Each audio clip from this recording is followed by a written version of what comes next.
Hi guys, long time no see.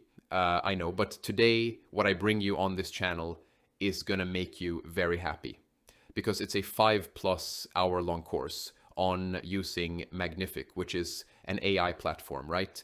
And I have been doing these tests for the last couple of months, so that's why I couldn't come to the channel. But these tests were to see how AI can be used inside a workflow as a 3D artist, right? And I have some of the craziest results ever. And that's why I was going through all of that and stuff like that. So that's why I couldn't upload. So I am sorry for that, but I'm not sorry about what I have brought you now.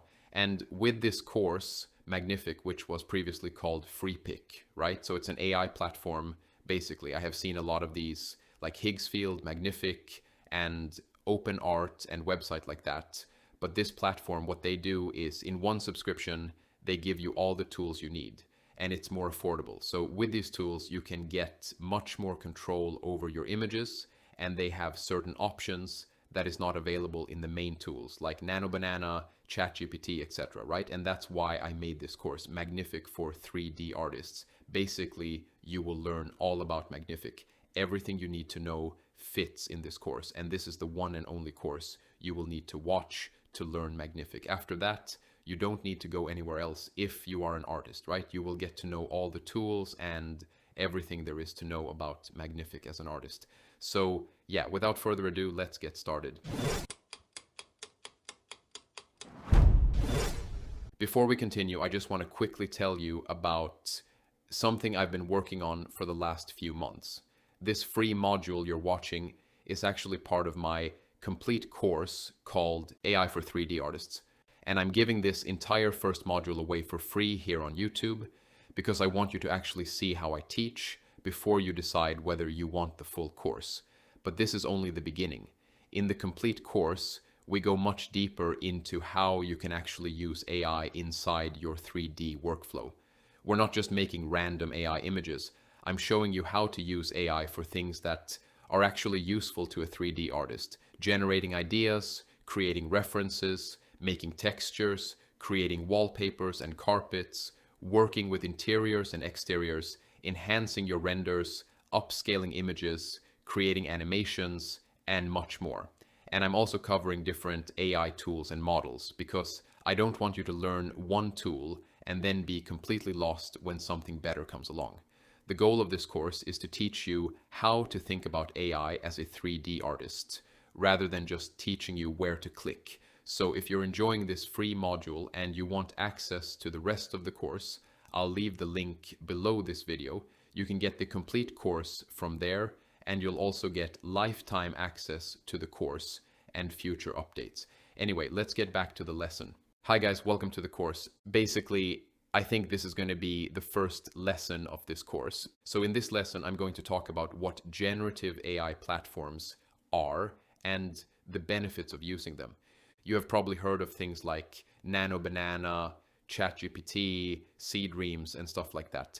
But what are these platforms that you see like Magnific, Higgsfield, Vizmaker, OpenArt, Invoke AI, ComfyUI, and stuff like that? These are platforms that you can use to access and use many different AI tools that are available out there. So basically, let's say you use Magnific, then you will be able to see all the models and stuff like that in it. As you can see, there are 37 image generation models. And as you can see, we have GPT, we have Nano Banana, we have Seedreams, and many other models inside it.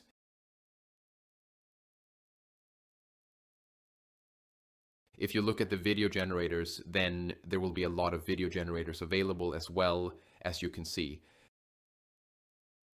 There is also an upscaler that can make images larger, add more details, and increase the resolution. You can get all of this from a single subscription.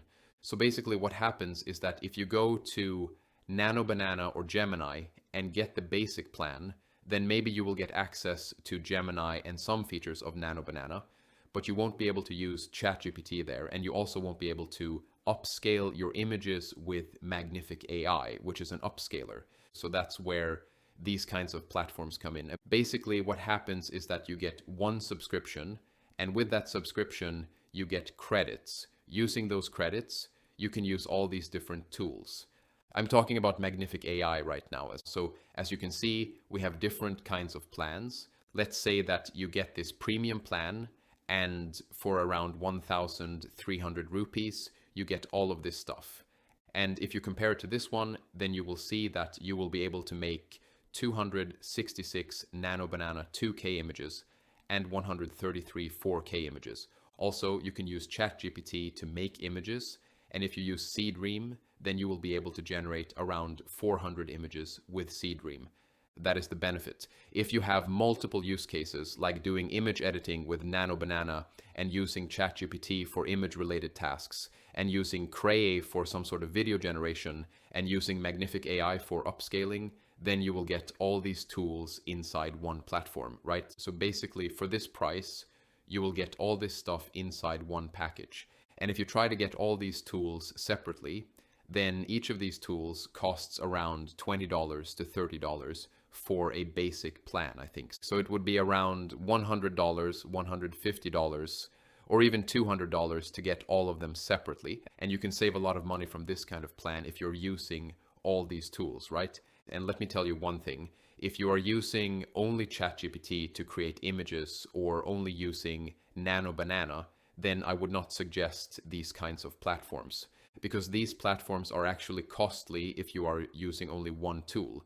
If you're only using ChatGPT, then its Go plan is around $8 and its Plus plan is around $20.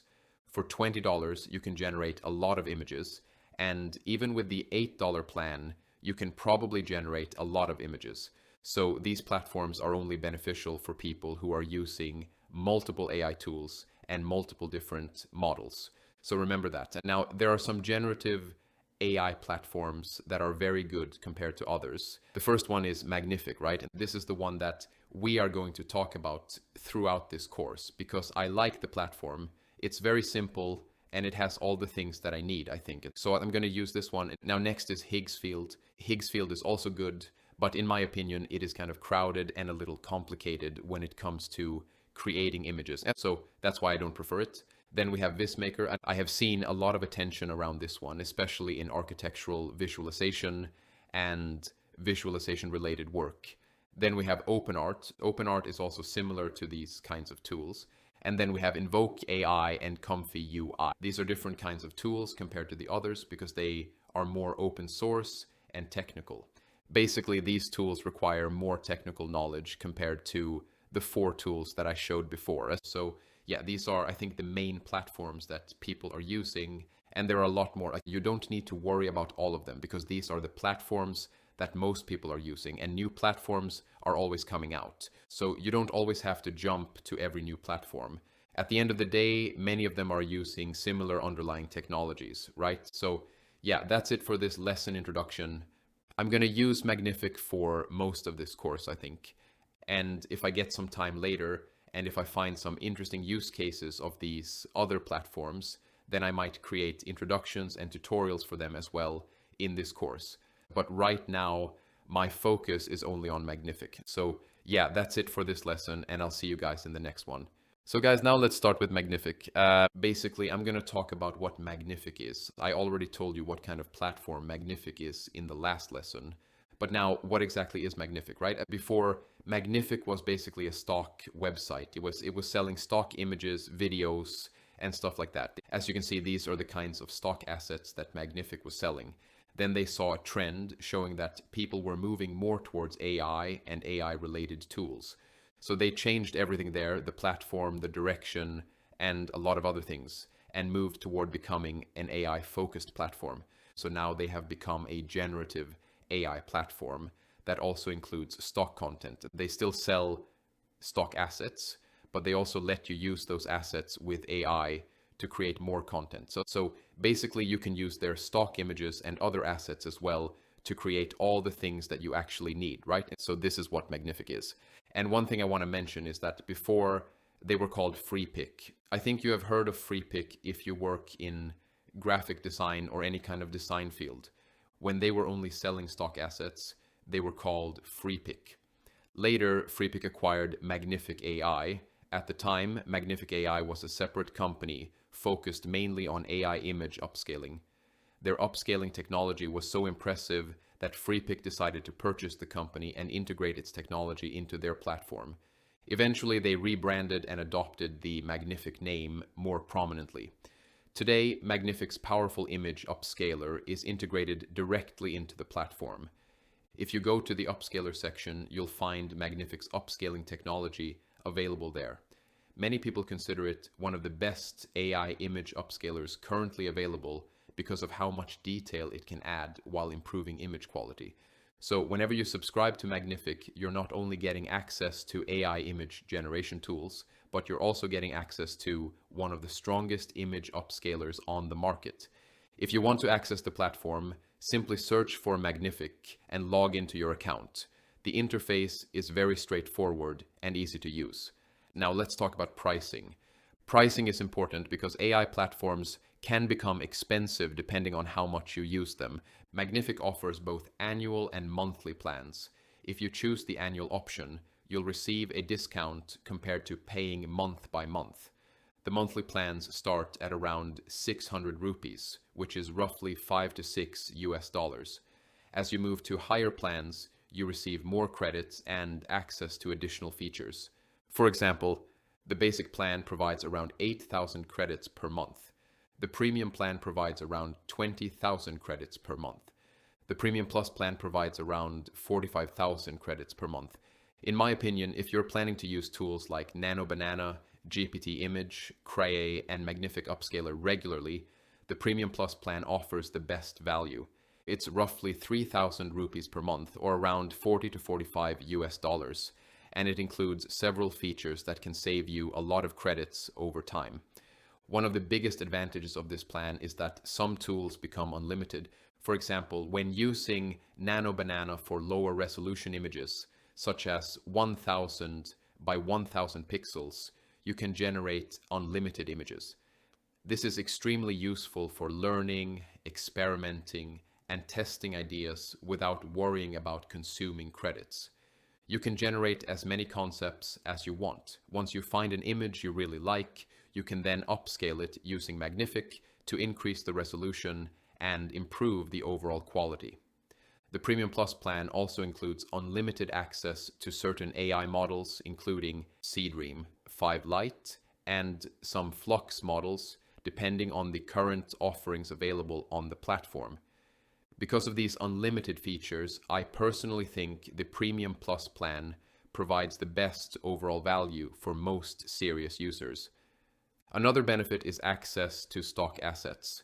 Since Magnific still has roots in the stock content industry, you can download stock images and other assets directly through the platform.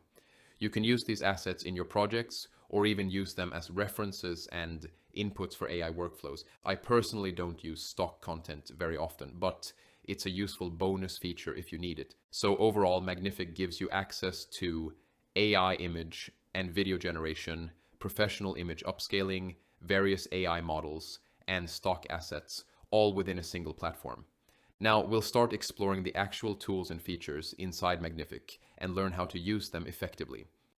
Now let's look at the interface of Magnific. And as you can see, the homepage of Magnific will look like this when you open it. On the top, there is the profile info section. The profile info is just some account related stuff, right? Now, there is also another thing called Magnific Agent, and it's a little interesting, so I'm going to talk about it with you. And then we have customize. You can add or remove certain widgets and stuff like that from the homepage. Personally, I like to remove a lot of these widgets to keep everything clean. It gets very crowded when you see the same stuff again and again. At least that's how I feel. Now, on the left side, first we have Academy. Like, Academy contains all the tutorials and stuff that Magnific provides, which you can see here. We can access them from this section. And then we have the notification bar along with the dark mode and light mode options. Currently, they have also added this new feature called MCP. This is basically for people who are using automations and similar advanced workflows. I don't think this is something that we are going to use right now, so I'm going to skip it. Then we have some basic company related stuff like the about section and things like that, right? Now, on the homepage, we have all these tools that Magnific offers. If you click on all tools, then you'll be able to see them all, right? Now, this section on the bottom left contains pinned tools that I use frequently. And so basically the tools in the center and the tools in this bottom section are the same. The only difference is that these are pinned there so I can access them quickly. Now, you've already seen the home page. Let me click on search. Basically, this is the search bar. If you have a project and you've given it a specific name, then you can find it through the search bar. You can also search for tools from here. And next we have stock. As I mentioned before, Magnific is also a stock website, so you can see all the stock images available from here. If you want to use stock assets, then you will be able to find them here. Now, this is the Explore section. In this section, you will be able to see different documents from Magnific, and you will also be able to see templates, work from other people, and inspiration. You can browse through inspirational content and even see some of the top images that have been created recently. You can look at them, copy their prompts, and try using those ideas in your own work. So you can do that from here. And this section is basically Magnific's way of showing how AI can be used in movies and other creative projects. So there you will be able to see that kind of content. Now let's move to projects. Basically everything that you have created is going to show up here, and you can browse through it and see all of your work. For example, you can see that I made this 3D model. I don't exactly remember what tool I used for it, but we'll see that later. The library has all of the element, color, and character that you used in project. Basically, if you are working on certain color or character or product, you can upload it here so you don't always have to look for it in your local drive. Now we are entering the main section of Magnific, so let's start. If we click on all tools from either the sidebar or the center section, we will see a list of all the tools that Magnific offers, right? And now you don't need to learn every single tool that Magnific offers. Basically, what platforms like Magnific and others do is create their own tools on top of existing AI models. For example, let's say there is Nano Banana. What they do is build a custom interface or workflow around that model. Basically, a lot of the settings and coding are already configured for you, and then they introduce it as a new tool. For example, let's take Remove Background. The tool is already configured specifically for removing backgrounds, so you can just use it directly. These kinds of tools are useful, but you don't need to learn every single one of them. So we are not going to use every tool. We are only going to focus on the tools that are useful for design-related work, right? And as I showed you before, I have already pinned some of those tools on the left side. And now let's start with the image generator, which we are going to use a lot, of course. Basically, the image generator is used for generating images. And if you click on it, or any other tool for that matter, you'll see the Creations tab. This tab shows everything that I have created so far using Magnific. If you click on this, My Templates, basically these are all the templates that you can use, or you can create your own templates as well. And then we have the Academy section, which contains all the Academy content, tutorials, and stuff like that. We also have filters and related options here. So basically, if you have multiple creations, such as images, videos, and other content, they will show up according to the selected sorting order. Then we have the view options, such as grid view and list view, and you can switch between them however you prefer. We also have some additional features related to previous creations, sorting, and organization. You can figure these out and customize them the way you want, right? From here, you can view your creations by date, by tool, by properties, by style, by aspect ratio, or by model, right? And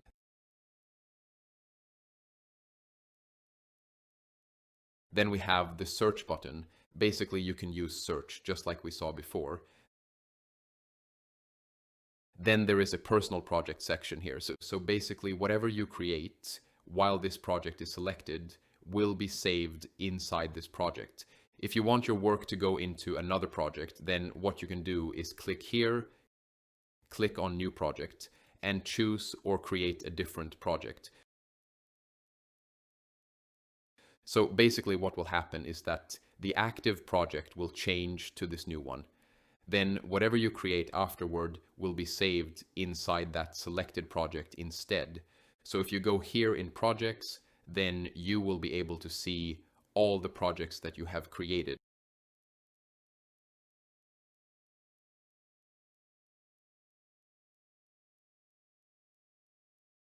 And if you click on image generator, then you will be able to select different projects from here, right? Like basically, this is not that useful for me personally, but I wanted to show it to you because if you want to use it, then you can use this kind of approach. What you can do is create different projects for different types of work.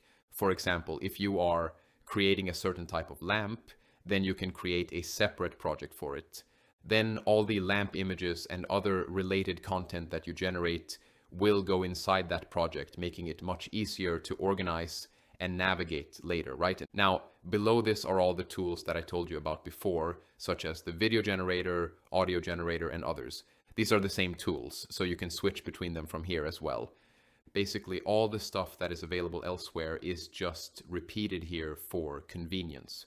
Now, next we have templates. If you click on templates, then you will be able to see different templates that you can use to start your work and projects. I will show you these templates later in this lesson, but I just wanted to point out that this is another place where you can access them. Now, next is the model section. Basically, here you can choose which model you want to use for image generation.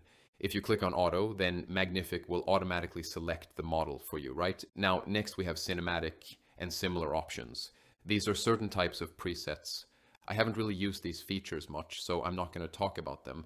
Now, if you click on multiple, then you will be able to select multiple models for generation. And for example, you can select up to 4 models. Then what you can do is save that selection, so later you can quickly use those same model combinations again, right? Now, next is the list of all available models. Basically, all the models will show up here, and you can select a specific model, such as GPT or Nano Banana 2. Here it will also show information related to that model, such as the cost, capabilities, and other useful details. So that's what this section does. And you can get an idea of the model before actually using it, right? And now next are the references.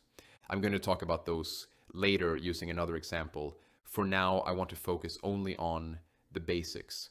Next is the prompt bar. This is the main prompt bar that we normally use. Basically, the prompt bar here works very similarly to ChatGPT's prompt bar. The main difference is that here we get some extra features, which I'm going to show you later in this lesson. So basically, this is where you describe what kind of image you want to generate, right? Now let's set this to auto and let me enter a prompt.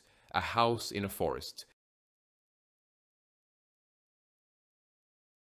I have turned this AI prompt option on, right? Basically, if you turn this on, what will happen is that it will enhance the prompt, and for each generation, it will create a different version of the prompt for us.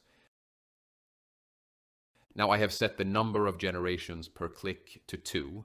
From here, you can set the aspect ratio of the image. Basically, you can choose different ratios like this. So I will set it to 1:1. And can you see that unlimited is turned on? Basically, that's what I wanted to show you, right? So let me click generate, and it will generate 2 images. It has started generating 2 images using the prompt, a house in a forest.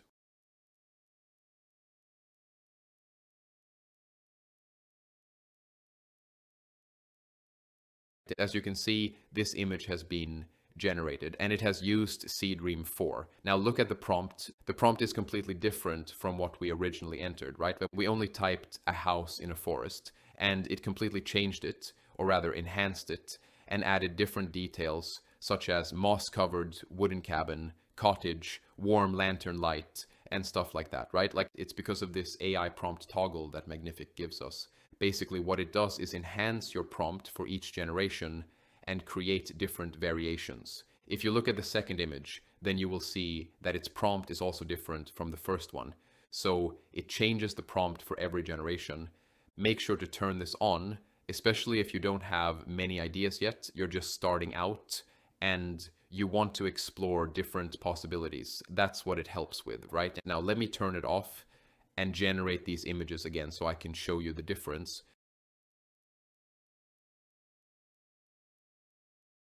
We also have a bunch of other options that we will look at later.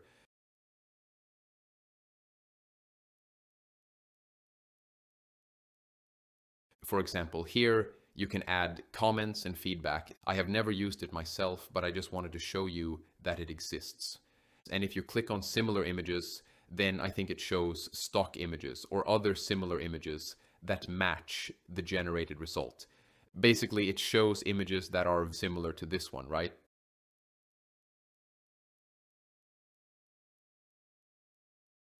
Now, if you click on the like button, then the image will go into your favorites section. And if you click on this folder icon, then you can move the image between projects, which I showed you before. Then we have the export option. You can export as PNG, JPG, and SVG. Basically, you can click this and download the image. Magnific also gives us the option to upscale the image to a higher quality, but we are going to talk about upscaling in its own lesson. So yeah, you can click on this, and as you can see, it gives us the option to download in 1K or 4K with upscaling. I'm just going to download the basic version. If you want to download it, this is how you can do it. So this is how the image is looking, right? And there are also some additional options here that allow us to use this image in different ways. I will talk about those later. Now, as you can see, we have another 2 images that were generated with AI prompt turned off. So let's look at those. As you can see, the prompt is exactly what we entered: house in a forest. It hasn't changed the prompt, and it has used Seedream 4. And again, the same prompt was used with Seedream 4.5, right? So this is what the AI prompt toggle does. When we turned it off, it didn't modify the prompt from what we originally entered. Now let's talk about this unlimited option that I wanted to show you. Basically, all these images that I created did not use any credits. That's what I wanted to show you. I have the Premium Plus plan that I talked about earlier, and it gives me access to a lot of models with unlimited generations, such as Nano Banana, 1K resolution, Seedream 5.0 Lite, Recraft Grok, Flux Pro 1K, and several other models that are marked as unlimited. Because of that, when we turn on the unlimited option using this button,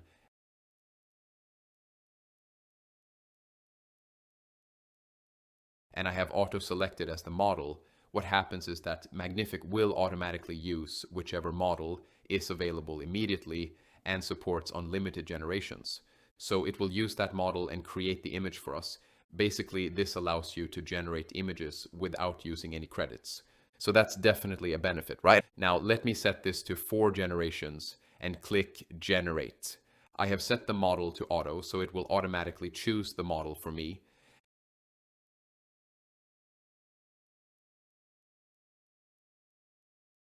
As you can see, my credit usage is still around 900.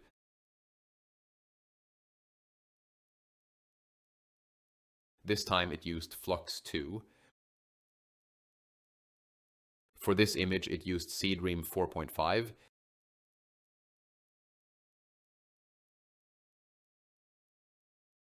And for this one, it actually used Grok. Now, if you go to Models and search for Nano Banana,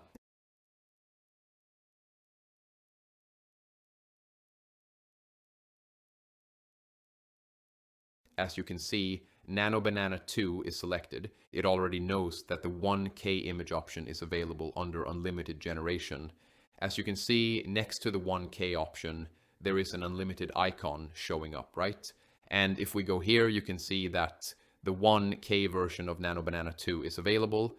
The 2K version is limited to 600 images under this plan. Since we have turned on unlimited mode, it already knows that we are going to use the 1K version.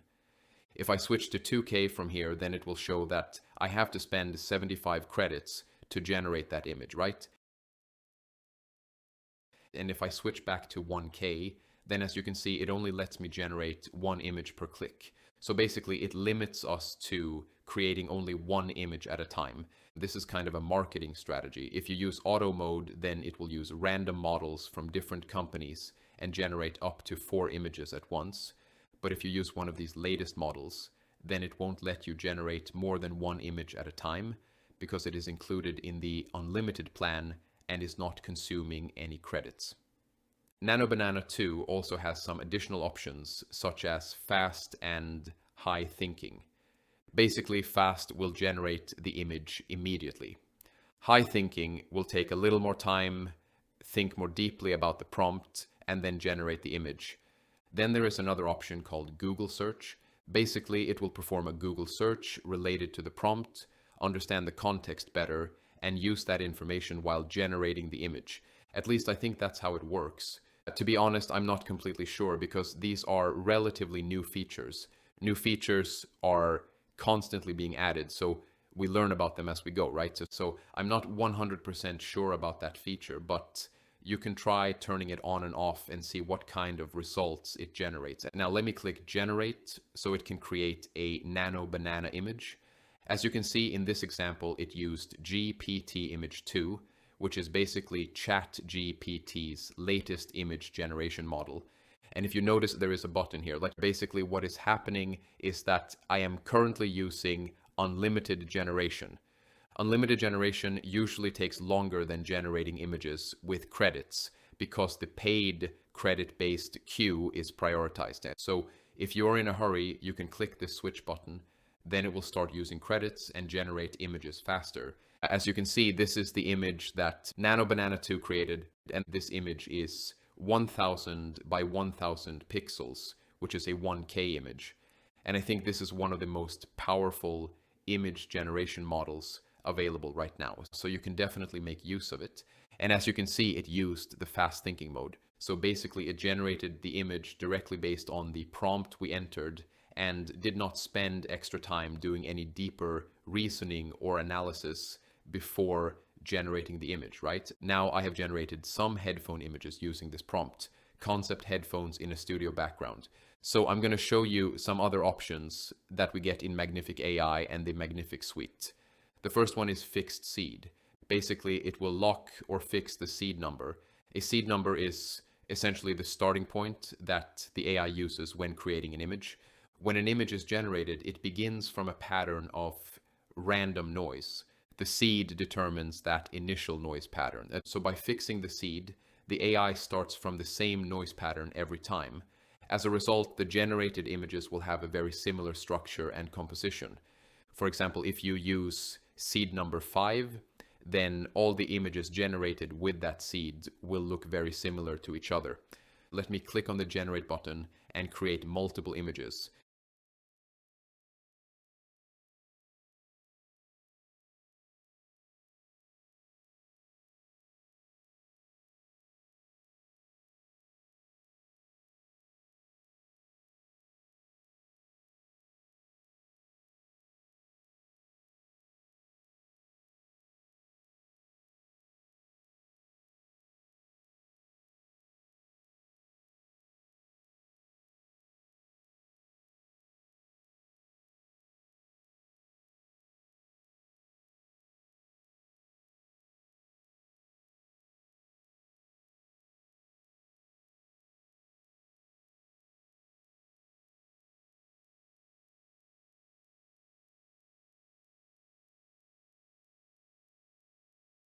But as you can see, the images are not consistent. They are coming out differently, right? This should not be happening when using a fixed seed. Basically, there is some sort of issue here. But let me put 5 as the seed value and click generate again. I have selected the auto model and 4 generations have been selected. Let me generate them.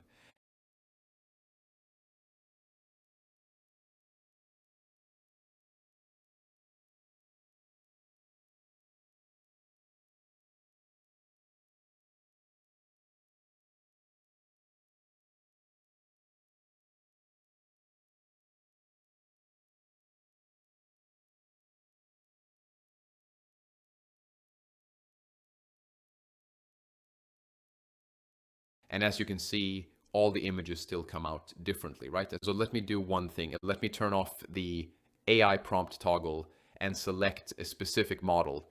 I'm going to use Flux 2, which is one of the unlimited models.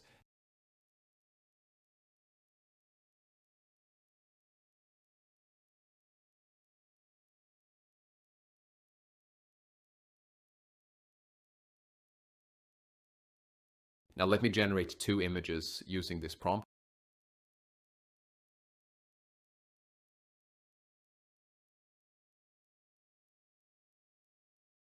And then let me generate two more.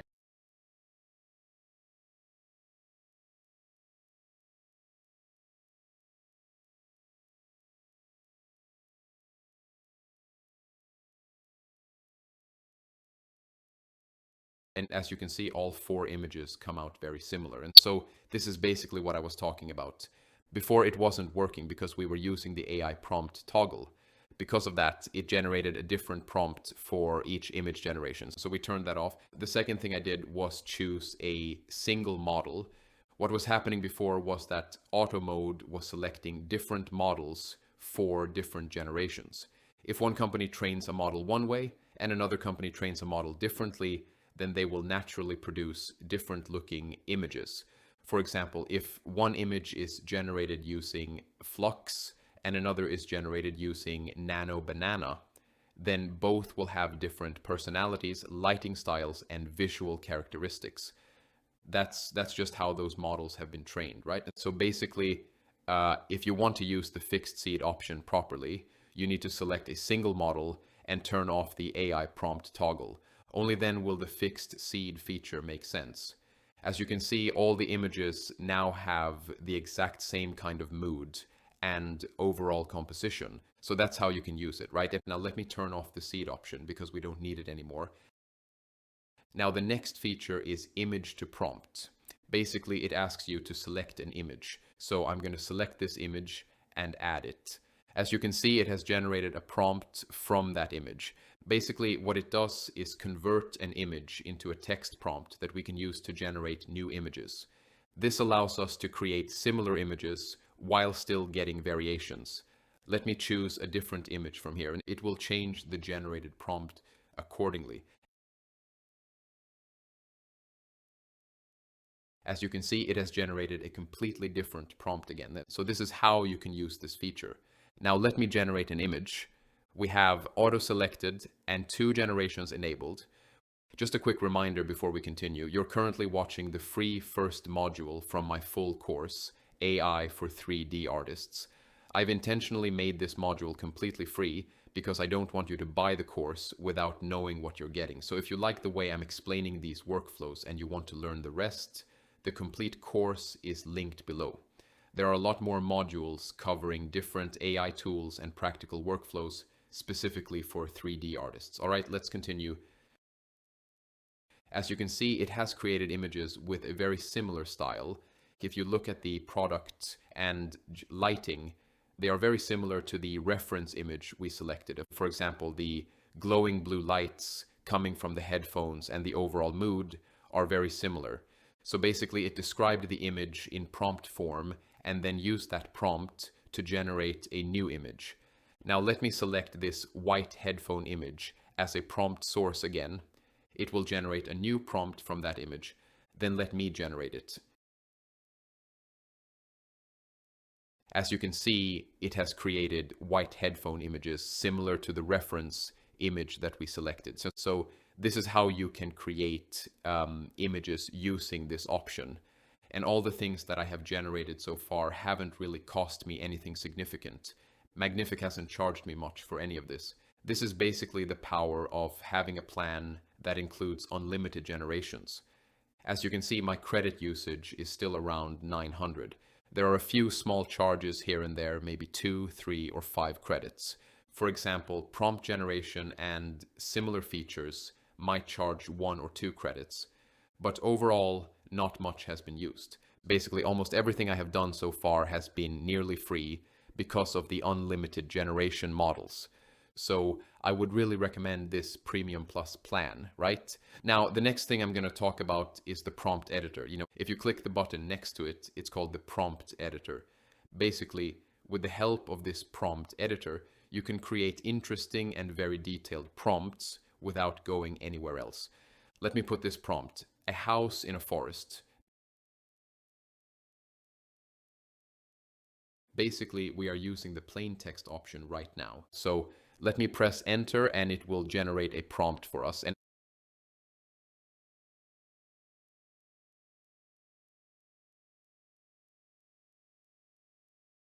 As you can see, it has created this prompt for us. And now what I'm going to do is prompt it again with something like this.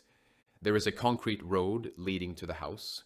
Then I'll click enter again. And basically it will update the prompt. And as you can see, it has added the concrete road leading up to the house into the prompt. Then again, I'm going to add the house is wooden and has black features. As you can see, it has added those wooden house and black feature details into the prompt as well. So basically, it's making our prompt more and more complex and detailed using these additional instructions. Now, another option is that you can also use images. So let me add one of my old images that I created during my early days in 3D. The image is not that good, but for this example, let's just use it. We only need it for the description. As you can see, the image has been uploaded. So let me press enter. Again, it has taken suggestions from the image and enhanced the prompt using information from that image as well. So you can do that too. Now what you can do is click on the enhance prompt button. Basically, it will improve the overall prompt and edit some lines if necessary. Then we can click apply prompt. This entire prompt will then be added to the main prompt bar. Now let me generate it. I am using unlimited generation with auto mode selected and 2 generations enabled. And so it will create 2 images using our prompt. As you can see, these images include the concrete road, wooden house, black materials, and the other details that we added. So this is how you can use the prompt editor to enhance your prompts. It's a very useful feature, so make sure to use it. Now let's look at another option, format JSON. If you click here, you can switch from plain text to JSON format. And once you select JSON format, it will ask you to choose an image. So I'm going to select this image, or you can simply drag and drop an image into the image area. I'm going to select this image, click use image, and let it generate. As you can see, it has created a JSON prompt. Basically, JSON is a data format that developers use for more control and structured information. Personally, I don't think it's that useful for most designers. If I find any specific way of using JSON that is very useful, then I might share it later. But until now, I have never really used JSON because as 3D visualizers and designers, we normally don't work with coding in our daily workflow. So that's why we're going to skip this option. We're going to stick with plain text instead of JSON. So let me switch back to plain text. And again, it will ask us to select an image. We have selected this image and it has generated a text prompt from it. If you click on this convert to JSON, then it will convert everything in the prompt editor and make it in JSON format. Now, the next thing is this X icon. Basically, if you click on it, it will clear everything for you. This makes it easier because you don't have to manually delete everything. Now, one thing I wanted to share is that there is also a random prompt option. If you click on it, it will generate a random prompt for you. As you can see, it has generated a random prompt like documentary style photograph of an albino young man studying in a library, and so on. Basically, it just creates a random prompt. There's nothing particularly fancy about it, but it can be useful if you want inspiration. So I think that's it for these options. Now I'm going to talk more about references. Now, these are the references that you can see here, and these help you generate more defined images and give you more control, right? So let's go through them one by one. First is stock. If you open stock, then you will be able to see stock images, illustrations, and designs from Magnific. And basically these are images from Magnific's stock library because Magnific is also a stock website. So you can use these images as references, right? You can use photos, illustrations, designs, or whatever you want. If you click here, then it will take you to the original source of that asset. From there, you can download the image if you want to use it somewhere else. You can download it in whichever format you want, right? Since I have a subscription, I can download these images.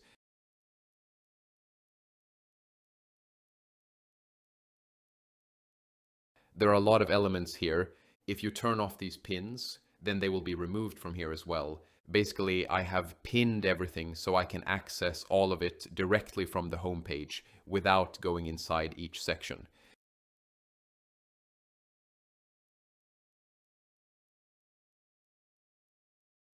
Now, if you click here, it will show related or similar images. And if you click here, you will be able to download the image directly.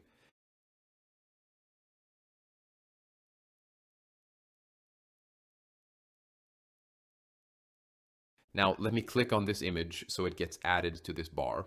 And then let me click Add so it gets added as a reference. There are some options available once you add an image. If you click on the image, you will see options like Edit and Bookmark. If you click on Edit, then you will be able to edit that image. And if you click on Bookmark, then you will be able to save it directly into your library as a style, character, element, or location. You can simply give it a name and save it. I will talk more about these later. Now let's go back to the image. You have multiple editing options available. If you click on Edit, then you will be able to edit this image. Now let me enter this prompt. Make it night mode. Then press Enter. There are two options available, prompt and visual. Basically, with the visual option, you can click directly on the image and make changes using prompts. Now let me show you. Now let me use the prompt, make it night mode. By the way, if you leave this page while it is generating, then the process may be lost and won't be saved. So keep that in mind.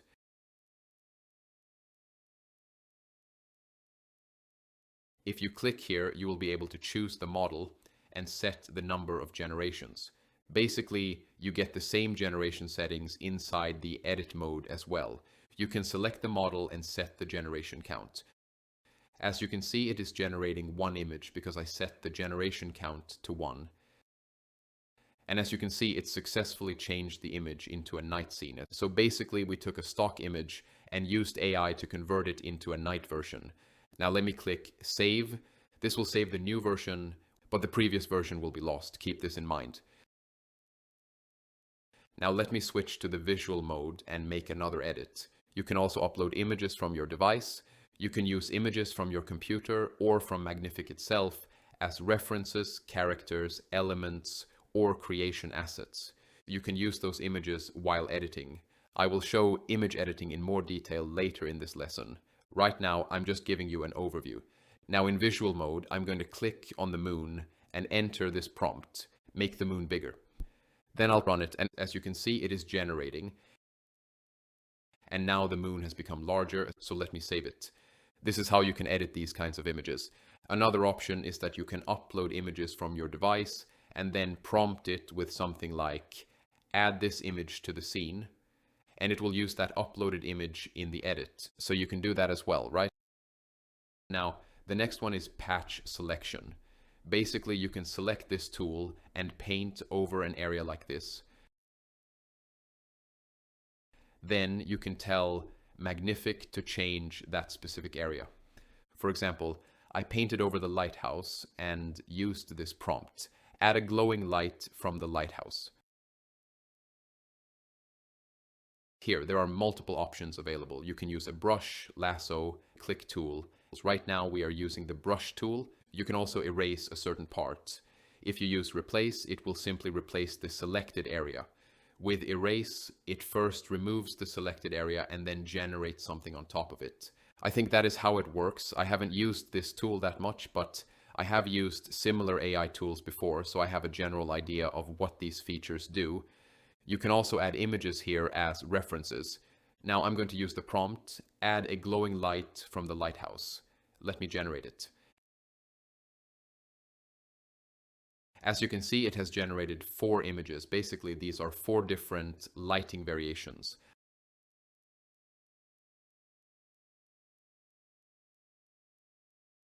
I think I like this one, so I'm going to select it and click Save. That image will be saved, and that's how you can use this tool.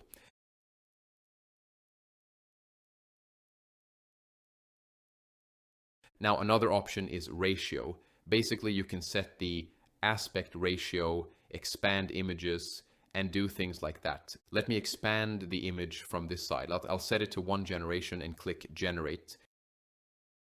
It will give you this kind of warning because AI image models are usually not trained to generate extremely large images directly. Sometimes it needs to resize the image to achieve the desired ratio.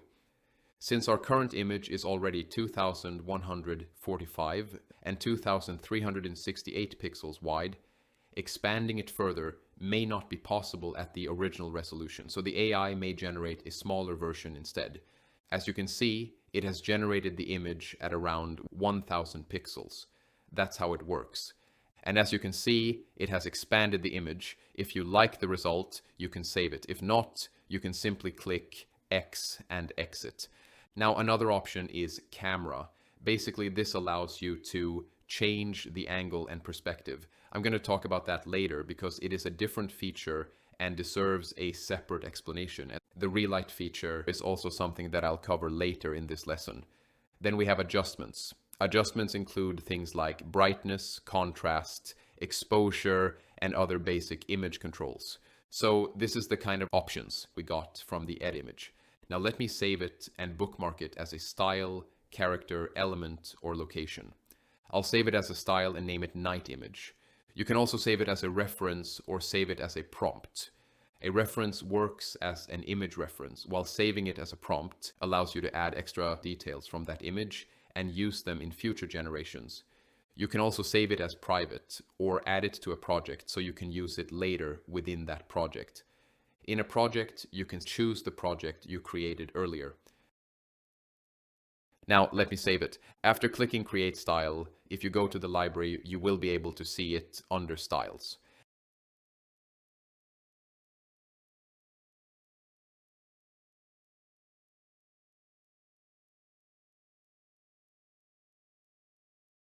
As you can see, the style has been added. It has also automatically generated a prompt based on that image. If you click Edit, or if you want to use it as an image reference, you can do that from here as well. Right now, I only have one project.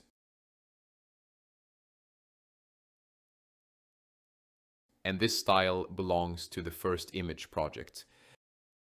Now, let me show you how references work. Stock images are more general. You can simply search for images and use them as references. Let me demonstrate another example so you can understand it more clearly. Later, you can do the same thing using stock images as well. So after stock images, let's move on to styles. Basically, this is the styles section. We just created a style using the lighthouse image, remember? However, it's not showing up here right now. You can also create a style from scratch directly from this section. Or you can go to Buy Magnific, where Magnific provides a collection of built-in styles. Let me select this minimal style and use it.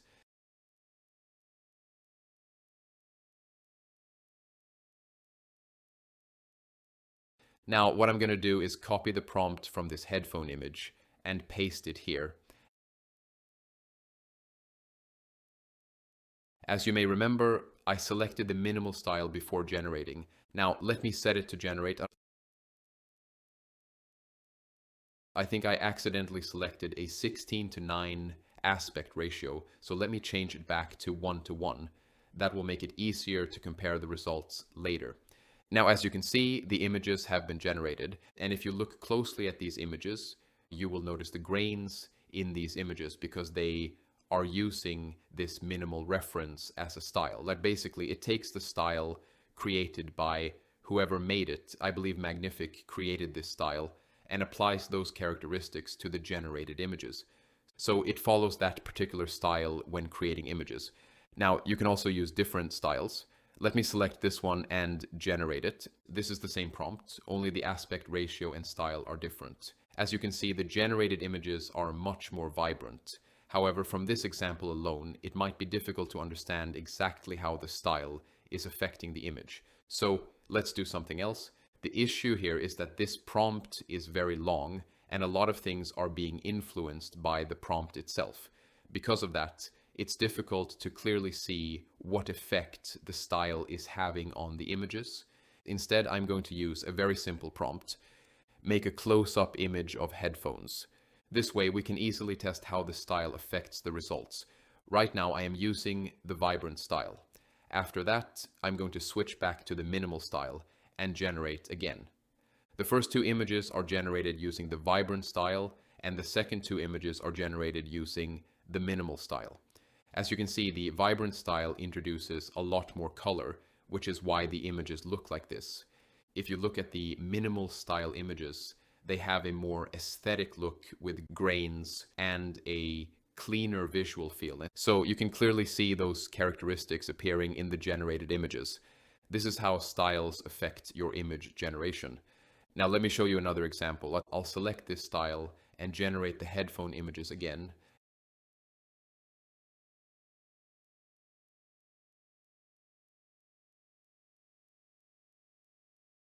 As you can see, the images now have a foggy and moody appearance because of this particular style. So this is how you can use styles in your workflow when creating images. Now, the next category is character. I'm not going to spend much time talking about characters because I have already explained a lot about them, including the copyright concerns that can sometimes come with AI-generated characters. Personally, I don't like creating characters with AI, but if you go to the character section and click create, you can upload your own images and create characters based on yourself or someone else. Later, we will learn how to create these other assets ourselves. Right now, I'm just giving you an overview. If you don't want to create your own character, you can use the default characters provided by Magnific. There are several built-in characters available that you can use. And next, we have elements. Elements are objects such as tables, chairs, headphone stands, and similar items. You can upload your own images of elements and use them to create new images, or you can use the default elements provided by Magnific for testing purposes. For now, I'm going to use one of Magnific's default elements. Later, I'll show you how to create your own elements, so don't worry about that. Let's select this table as an element. Now I'm going to create a prompt. When using elements, characters, and similar features, Magnific allows you to directly reference images inside the prompt. This helps the AI understand exactly which object you want to use. So I typed use, put at the rate, and Magnific automatically displayed the available images. I selected the table image, and then my prompt will be like this. Use this table and make an outdoor setup image. Put this table in the middle of a grassy field. The image should look like it's for marketing. You can see the exact prompt on the screen, and you can try it yourself as well.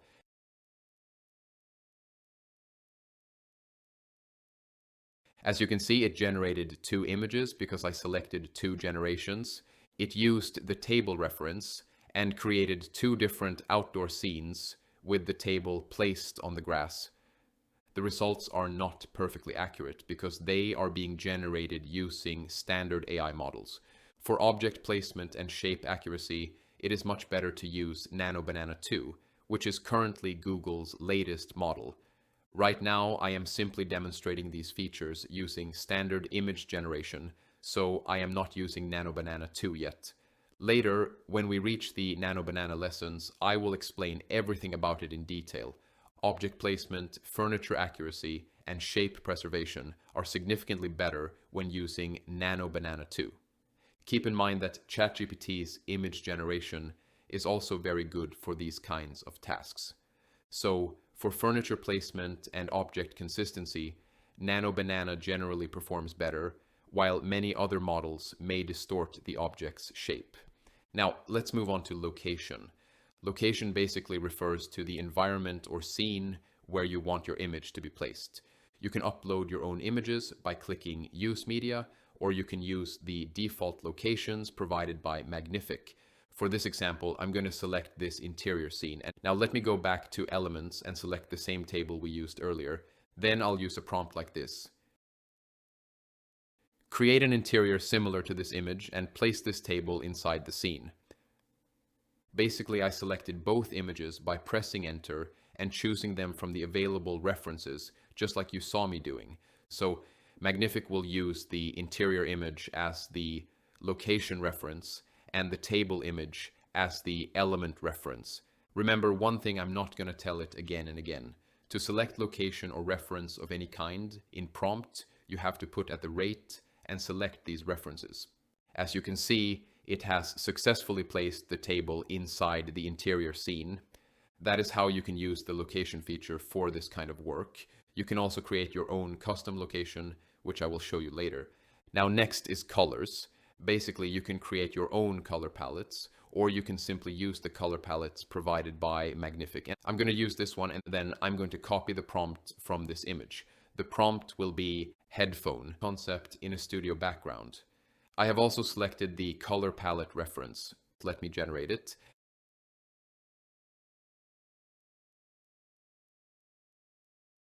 As you can see, it has generated 2 images using our selected color palette. And this is how you can use colors to create images. It's not always perfectly accurate because the model being used is random. Again, if you use NanoBanana 2, ChatGPT image generation, or other advanced models, the results will be much closer to the reference colors. So always remember that free AI models often make more mistakes, while better models generally produce much more accurate results. Now, the next category is effects. Effects are different from styles. A style influences the overall look and feel of an image, while an effect applies a specific visual treatment or transformation. Let me use this one. Actually, let's use this melting effect. The prompt will remain the same, headphone concept in a studio background. Now, let me generate it.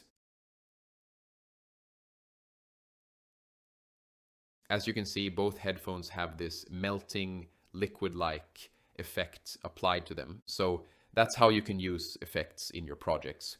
Next is camera. The camera feature is very useful because it helps structure the image based on different camera angles and compositions. Let me select this close-up camera reference. I'm going to use the same prompt again.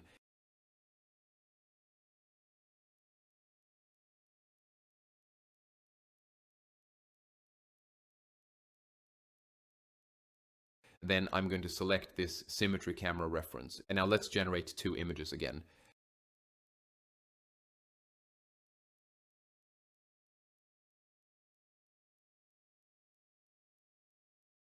As you can see, when using the close-up camera reference, we get these close-up shots of the headphones. And when using the symmetry camera reference, we get these symmetrical compositions. So this is how you can use camera references. Basically, these are different types of photographic directions that help guide how the image is composed and framed. These are all the reference types you can use inside Magnific. I think I have now covered everything related to references. Now let's move on to the library and learn how to create your own elements and other custom assets. So now there are different types of references that we are going to look at. Character is one that I'm not going to demonstrate in detail because it's quite easy to create, just like the other references.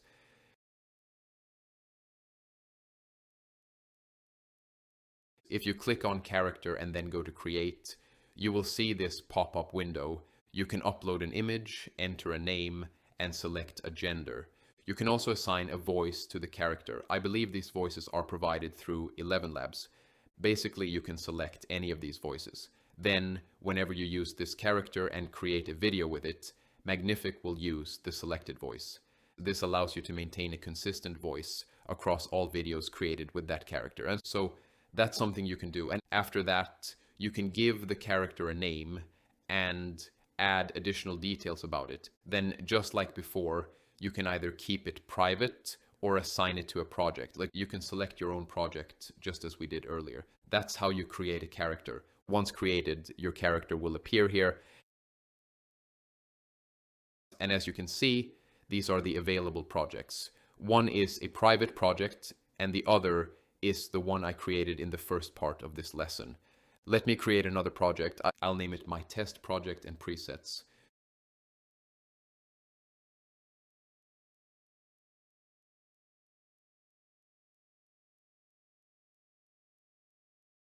You can create a project with either shared or private visibility.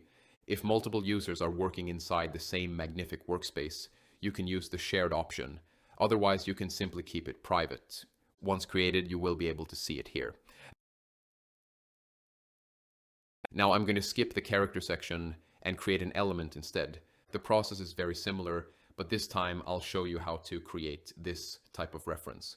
Let me find something to use. Actually, let me go to Pexels and find something there, because I don't think I have a suitable image available. Like, I think this table image looks good. So what I'm going to do is download it. As you already know, I'm going to create an element from it. Before creating the element, I clicked on the create button. However, before actually creating the element, I want to get a proper view of the product first. That's what I'm going to do. Let me click on the add button and upload the image. As you can see, there is an option called upload media. I'm going to upload the image of the table and chairs, which is a very interesting looking furniture set. After selecting the image, I'm going to use this prompt. Make this table and chair appear from multiple angles. Create one image containing 4 different views on a white background. Also, I have linked the reference with @, as I talked before. Then I'll generate it. Basically, I'm trying to get multiple angles of the furniture on a white background. Later, when we create an element from it, the AI will have a much cleaner reference and won't get distracted by the original environment. So that's the goal here. Let's see how it generates these images. And now, as you can see, these are the images it created. It used Nano Banana 2, and as I mentioned before, this type of work is something Nano Banana 2 handles very well. Can you see how much detail it preserved? It's honestly quite impressive. You could generate those as well. You can compare both versions, the original table in the park and the generated table on a white background.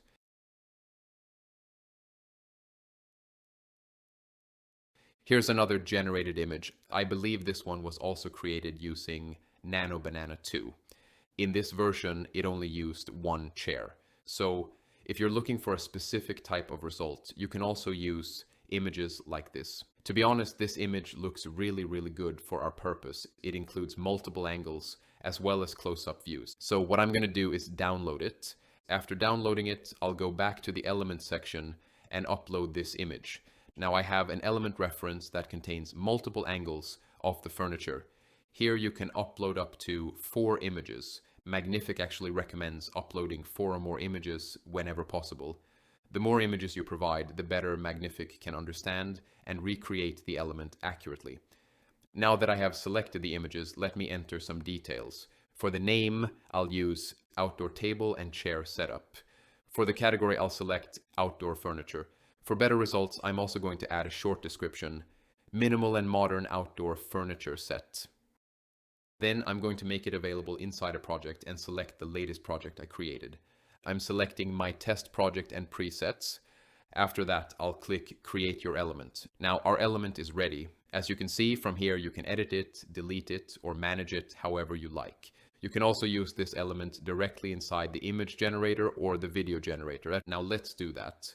I'm going to return to the image generator and add this element. As you can see, we can't find the element we just created. The reason is that we are currently not inside the project where the element was saved. And to use it, we first need to switch to that project. Once we enter the correct project, the element will appear and become available for use. As you can see, it was inside my test project and presets. I created it in that project. So let me go to the image generator. From this project toggle, I'm going to select my test project and presets. Now, if we go to elements, we will be able to see it. So this is how it works. Basically, whenever you create an element or any other type of reference, make sure you assign it to a project.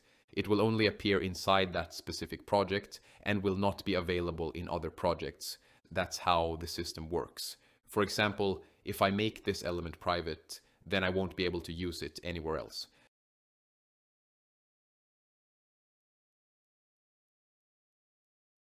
Always make sure that your reference is assigned to a specific project.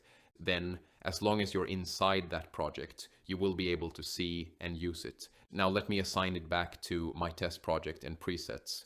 Then I'll switch back to that project and select the element from there. Now I have selected the element, and next I'm going to use a prompt like this. Use and then press @ as I talked before. After that, I'm going to select the element image. Then my prompt will be, use this image and create a cinematic outdoor scene.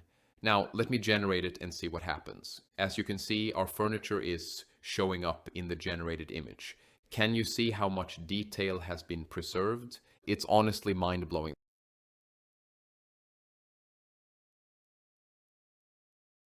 That this last image is looking particularly good. As you can see, it was generated using Nano Banana 2. because Nano Banana 2 performs extremely well on tasks like this. The other three images were generated using Dream. Look at how flawlessly Nano Banana 2 integrated the furniture into the scene. It's honestly incredible. And to be really honest, we started with a simple cropped image of a random table and chair set. Then we generated multiple angles on a white background. After that, we created an element from those images. Then we used that element as a reference and generated these final renders. It's honestly crazy. The technology and changes we are experiencing right now are amazing. So that's how you can create and use an element. Now, let's move on to styles. We have already seen what a style does. You can also create your own custom style. Like, let me find an image that we can use for a style reference. I think I'll use this dark themed image. It has those black cinematic vibes that could work well as a style. Let me upload that image into the Create Style section. For the details, I'll name it Black Theme.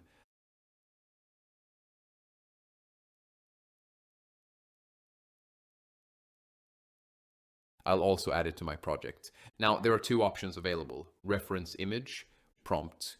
The prompt option allows you to describe the style in more detail. This helps Magnific understand the style better and apply it more accurately.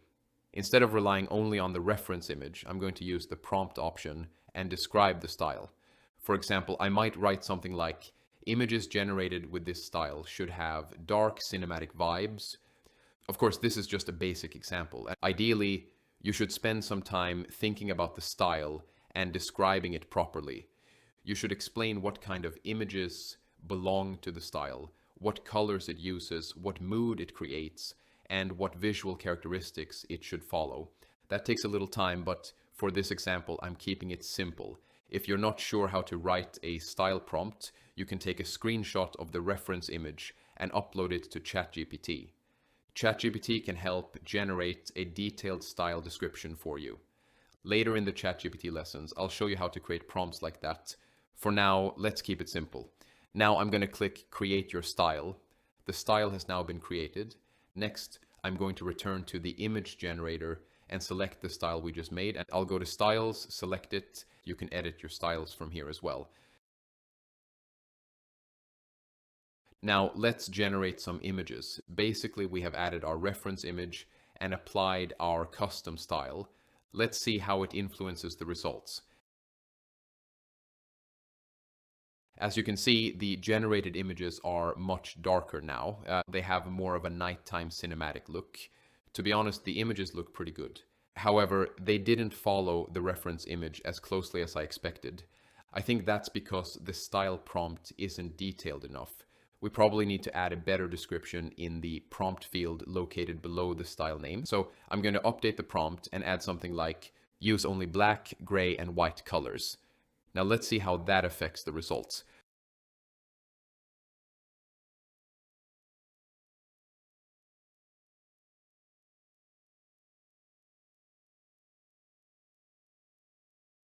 I'm going to generate the images again after editing the style prompt.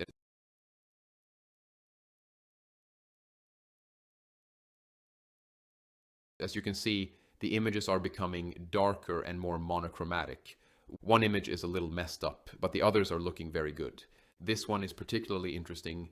Can you see how it preserved those dark black areas from our reference image? No, that's exactly what we wanted. Sometimes you only need to refine the style prompt a little to get much better results. The other images also carry the same visual mood and atmosphere. Of course, since we're using general AI models, they won't always follow the reference perfectly, but overall the results are quite impressive. And so that's how you create a style. Experiment with it, test different prompts, and within a day or two, you'll become comfortable using it.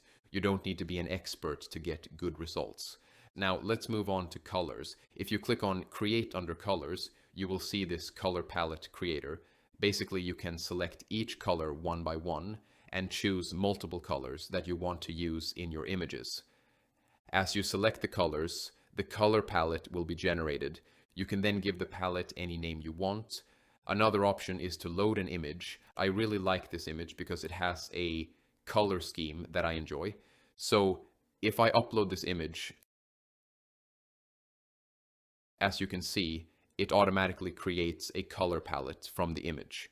You can see all the gray, black, white, and off-white tones that it extracted. Let me name this palette Cinematic Gray.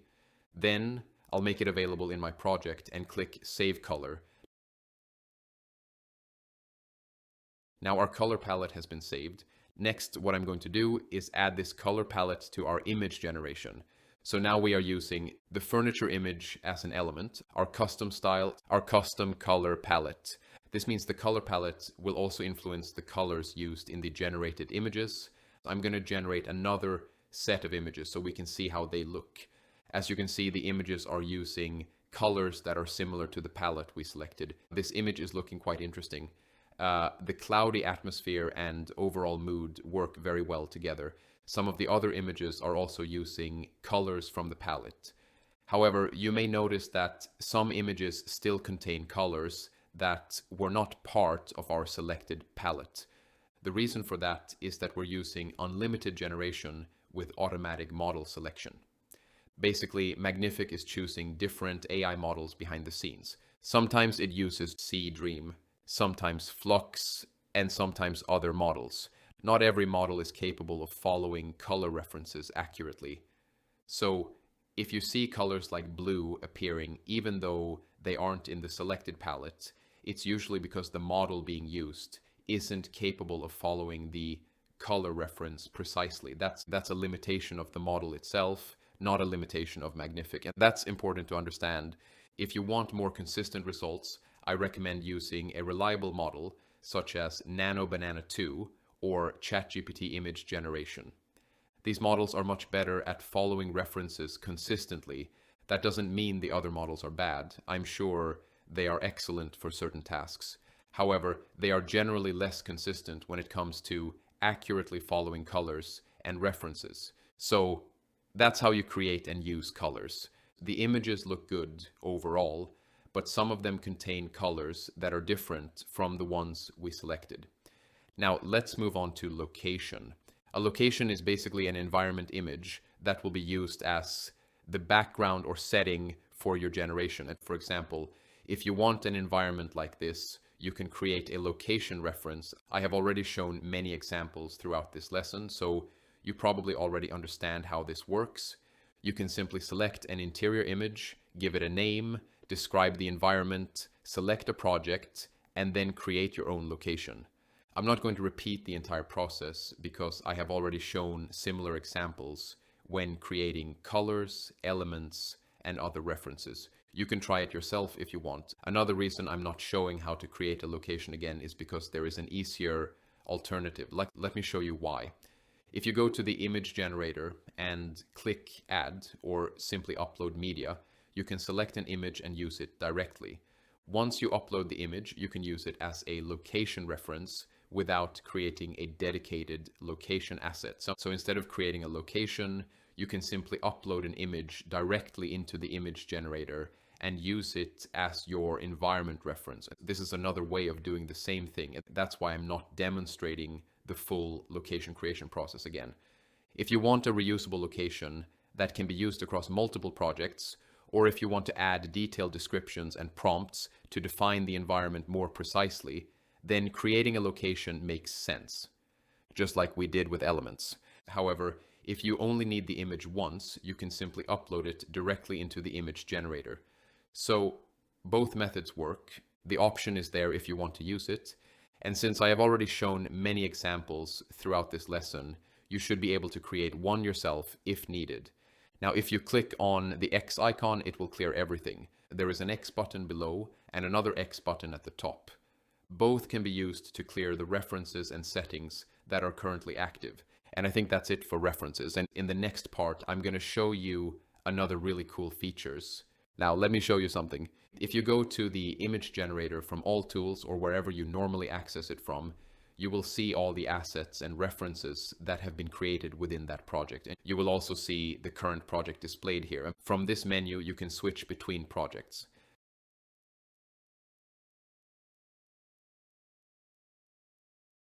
Now, if you go to projects and click on all projects, you will see a list of all your projects. If you click on all assets, you will see all the generations combined from every project. This includes image generations and anything else you have created. That's what I wanted to show you. If you ever want to see everything you have created in one place, simply click on all assets. Then you will be able to see all your creations together. Now, if you click on all spaces, you will see all the spaces that have been created. Spaces are actually a very interesting feature, and I'm going to talk about them later. For now, just know that they are available here. If you click on favorites, you will see all the creations that you have liked or bookmarked. These include your favorite image generations and other saved creations. Then we have uploads. In this section, you will find all the images and files that you have uploaded. And finally, we have trash. Anything that you delete will appear here. So if you ever need to recover something, you can check the trash section. Now, let me go back to the image generator. I'm going to select the project that we've been using throughout this lesson. Next, I'm going to show you some settings that will be very helpful for your workflow. If you look at the left corner of these images, you will see different symbols. These symbols help you identify which model was used to generate that image. As you can see, these images were generated using Seedream, while this one was generated using Nano Banana, and so on. So it's basically a shortcut that allows you to quickly see which model was used. From here, you can move the asset to another project. Next, you can save the image as a template, element, character, or another type of asset. You can also copy the prompt from here and paste it wherever you want. As you can see, when I copied the prompt, it also copied the references that were used and added them automatically.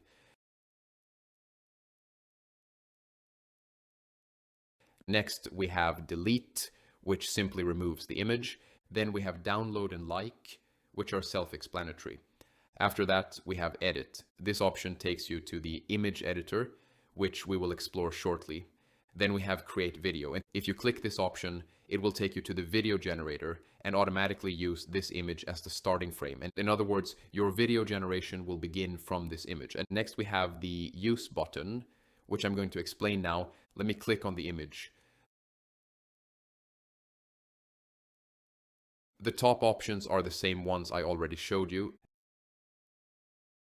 Again, we have the copy prompt button, and we can also see all the model details and references that were used to create the image. Now let's look at the use image button. If I click on use image, we get several options. Let's go through them one by one. And first, we can use the image as a style. In that case, the image will be added as a style reference. Next, we can use it as a reference, which will add it as a normal image reference. Then we have Recreate. This is a very useful option. When you click on Recreate, Magnific loads all the references, settings, prompts, and generation details that were originally used to create that image. Right now, as you can see, everything is blank. Now let me click on Recreate.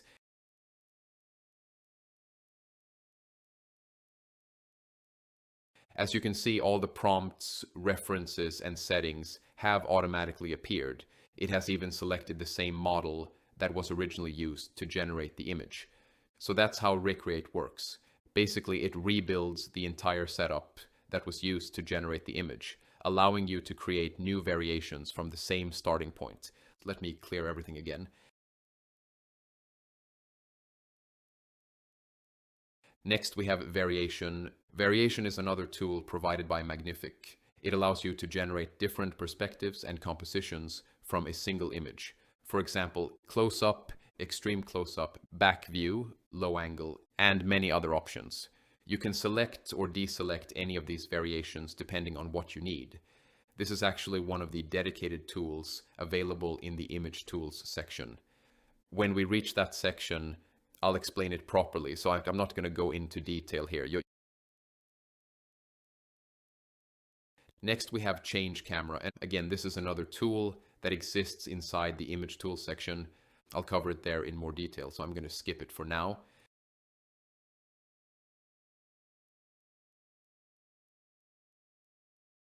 Then we have Upscale, which upscales the image and increases its resolution. Next is Skin Enhancer, which helps enhance and improve the skin details in an image. Then we have 3D model, which can generate a 3D model from the image. After that, there is create 3D scene, which uses this image as inspiration to create a complete 3D scene. And lastly, we have the open in designer option, which moves the image into the designer workspace. I'm going to talk about all of these features in later sections, wherever they are necessary for our workflow. So for now, I'm going to skip them here. Finally, we have edit image. This option takes you directly into the image editor. The image editor includes many different tools and features. So I'm going to cover that section in detail right after I finish showing these other options. Now, next we have the video generator. If you click on it, it will take you to the video generator and automatically place this image as the starting image, just like I showed you earlier. Then you can select an ending image and generate a video between the two images. I'm going to cover the video generator in its own dedicated lesson. Next, we have auto layer. Auto layer is a tool that separates your image into different layers. It's a detailed tool with its own workflow, so we'll cover it separately. As you can see, this tool is available here.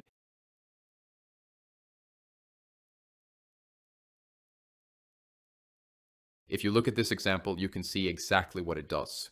It separates the image into multiple layers, allowing you to edit or manipulate those layers individually.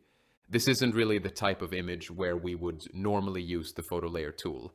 It's much more useful for things like magazine covers, book covers, posters, advertisements, and similar design-related projects. For those types of images, it can be very helpful. It's also a fairly expensive tool in terms of credits. Next, we have Save As. Just like before, you can save the image as a template, element, character, or another type of asset. Then we have Share, and basically this allows you to share the image. So that covers all of the important tools available here. Now we're going to move on to Edit Image, which contains all of the image editing tools. We have already seen some of these editing tools earlier, so I'm going to continue from the same example we worked on before. If you remember, we took the lighthouse image, converted it into a night scene, and then made the moon larger. Basically, we're working with that same example again. The difference is that now we are inside the full editing interface, and here we will explore all the available options and tools in more detail. So let's go through everything that is available inside the image editor. So now let's look at Edit Image. First, at the top, we have the Publish to Community button. If you click on it, your image will be published for other people to see. If you click on View Your Creation, it will take you to your creator profile. Basically, this is the profile that people will see when they browse the Explore section that I showed you earlier, where users share their work. This is where your image will be listed. If someone wants to see what a particular creator has made, they can click on that creator's name and their entire profile will appear. So that's how the community profile works. Next, we have Move Asset. This allows you to move an asset from one project to another. Then we have Video, which is used for generating videos.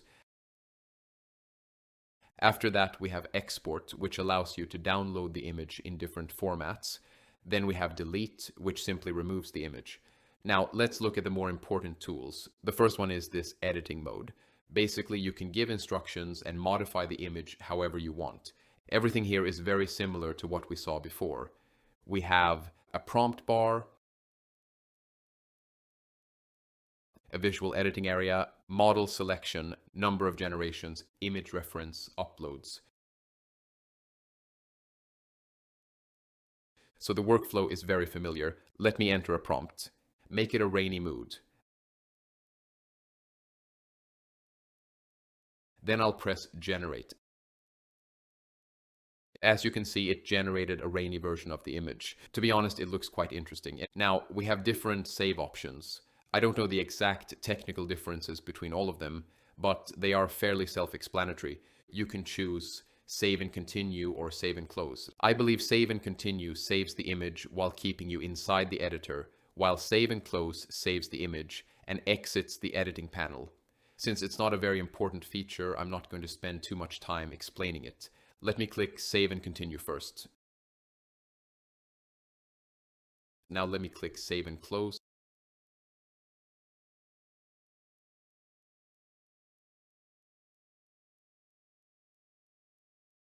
As you can see, it closed the editing panel and took us back to the asset view.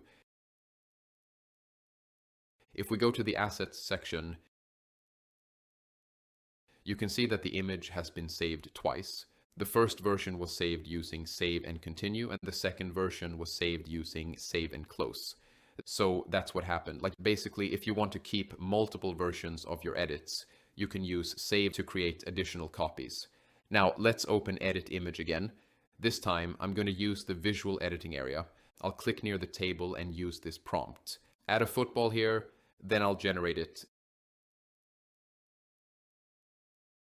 As you can see, it completely changed the camera angle and added something that doesn't really look like a football. I don't know exactly what kind of ball it generated, but it definitely made something. Since I don't like the result, I'm going to cancel it, then I'll refresh the page because I think there may have been a bug. After that, I'll go back into Edit Image and improve the prompt.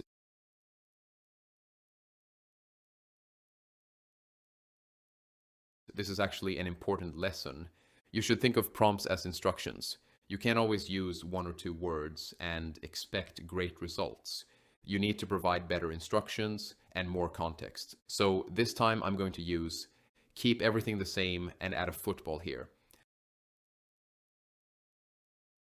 I'm also going to switch the model to NanoBanana 2 at 1K resolution so it falls under unlimited generation. Then I'll generate it again.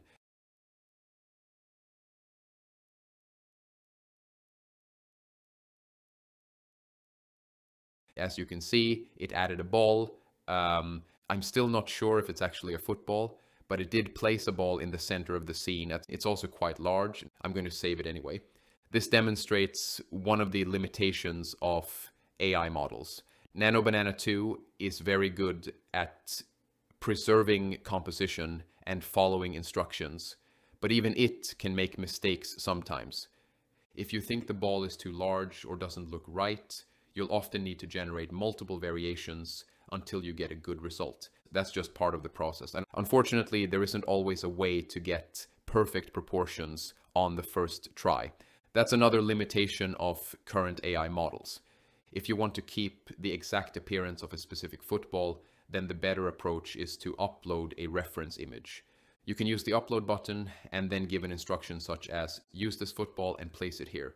That will help maintain consistency. Now let's move on to the selection tools. You can use the selection tools to paint over specific areas and then give instructions such as put a football here. This can sometimes result in better proportions and more accurate edits because the AI knows exactly where to make the change. We already looked at these tools earlier in the lesson. You can paint an area using the brush tool. Then we have the lasso tool. With the lasso tool, you can draw around an area like this and select that specific region. We also have undo and redo buttons. You can also click clear, which removes all current selections and cleans the canvas. Now let's look at click selection. This tool allows you to click on objects in the image and automatically select them. In theory, you can select multiple elements within the scene. However, as you can see, the selection isn't always very accurate. Because of that, edits made using click selection may not always produce the best results.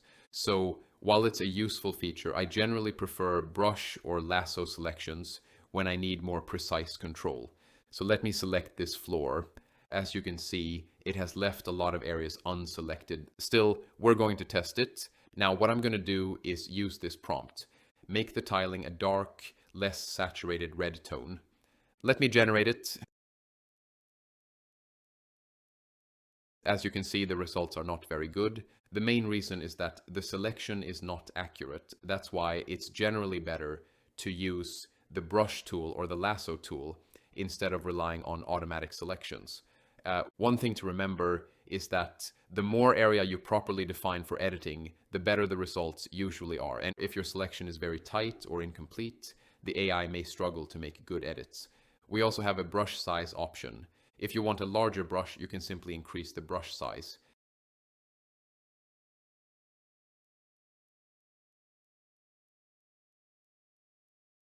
When I was showing this tool before in the lighthouse image example, I already showed you what this replace and erase option does, so I'm not repeating that again. Next, we have the resize tool, and you can change the image ratio from here. You can even enter custom dimensions manually, pixel by pixel. For example, I entered 500 by 500, as you can see. You can also reset everything from here. There are different aspect ratios available as well.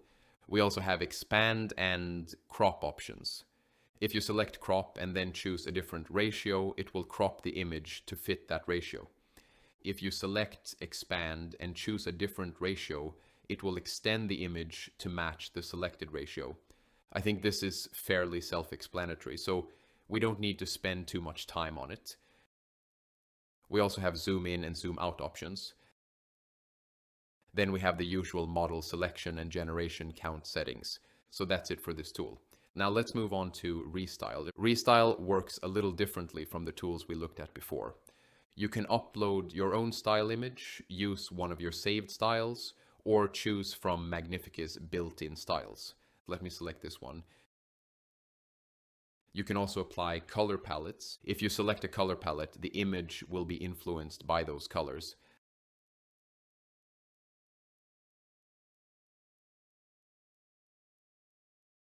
Let me choose this style. Basically, all of these options are the same ones we previously saw in the references section. You can upload styles, use built-in styles, apply saved styles, add color palettes, and so on. Now let me generate it. As you can see, it has restyled our image according to the selected style. So that's how Restyle works. Now notice something interesting. Since we're inside the image editor, we can move back to previous versions of the image. Even if we've already saved an edit, we can still go back. That's another useful feature.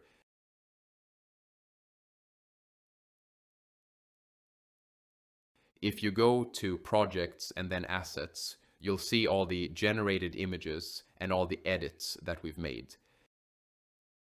If we click on this image, it will show all the versions that were created during editing, and you can see them listed here in the corners. So if you want to revisit an earlier version later, you can simply go to the project, open the asset, and access any previous version. That's another useful thing you can do.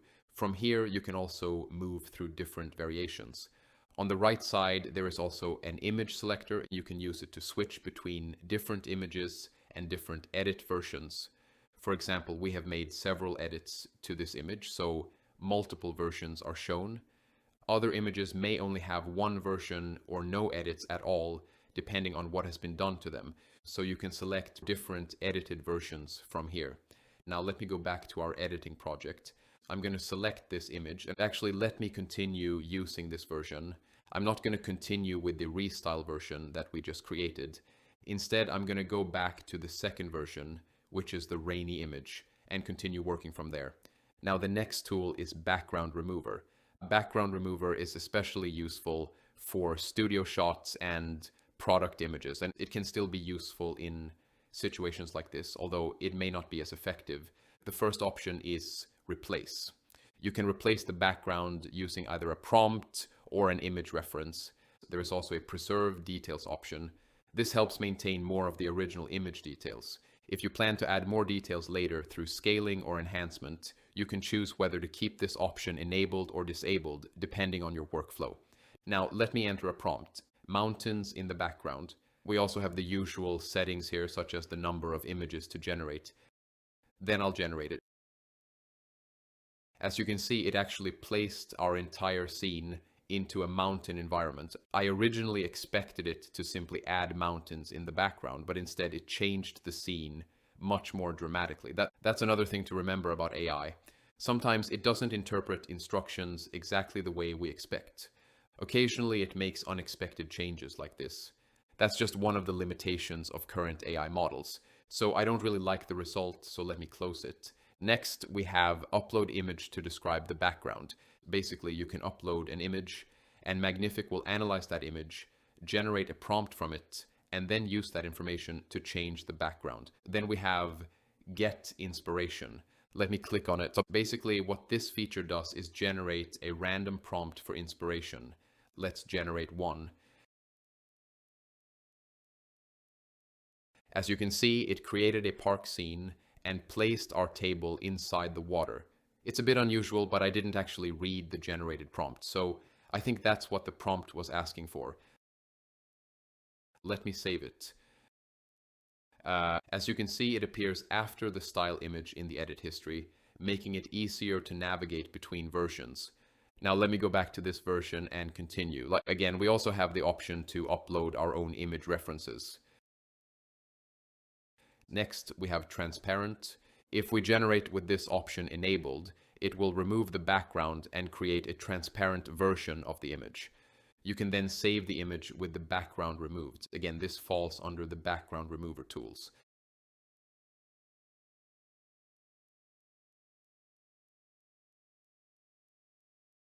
Next, we have color.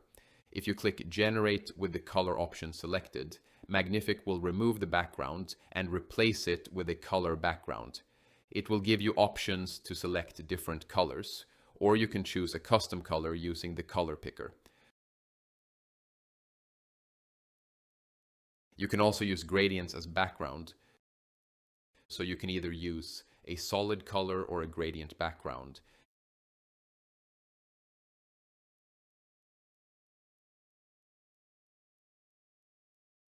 Next, we have adjust. If you click on it, you'll get different adjustment options.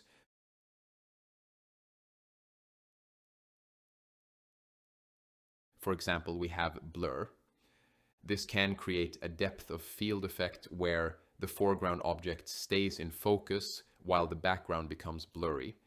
We also have grayscale, which converts the image into black and white. Then we have sepia, which gives the image a vintage or old photo look. We also have the standard image controls such as brightness, contrast. You can adjust these values directly from here to fine-tune the appearance of your image. Then next, we have change camera. This is another tool that I'm going to cover later in a dedicated lesson. Then we have the relight feature. With this tool, you can completely relight a scene and change its lighting conditions. Next, we have upscale, which allows you to increase the resolution of an image. Then again, we have skin enhancer. And after that, we have the standard color correction controls, including exposure, brightness, and other adjustments that you would normally find in image editing software. Basically, I haven't shown these last few tools here, and I didn't go into detail about them earlier either, because in the next lesson, I'm going to cover all of the main tools available inside Magnific. And so I'll explain them properly there. There is no point in showing the same tools over and over again in multiple places. Also, this tutorial has already become more than an hour long. And if I keep explaining the same tools every time they appear, the course will become unnecessarily long and repetitive. So that's why I'm saving those explanations for the dedicated tools section. Now, let's look at the next option, which is compare. Since it's available here, let's quickly take a look at it. Basically, compare allows you to compare the current image with its previous version. For example, we started with the rainy image and then created this edited version from it. The compare tool gives us a comparison window. You can drag the slider from left to right and compare both images side by side. This makes it very easy to see exactly what has changed between versions. So I think that's it for the edit image settings and editing tools. I hope you learned a lot of useful things from this section. Now we're going to move on to the main tools and explore them one by one. So now we are going to look at all the tools. Let's get started. You can access all the tools from the homepage. If you click on all tools, you will see the complete list. You can also access all the tools from the sidebar. And if you can't find a specific tool, you can simply search for it using the search bar. The first tool is Image Generator, which we have already covered throughout this lesson. So let's move on to the next one. The next tool is Image Editor. If you click on it, it will ask you to select an image. Once you select an image, you will see all of these editing options. These are the same image editing features that we covered earlier in this lesson. So I'm going to skip this one for now. Next, we have Assistant. If you click on it, you'll see the option to open a new assistant. Basically, this takes you to the Magnific agent. I'm going to talk about the Magnific agent shortly. After this section, we'll go into more detail about it. The assistant also appears inside spaces, and I'll explain it there as well because it's a very interesting feature. So for now, let's skip the assistant. Next, we have the image upscaler. Let's take a look at that. If you open Upscaler, you will be able to select an image and upscale it. I actually have a dedicated upscaling module in this course, so I'm not going to go into too much detail here. I'm just going to show you how it works. In that module, I'll cover all the useful use cases and different ways we can use the upscaler. It will be very helpful for us as designers, creators, and 3D artists. So we'll explore all of that in the dedicated upscaling module. For now, let's just see how it works. Let me select this image and drag it into the image area. As you can see, all of these options are now available. This image is around 2K resolution.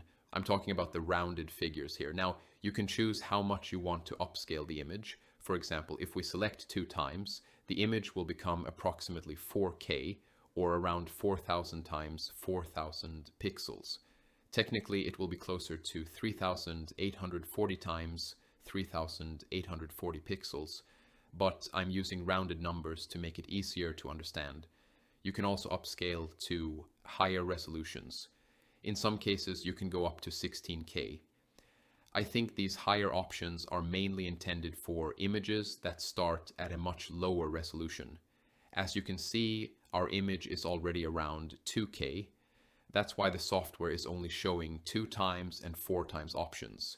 If it allowed 8 times or 16 times, the image would exceed the maximum resolution limit, which is around 10K.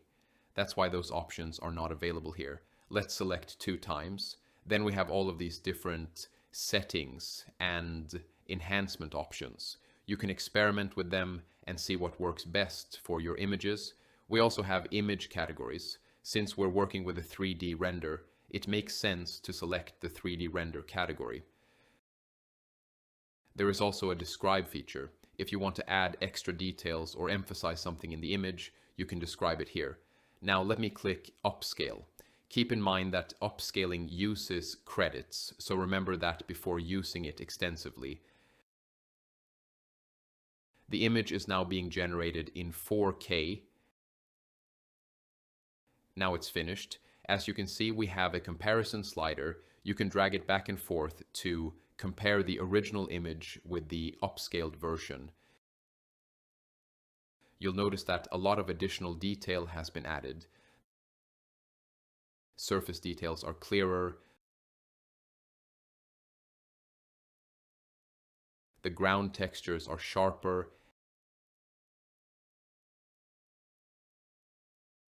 And even the water droplets are more visible than before. That's how AI upscaling works. It enhances details that may have been missing or unclear in the original generation. As you can see, these are all the settings that were used to generate the final upscaled image. Let me download it.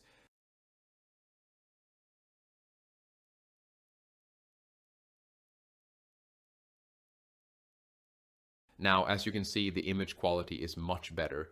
The textures look sharper, and while some areas still appear a little soft because the original image wasn't perfect, the overall result looks very good. As you can see, this is now a 4K image. The file size has increased significantly as well. It's around 27 megabytes. So always remember that when upscaling, the file size can increase dramatically. Now, let's move on to Cinematic Shot. This is a tool that photographers will probably find very useful. It gives you options such as camera selection, lens selection, focal length, aperture, and other photography-related settings. Basically, if you're a photographer and understand how these settings work, you can recreate the look of specific cameras and lenses. You can mimic real-world camera settings and generate images that resemble photographs taken with those exact setups. This can make AI-generated images appear much more realistic. These are additional controls that can help achieve a specific photographic style. Most of the other settings are similar to the ones we've already covered. Since I'm not a photographer, I can't accurately compare the results or explain how each camera setting affects the final image. However, if you are a photographer, this could be a very useful tool. So, I'm going to skip this section for now because it's difficult to fully utilize it without understanding camera systems and lens behavior. Now, let's move on to the next tool, variation. Let's see how that works. Variations allows you to create multiple angles from an uploaded image, right? So basically, let me open this library and take a look. Actually, let me go to the project and open the assets. I'm going to use one image from here. Let's actually do one thing. Let me create a prompt, and I'm going to make one image specifically for this. The prompt will be, make an interesting living room interior in a modern and minimal style, full shot. I'm going to select auto mode for the model. I'm also going to generate 4 images.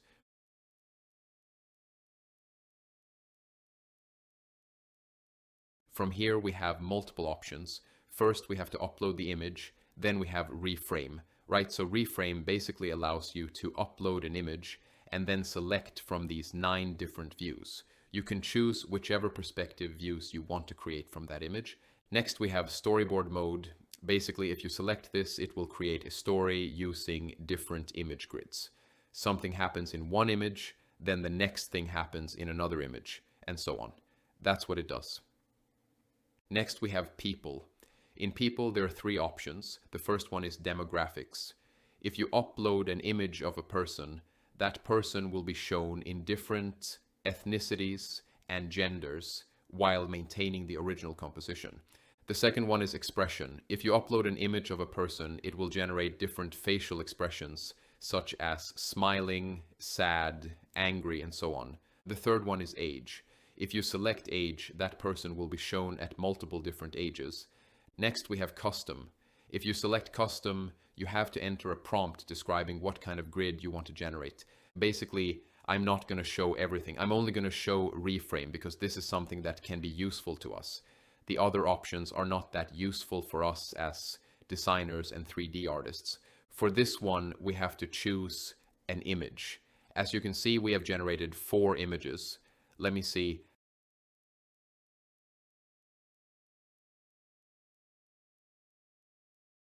I think I like this one, so I'm going to use it here.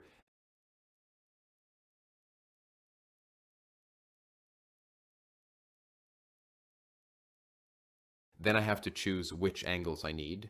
I'm going to select some angles and deselect others. For example, I don't need extreme long shot and I don't need back view because we uploaded an interior image, so back view won't be very useful.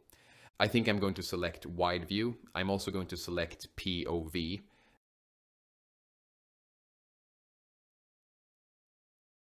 Then let's select medium close-up as well. Next, we have to select the image ratio, meaning what kind of aspect ratio we want. I think I'm going to generate them one by one. This grid is something that you have to choose as well, such as 2x2, 3x2, or 3x3. Basically, with a 3x3 grid, there will be 9 photos arranged in 3 rows and 3 columns. Likewise, with a 2x2 grid, there will be 4 photos arranged in 2 rows and 2 columns. That's what the grid option does. As you can see, if you count the images in a 3x3 grid, the total will be 9. If you select a smaller grid, the total number of generated images will be lower. Let me select the horizontal 16:9 ratio and the 3x3 grid. Then I'm going to select 2K resolution because 4K would be too much. As you can see, it's around 150 credits. If you're just experimenting, then it's better to spend as few credits as possible. So I'm going to select 2K, which will cost around 75 credits. Let me click Generate. As you can see, it has now started generating. And this is the result. As you can see, we got 9 images in a 3x3 grid, exactly as I told you. Also, all of the images are in a 16:9 ratio, and the overall composition is also 16:9. As you can see, it has created a lot of different perspectives from just one photo. So it's very useful when you're experimenting, when you need multiple angles of something, when you're not sure what direction to take, or when you simply need some extra camera angles. That's where you can use it. If you click on this button, it will take you to the edit page, just like before, as I showed you earlier.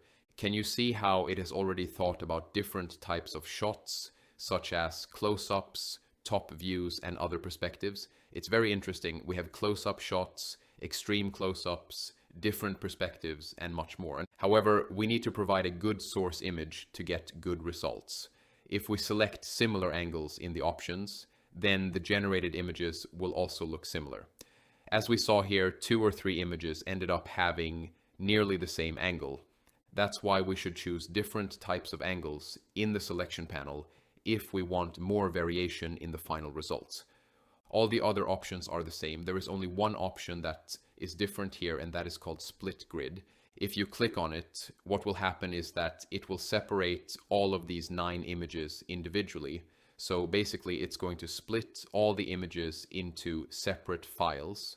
This allows us to manually select them one by one if we want to further experiment with those angles, upscale them, or make additional adjustments. So we can do all of that tweaking using these individual photos, right? And next, we have Skin Enhancer. Basically, I'm not going to show it here. You can just see how it works on your own. You simply upload an image of a person, then use these different grading and enhancement options, and the skin will be enhanced using AI. You can also get help from this tutorial if needed. Since it's not very applicable to us as 3D artists, I'm just going to skip it, right? Then we have Change Camera. This one is interesting, and I'm going to show it to you here. So let's take a look at the Change Camera option. Now, in this one, we have to upload an image, and then we can change the camera angles. It's very interesting. So yeah, I'm going to select this image. I really like this image, so I'm going to use it to test this tool. Basically, once you select the image, you will get this kind of interface. From here, you can change the camera angles, right? Then we have a rotate option. Basically, you can see a preview of how it will look in the top right corner. It will be rotated like that. Then we have vertical. If you adjust this, the image will be rotated vertically. You can see the preview to understand what's happening. Next, we have cameras. Basically, from my experiments, what I have learned is that the more cameras you choose, the more angles it creates around the subject. For example, if you select the right side, it may create a similar shot from the left side and vice versa. I think that's what it does. I'm going to test it right now with you so you can understand it as well. I'm going to select 2 cameras, and then we have zoom. Basically, you can zoom in or zoom out. We also have unlimited generation in this tool, which is great. So let me generate it. As you can see, it has generated images from 2 different angles. One is from the right side and the other is from the left side. That's what the 2 camera option did here. Can you see how interestingly it generates the environment and surrounding details as well? It zoomed out and showed what the environment might look like if this were the original image. So it's a very interesting tool, to be honest. This was the original image, and this is the result we got. And I don't really know what this lock button does. I think it shows the preview or something, because when you click and hold it, it displays a preview. So I think that's what it's for. These tools are updated every now and then, so I don't always know exactly what every option does. You can experiment with them and learn along the way as you use these tools. So I'm not going to go too much into the details of these smaller options. Let me rotate this again, add a little bit of vertical adjustment, select 4 cameras, and generate it.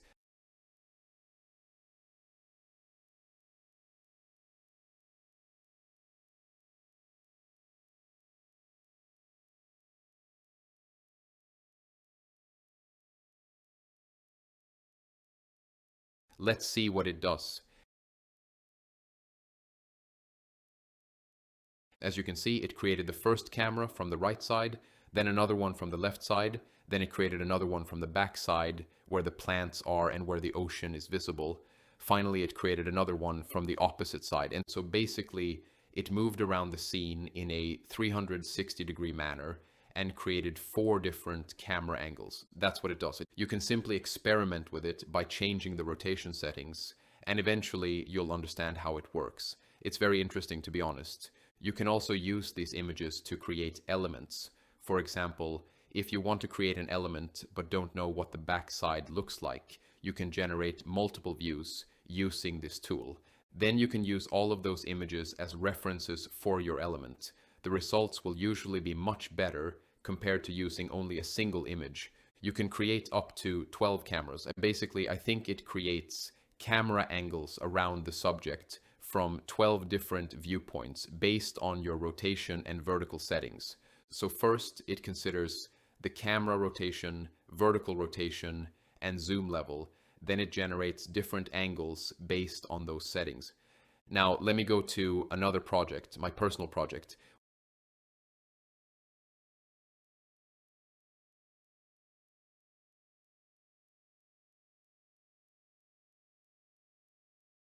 We created this headphone image and I really like it. So I'm going to add it here. What I'm going to do is use the maximum number of cameras, which is 12. For rotation and vertical, I'm going to keep them at 0 because I don't want to rotate the camera too much. I'm not exactly sure what it's going to do, but we'll see. For zoom, I'm going to keep it at the minimum zoom levels.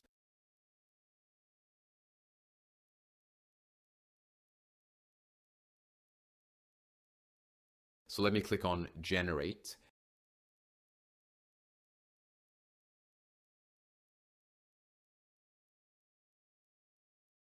As you can see, it has created 12 images.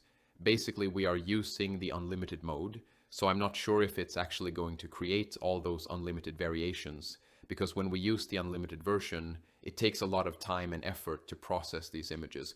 As you can see, it created these images. Basically, I had to cancel the remaining images after this because Magnific had put them into the queue and I ended up waiting for too long. Since we were using the unlimited version, I couldn't wait that long. I think I waited around 15 to 20 minutes, which is a bit too much.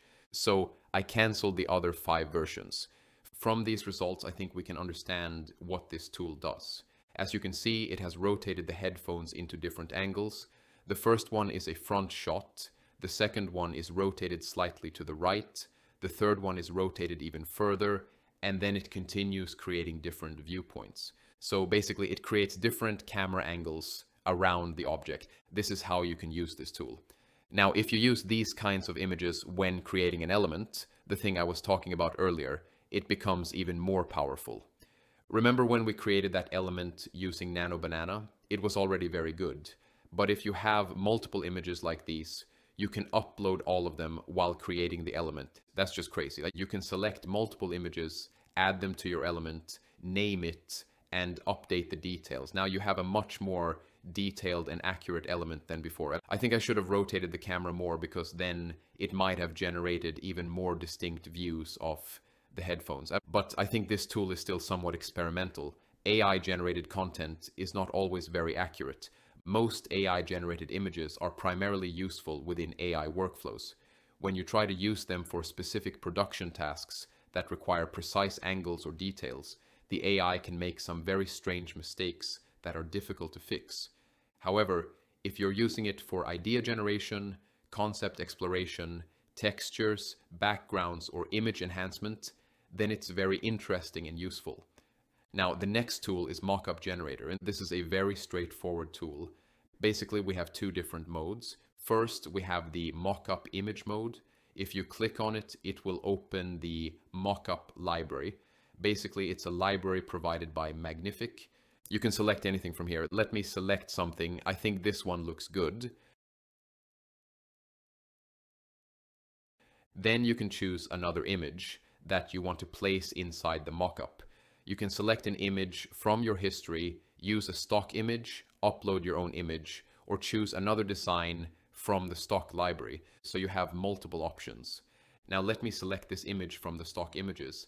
Then I'm going to click on Mockup Editor. This will take you to the Mockup Editor because this tool uses a combination of AI and Magnific's own editing tools. It doesn't simply generate the result like the AI tools we used earlier. Now let me click on it. Then I'll click on Fill, so it fills the entire mockup instead of using Fit mode. Basically, there are different tools inside the mockup generator. You can choose different products, designs, and layouts. You can explore all of those options here.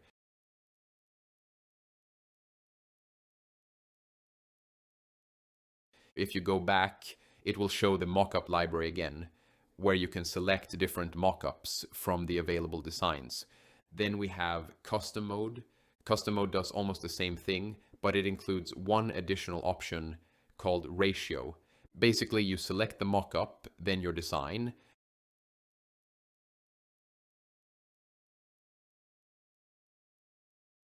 and finally the image ratio. What it does is combine both images into a mockup and then adjust the final output ratio according to the setting you've selected. That's basically what it does. It's very self-explanatory. Now the next tool is remove background. This one is pretty basic. Let me select the image and generate it.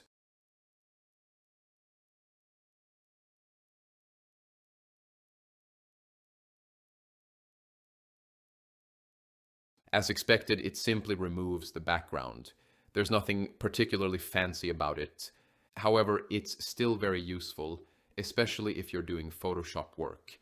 To be honest, a few years ago, removing backgrounds from images like these was one of the most difficult and time-consuming tasks. Now AI can do it almost instantly. And now the next tool is Relight. This is a very interesting tool, and I'm going to talk about it in more detail. So let's take a look at the Relight feature. Now, with this Relight tool, what you can do is basically relight the scene, right? So I think I'm going to use this headphone image that we generated. Let me select it.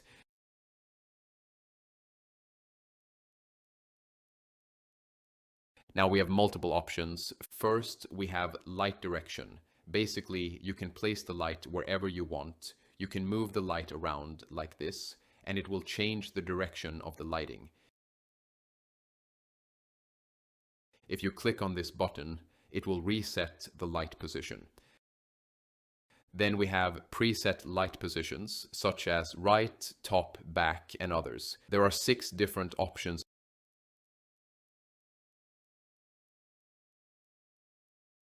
I think I'm going to place the light here. And now we have the option to choose different colors for the light. You can either use one of the preset colors or choose your own color using the color picker. Let me pick a red color.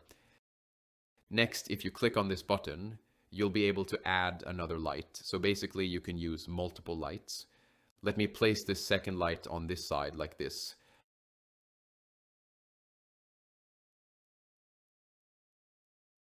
I'm going to choose a blue color for this light. As you can see, you get a preview showing how the lighting will affect the image.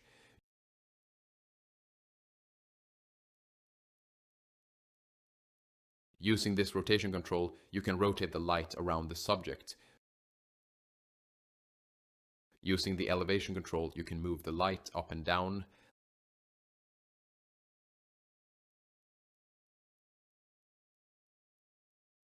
Let me select the first light again and lower its elevation a little, like this.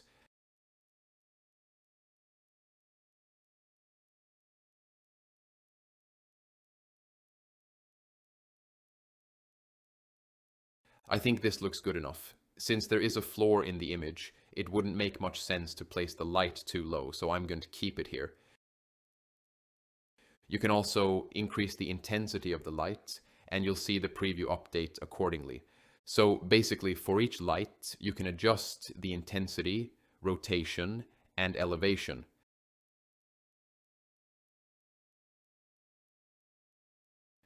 Finally, you can choose the number of generations and the output image resolution. Let's set it to 1K and generate it.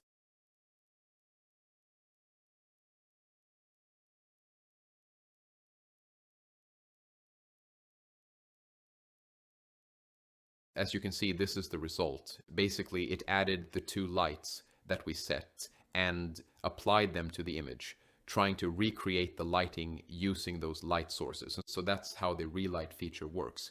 You can relight almost any scene with your desired lighting setup. This can be very helpful if you're creating draft images. Instead of recreating different lighting scenarios in 3D every time, you can quickly test them here using minimal credits or sometimes no credits at all. Then you can show those variations to your client and get approval for the lighting style they prefer. Once the client approves one of the lighting setups, you can recreate that exact lighting in your 3D scene. So this tool can save you a lot of time during the approval process. Next, we have the light transfer option. For this, we've selected our main image, and now I'm going to choose another image whose lighting I really like. That's what we're going to use as the lighting reference. So I'm going to select this image. Now let me generate it. This light transfer feature uses the unlimited model, so let's see what it does. And as you can see, it created this image, but it looks nothing like our lighting reference. And that's because you have to understand something important. If you're using any image as a lighting reference, both images should have a similar type of scene. If both scenarios are similar, the AI will probably do a very good job. If they're very different, it will most likely produce poor results. The type of scene matters a lot when using the relight feature. So what I'm going to do is find a better example so you can clearly understand what works and what doesn't. Let me try this blue-toned image. It's still not a perfect example for demonstrating the relight feature, but we'll use it just for testing. As you can see, this is the result. If you compare both images, you'll notice that the result isn't what we wanted. The reason is that our source image is a studio-style product shot, while the lighting reference is an interior lifestyle scene. The AI tries to transfer the lighting, but it struggles because studio lighting and lifestyle lighting are completely different. So I think this feature gets confused when those two lighting styles are mixed together. So here's something important to remember. If you have a studio shot that you want to relight, always use another studio shot as your lighting reference. If you have a lifestyle image, use another lifestyle image as the reference. If you're working on an exterior scene, use another exterior image. Don't mix a studio image with a lifestyle reference or an interior image with an exterior lighting reference. Those combinations usually don't work very well. Now I'm going to show you another example that makes this much easier to understand. I'm going to select this image of a house in a forest.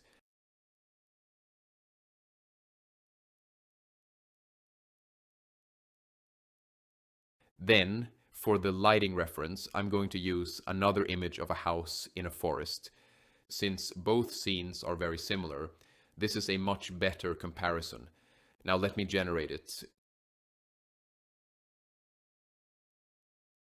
As you can see, it transferred the mood from the reference image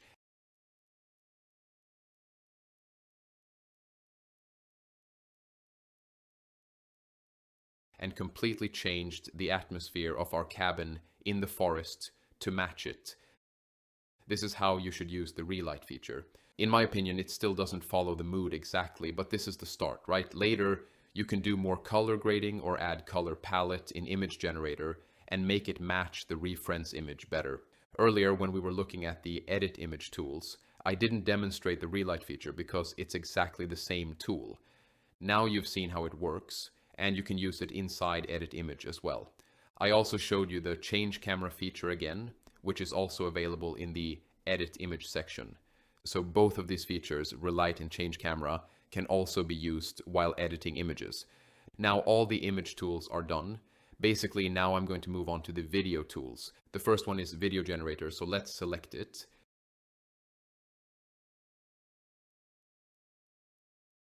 The video generator works very similarly to the image generator.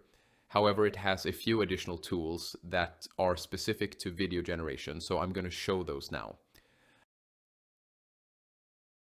I'm going to select this image as the starting image, or you can call it the start image. Remember, you cannot use elements while using the start image and end image options.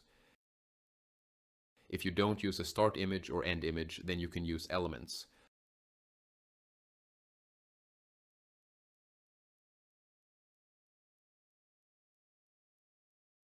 Other than that, it has almost all the same options. You can select the model, add references, write your prompt, and use the other settings. Now we have a few other options that I'm going to show you. There is an auto mode and a manual mode. Let's start with auto mode. I've selected an image and now I'm going to use a very simple prompt, raining on the terrace. It's a very basic prompt, but I'm just going to show you what it does. Next, we have to choose the output resolution. Since our image is square, it makes sense to generate the video in a square aspect ratio. Otherwise, it will crop or change the framing.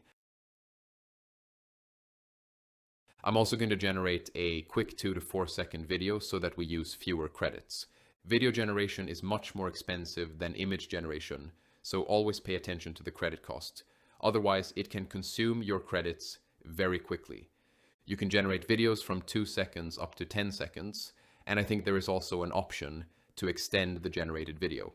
Now let me generate this so we can create our first video in this course. I'll let it generate, and I'll see you once it's finished. While it's generating, let me show you one more feature. If you select an end image, the video will start from the start image and gradually transition until it reaches the end image. The AI will do whatever it can to connect those two images, even if it has to create some unusual transitions. So make sure both images are related to each other. Otherwise, the generated video may look very strange. I'm going to select this image as the end image. Let me go to my assets. These two images share similar characteristics, so I think they'll work well together. The first image is this one, and the second image is this one. Both of them have a rainy outdoor atmosphere, so that's why I'm choosing them. Now for the prompt, I'm going to write, go from camera 1 to camera 2. Basically, we want the video to transition from the first camera angle to the second camera angle. I think it creates some kind of morphing transition between the two. I'm going to use the prompt editor for this. Let me click on Enhance Prompt and see if it improves it. As you can see, it created a much more detailed prompt. I think it looks very interesting.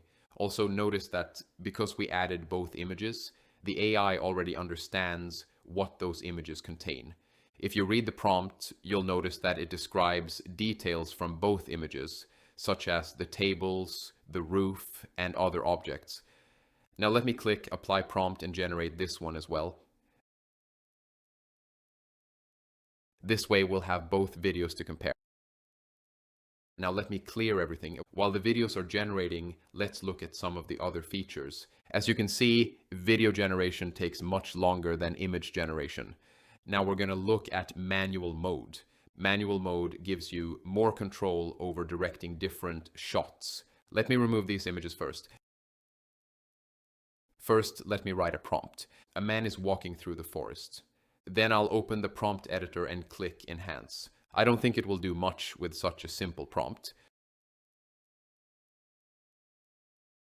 So instead, let me give it another instruction. Make it more detailed. Then I'll press Enter.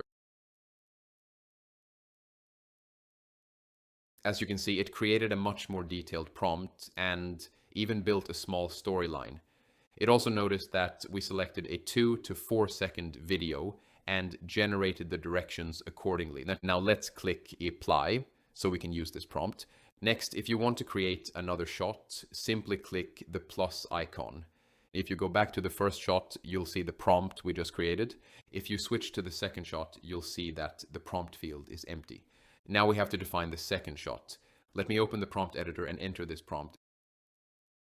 Suddenly a bear appears. Now let me click on Enhance Prompt. I don't think it will do much. Now let me give it another instruction, make it more detailed. Then let's press Enter. As you can see, it has generated a much more detailed prompt for the bear appears scene. And so the first scene was a man walking through the forest, and the second scene is where the bear suddenly appears. Basically, you can direct different scenes by creating different shots. You simply create multiple shots, describe what happens in each one, and the AI will generate the entire sequence for you. And that's basically what this manual mode is for. Another thing is that I think you can create as many shots as you want. I'm not exactly sure what the limit is. It might be 5 to 10 shots, but I don't know because I haven't used manual mode that much. However, it's pretty self-explanatory, so I don't think I need to go into too much detail. Personally, I also wouldn't create too many shots in a single generation. Let's be realistic, if something goes wrong in one of the shots, you'll have to regenerate everything again and again, which doesn't make much sense. More importantly, video generation consumes a lot of credits. Believe me, you don't want to waste that many credits because of mistakes in a long video.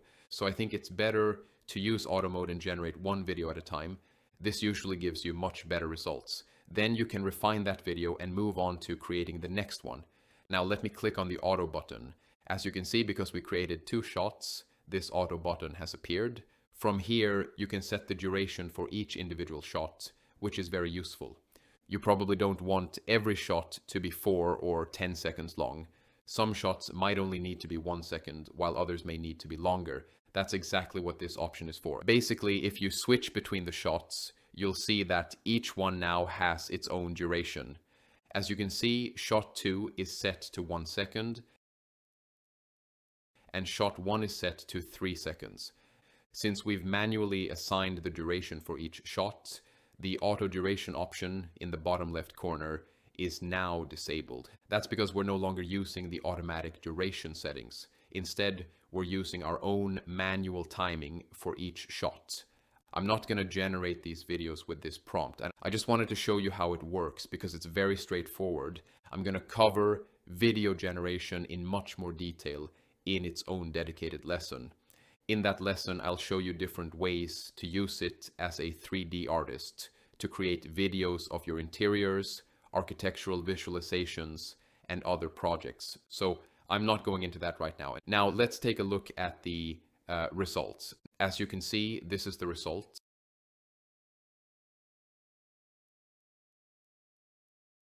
And it's looking amazing. And this was the image that we used. Then we gave it the prompt, and it used Seedance 2.0 to create this video.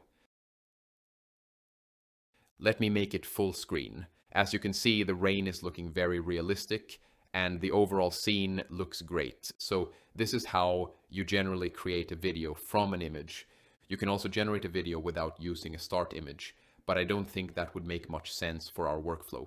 Here you can also see all the other details about the video, such as the resolution and other settings. Next, we have the options Use Video as a reference that we saw before in image generation. It's the same as that. It will just put the video in the reference. Upscale, Recreate, and Add to Project. The Extend option is new. If we go to Upscale, it will take us to the Video Upscaler. Basically, if you want to increase the quality of the generated video, you can do that from here, and it's pretty straightforward. You simply choose the settings and upscale the video. Next, we have Extend. If you click on it, you'll be able to extend the video. Right now, this video is around 4 seconds long. You can simply describe what should happen next. For example, you can write, "A man comes out of the cabin."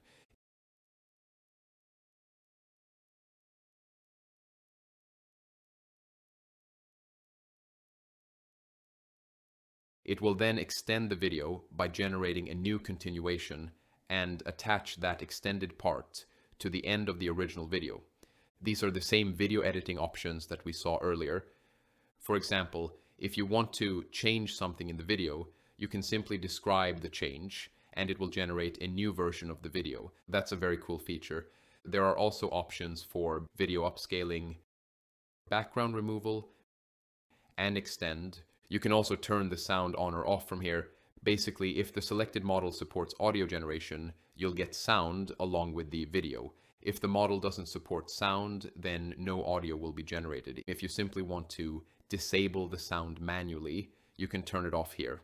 Or if you want the generated sound, you can turn it on. Next, we have some additional editing options. First, we have basic video editing, where you can cut the video and use color grading tools similar to those found in regular video editing software. You can explore these tools by yourself, because all these are very self-explanatory and this tutorial is getting too big. Then we have trim. If you want to trim the video, simply select a portion of it and click trim. It will remove the unwanted section. We also have options to add voices, voiceovers, voice effects, sound effects, and music to the video. These options are pretty self-explanatory, so I encourage you to try them yourself. If any of these tools are important for our workflow, you'll see them later in the dedicated video creation module, where I'll show you how to create videos from images for your 3D visualization and design workflow. Seeing them in an actual project will make much more sense. Otherwise, if you're watching this course for free on YouTube, You'll be able to access these options yourself, experiment with them, and learn how they work. Now, let's look at the next result. As you can see, this one has the morphing effect that I was talking about. Basically, if you're using two images, make sure both of them have a similar interior, scene, or overall characteristics. If the interiors are very different or the scenes change significantly between the two images, you'll get this kind of morphing effect. The video will look like it's transforming from one scene into another, creating some unusual transitions. So keep that in mind. I only showed you this example so you could understand what happens. This is the type of result you can expect when using a start image and an end image together. Again, we have the same recreate option. Then we have the speak option. You can add a script, choose a character, and if your video requires someone to speak, you can simply enter your script, select the character, and generate the speech. And it makes the selected character speak in the video. I'm not entirely sure how useful this feature is for our workflow, but it's available if you want to use it. Personally, I prefer using 11 Labs for creating voices. Most of the voices I use for my videos are generated with 11 Labs. And in fact, the voice you're hearing in this Magnific course was also created using 11 Labs. I absolutely love their voice generation quality. Magnific also uses 11 Labs voices, but when I compared the pricing with my own 11 Labs subscription, I found that using voices through Magnific costs much more than using 11 Labs directly. So I personally prefer using 11 Labs separately for voice generation and using Magnific only for image and video creation. Then when I need voiceovers, I simply generate them in 11 Labs, import them into DaVinci Resolve or another video editor, and use them in my final video project. Next is Add to Project. If you use this option, it will let you create a new project, and you can add the video to that project if you want to organize your work. I just wanted to show you where it is. Basically, that's everything I wanted to show you about the video generator. One more thing that I forgot to show you is that if you click on the video, you'll see an option called Edit Clip. If you click on Edit Clip, it will open the same video editor that I showed you earlier. This is simply a shortcut. Next, we have Extract Frame. Basically, you can extract any frame from the video. Let me move to a frame where the ripple is visible on the table. Now let me click on Use as Start Image. When you do that, Magnific will take the selected frame from the video and automatically place it as the start image. That's how you use this option. You can also click on Save to Project. What this does is save the extracted frame as an image inside your project. Now you can use that frame just like any other image. Next, we have Download. This simply downloads the frame that you have selected. So basically, you can extract a specific frame from the video and download it as an image. Then we have the same options again. Save as template and share. So that's it for the video generator. Now let's move on to the second tool, Clip Editor. The Clip Editor is basically the same editor that we just saw. You simply upload your video. Let me select this video. As you can see, we have the same editing options that we already covered while generating videos before. So I'm not going to repeat them again. Let's move on to the next tool. The next one is Video Upscaler. And the Video Upscaler works almost exactly the same as the Image Upscaler. Instead of selecting an image, you select a video.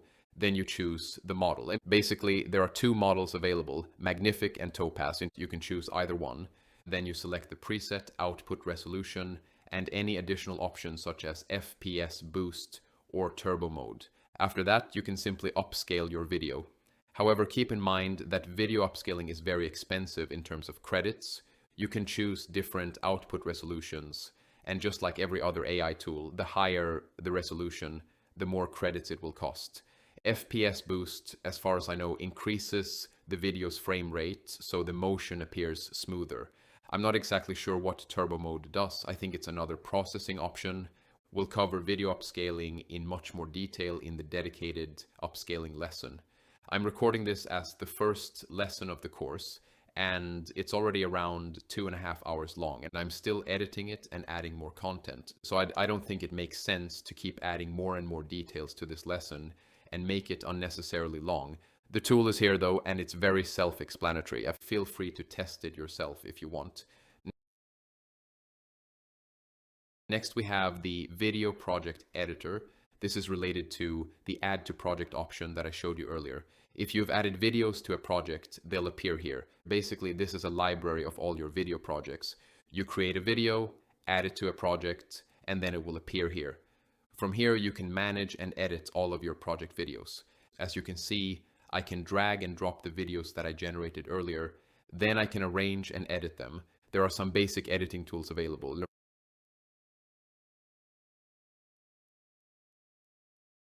For example, let me select this video and reverse it. It's actually pretty interesting to watch. Now the morphing happens in reverse, the table appears properly, the walls come back into place, and then the rain starts. So that's how you can edit your videos here. Look, there's nothing particularly advanced in this editor. Personally, I wouldn't use it unless I'm in a hurry because I'm much more comfortable editing videos in DaVinci Resolve. However, it's available if you want to use it. You'll find the basic editing tools here, such as trimming, simple edits, and a few basic animations. So that's basically what the video project editor is. Next, we have Speak, which we already saw earlier. You simply upload an image or a video, select a character, and then enter the script you want that character to say. The AI will generate the speech accordingly, and if you click preview, it will generate a preview first. Then if you click generate, it will create the final audio using your script. From there, you have another option called add audio. You can also add audio to your video, and from that audio, I think it will generate speech using your selected voice. This isn't a very useful tool for us as 3D visualizers and designers, so I'm not going to go into too much detail here. Next, we have Video Relight. This works exactly the same as Image Relight. Instead of selecting an image, you select a video. Then you choose the different lights you want to use to relight the video. Instead of relighting a single image, it relights the entire video and generates a new version with the updated lighting. And again, it's the same workflow. You can choose different light colors, lighting positions, and other settings. And we also have the same light transfer option. If you have another image with lighting that you like, you can use it as a lighting reference, and Magnific will try to transfer that lighting style to your video. And that's it for all the video tools. And now we have the audio tools. I'm not going to cover these tools in detail here or anywhere else unless it's absolutely necessary, because audio is a completely different category. And I'm showing Magnific mainly for artists and designers. Most of these audio tools are straightforward, and you can easily figure them out on your own. They're also not particularly useful for our workflow because we mainly use Magnific for image generation, image upscaling, image editing, and sometimes video generation. So I'm not going to spend much time on the audio tools. First, we have the music generator. You can use different models to generate music. You simply describe the type of music you want, choose a model, and it will generate the music for you. Next, we have the voice generator. This works similarly to the speak feature that we saw earlier. Basically, you select two different characters.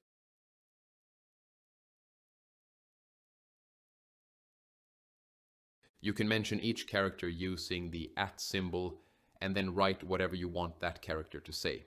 Write a script for each one and assign the dialogue to the correct character.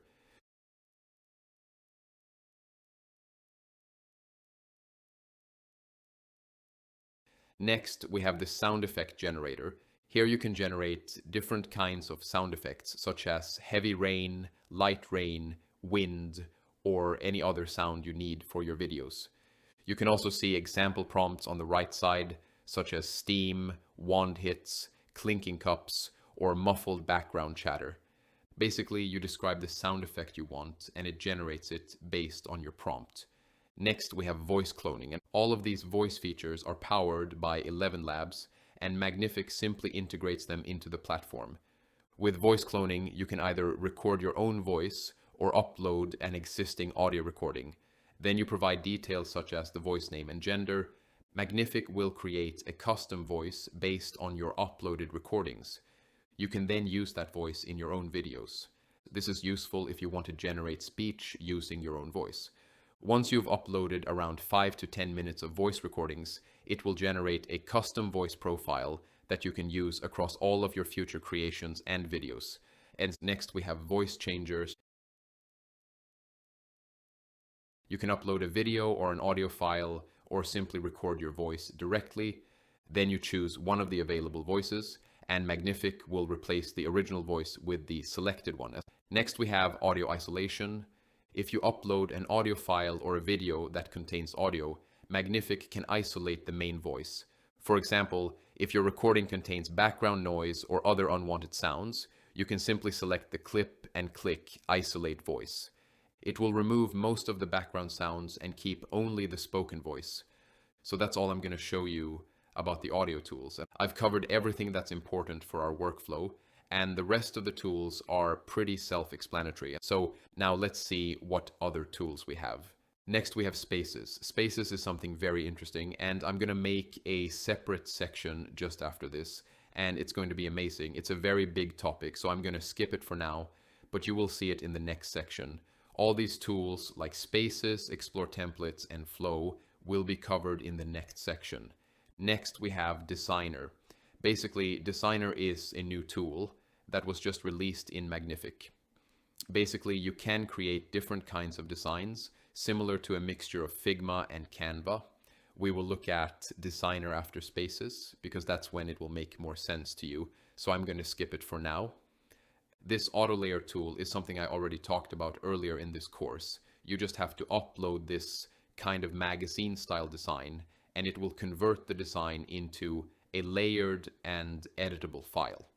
Basically, what it does is take this kind of design, make it layered, and then open it in Designer, I think. Then you'll be able to edit it. You can also see an example of this on the right side, but remember that you have to use images that can be converted into different design layers. If you use interior images and stuff like that, it won't work perfectly. So you have to find images like these. Next, we have the design editor. Basically, if you open this, then you will see these templates, elements, and this kind of interface. If I give my honest opinion, this app is basically the same as Canva. If you have used Canva, then you will notice that it has a very similar interface and almost the exact same kind of elements and stuff like that. But in my opinion, if you already use Canva, then it would probably be better to stick with Canva because Canva is incredibly fast compared to this. I think that's the problem with these kinds of platforms. They try to focus on everything and end up making a bunch of different tools. Many of these tools are not that usable because if you focus on everything, you won't be able to make each tool perfect. So that's what it is. Basically, you can create designs like posters and stuff like that on this platform. But if you are making these kinds of templates and designs, it's better to use Canva than this. Now, if I click on this Go Back button, it will take you to this kind of page where there are a lot of templates and stuff like that. Again, it's very similar to Canva, so you can use that too. So let me just go back and let's look at the tools. Basically, this is the design editor. We will look at Designer and Explore Templates in the next section. When the Spaces section is done, I'm going to show you these options. Next, we have 3D. In the 3D section, we have a fast 3D generator. Basically, what you can do with this is create a 3D model, right? To use this, you have to select multiple angles of your desired 3D object. Basically, you have to use front, left, right, and back images so it can create a better 3D model for you. We also have different modes like detailed, standard, and textureless. You can choose any of these options depending on the kind of model you want, and then you can generate your 3D model from here. There is also an option to increase or decrease the face limit. Basically, I think these are the polygon counts. You can increase it up to 2 million polygons. So if you have a very detailed 3D model to create, then you should increase the face limit. If you have a much simpler model, then you can decrease the face limit. And these are the models that I was talking about. There are basically 2 or 3 of them here: Tripo, Trellis, and Meshy. These are a few models that generate 3D models from images. To be really honest, generating 3D models from images is not that great right now. I have seen some videos and stuff like that, but it's still not that good. If it improves in the future, then I will definitely look into it more. But right now, the models that AI generates are not of the quality that we would normally use in 3D visualization unless the object is very far away and won't be seen properly. But then again, if it's that far away, why would we even need to create a 3D model and place it there? We could just add it in Photoshop, right? So there's that. I'm just going to skip it. Now, if you go to 3D, there is another option. We just looked at the 3D generator, and now we have 3D scenes. If you click on that, you will first have the option to choose a location. There are a bunch of locations already provided by default, and you can choose one of those. Or you can upload your own location as well, so you can either use one of the default locations or upload your own. Next, we have the option to select an image from your generated images. After that, you can enter a prompt. Using both the prompt and the selected image, Magnific will generate a scene for you. Then we have the option to generate it in normal quality or high quality, so you can choose whichever one you want. Another option is place. Basically, if you click on change location, it will take you to Google Maps Street View. You can click anywhere and it will take you to that street. You can then select that location as your backdrop. That's how you can use it. Like basically it will create a scene from that location data. When you click on confirm location, it should generate the scene. However, I think it's currently failing because it says it failed to capture the panorama. I'm not sure what the problem is. Maybe there are some server issues or something like that. Again, you also have the quality options here. Then we have the upload option. It supports .ply and .spz scene files. I think these are some types of files used for geolocation or something similar. I'm not completely sure about that. But if you have those kinds of files, you can upload them and it will create a scene from that file. Now, coming back to the browser, we have another option, which is to select a subject. This is optional if you want to include a subject in your scene. Basically, what will happen is that it will generate the scene and then place the selected object into it. As you can see, I have selected these shoes and it has created an object reference that will be placed into the scene. These shoes will appear in the selected environment. Next, we have the option to use a 3D model. Basically, if you already have a 3D model, such as a headphone stand, a mouse, a keyboard, or anything else, you can upload that model here and it will use it as the subject. Next, we have the image option. If you have your own image, you can simply select it here and it will use that image as the subject. For now, I'm just going to use one of the default shoes. I'm selecting these shoes and then I'm going to generate the scene. Basically, I have selected a scene and a subject, and now it's generating the scene for us.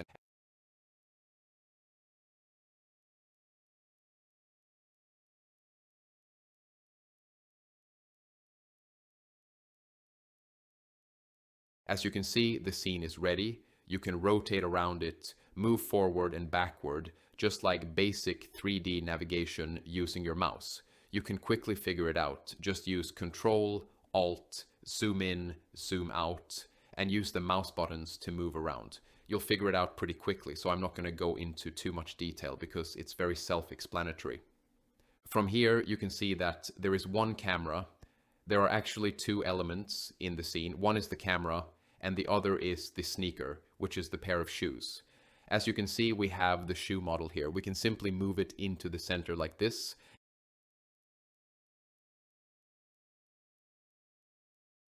And I'm just going to rotate it. If I click on the camera icon, it will switch to the camera view. Basically, this is a combination of a 3D scene and AI-generated content. There are also camera settings that you can change, such as the focal length and other options, I think. You can also move the camera around. I'm just playing around with it. To be really honest, before making this tutorial, I had never used this tool. I only opened it to showcase it to you. Let me just put it on this. Basically, this is the space where you can place the subject. As you can see, let's look at some of these options. If I first go to this camera and click on it, you will be able to select the aspect ratio and frames. As you can see, unlimited generation is turned on. From here, you can select the capture quality, such as live or production quality. You can also write a prompt to further improve how this product is captured. And basically, this is kind of like a 3D plus AI workflow. You can also upload your own images as references for shooting these shoe images. If I click here, it adds another camera. If I go back to compose, basically, when you switch to shoot mode, it takes you to the actual camera view. Then when you switch back to compose, it takes you out of the camera view. As you can see, we now have two cameras in the scene. You can select either camera and move it around like this. Then, if you switch to the camera view, it will show you exactly what the current camera is seeing. You can use this bar to move the camera up and down. From this dot, you can move it around like this. Let me delete this camera. I'll go back to the first camera. Place it in the center like this and move it closer so we can see the shoes better. If you click on this button, it will capture a screenshot from the current camera view. Then, with the help of AI, it will generate an improved image from that view. Basically, now it has created the image. As you can see, it has completely transformed the scene into an image. It generated this image from the 3D scene. From the sidebar, you can see all the captured images. So basically, it's a 3D plus AI kind of environment. What this can be useful for is when you don't actually have a complete 3D scene, but you do have a photo of a background location. You can use that background image inside Magnific as the location.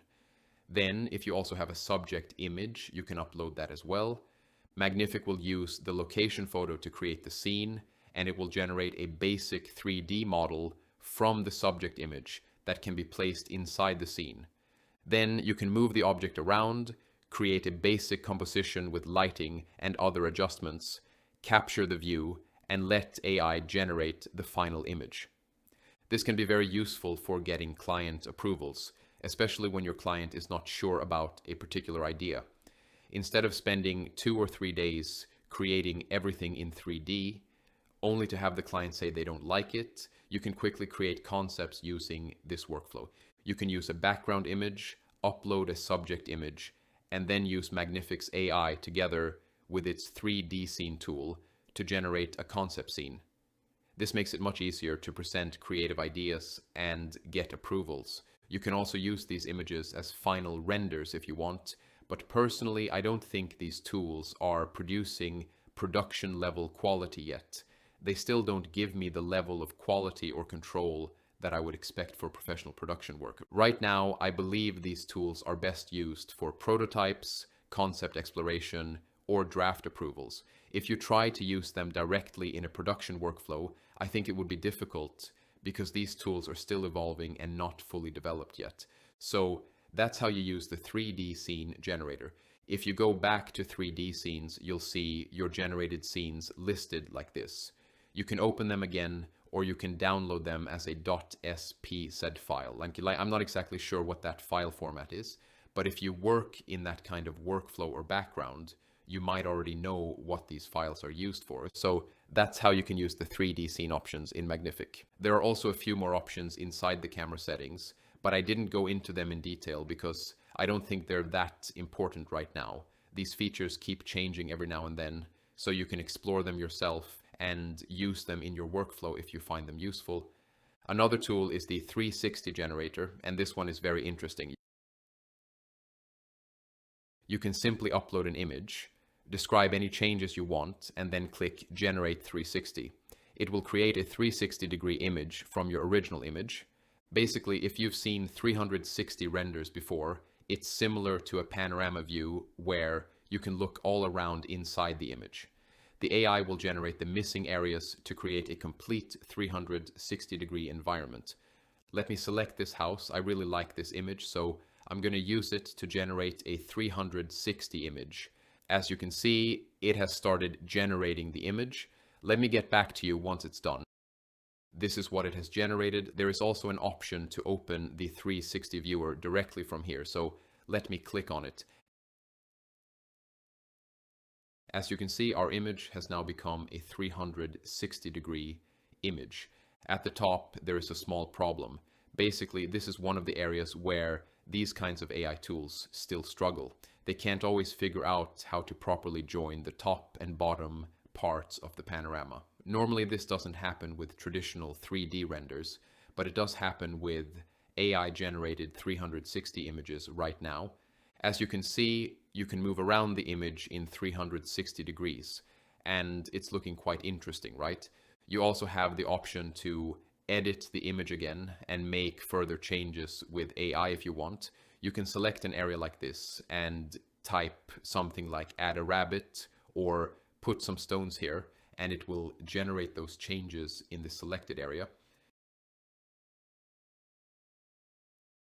You can also use reference images while making these edits. Simply upload a reference image and tell it to make that area look similar to the reference or whatever changes you want. It's pretty self-explanatory. If you click here, you can add a viewpoint. Basically, if you move to a certain location and click on this create viewpoints, it will create one image with a bunch of different shots in it. So basically, it will capture different shots from nearby locations.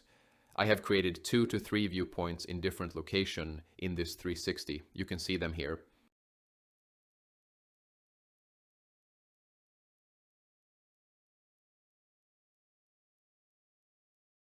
Next, we have an option to convert to 3D scene. Basically, if you click this button, it will convert the 360 image into a 3D scene. As you can see, it has moved our 360 into a 3D scene, and now you can do the same things that we did earlier. You can add a subject and create a complete 3D scene from this image. So that's pretty much everything about the 3D section. Next, we have flow. Flow is something very interesting, but I'm going to explain it when we get to the spaces section. It's a really interesting tool, but it's a little complicated to explain right now. So I think I've covered every important tool in Magnific except for spaces and designer. Then we have connections. These are more for automation, development, and similar workflows. I personally never use these kinds of features, such as APIs and MCPs. I think these are mostly used by developers and people working with automation, so I'm just going to skip them. Now, before we start the spaces section, I'm going to show you another feature that is very interesting. It's called Magnific Agent. If you go to the home page and click here, you'll see the Magnific Agent chat bar. Basically, you can use this chat bar to create things through Magnific Agent. Think of it as ChatGPT, but built directly inside Magnific. They have already set up certain workflows, so you don't have to do a lot of manual work to generate images. I'm going to show you how it works now. Now, if you open Magnific Agent, it will appear like a chat interface. From here, you can select the agent that you want to work with. By default, there are 2 agents created by Magnific. One is the Magnific Agent, and the other is the ad creator. You can switch between these agents like this and use them for different kinds of tasks. For now, let me select the Magnific Agent. You can also upload your own files or use one of your previous creations if you need to. Next, we have a few different options. The first one is credit autonomy. Make sure you turn this off, because if you leave it on, the agent will generate images without asking for your permission whenever it thinks it's necessary to complete your task. If you want to have full control over your credits, keep this turned off. That way, every time it wants to generate an image or perform any action that requires credits, it will ask for your approval first. Only after you approve it will it use your credits. Next, we have agent autonomy. There are 3 levels: low, medium, and high. Basically, whenever the agent needs more information to complete your task, it will ask you questions such as what colors you prefer or what style you're looking for. If you set it to low, it will ask as few questions as possible. If you set it to high, it will ask many more questions and guide you through a much more detailed process before generating the final result. Then again, we have unlimited mode. You can turn it on or off from here. When it's enabled, the agent will only use the unlimited generation models, so it won't consume any credits. Next, we have the option to choose between create and brainstorm. If you click on create, it will immediately start generating images or videos based on your request. Personally, I don't use the Magnific agent for directly creating images because I prefer using the dedicated image generation tools for that. Instead, I always select Brainstorm because it analyzes my prompt, gives me suggestions, asks useful questions, and helps me develop better ideas. Then we have voice mode, which lets you interact with the agent using your voice. So these are the main options available in the chat bar. Now let me enter a prompt. I want to explore sci-fi headphone concepts. Basically, I'm trying to explore different sci-fi headphone concepts using this agent. Normally, if you enter this prompt into an image generator, it would immediately start generating images. But here, the agent first thinks about your requests and asks relevant questions before creating anything. While it's responding, let's look at a few more options. At the top, if you click on the agent name, you'll see an option to view all agents, and you can also create a new agent from there. There is also a plus icon that starts a new chat. Then we have the chat history. Everything you've discussed with the agent over time is saved here, so you can revisit previous conversations whenever you want. Finally, you have the close button, which simply closes the agent panel. Let me open it again by clicking here. Now, it has given us a few options to choose the direction of our concept. Basically, it's asking what kind of sci-fi headphones we want to explore. I'm going to choose cyberpunk and industrial. Next, it's asking whether I want to see the headphones in a studio product shot or on someone's face, meaning in a real-world context. I'll select the studio product shot.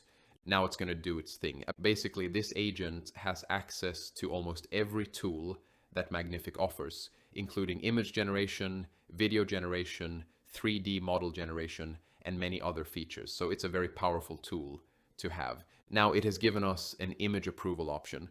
Again, make sure you don't enable automatic approval of costs. If you turn that on, it will automatically generate images, and if those generations consume credits, you could end up spending a lot without realizing it.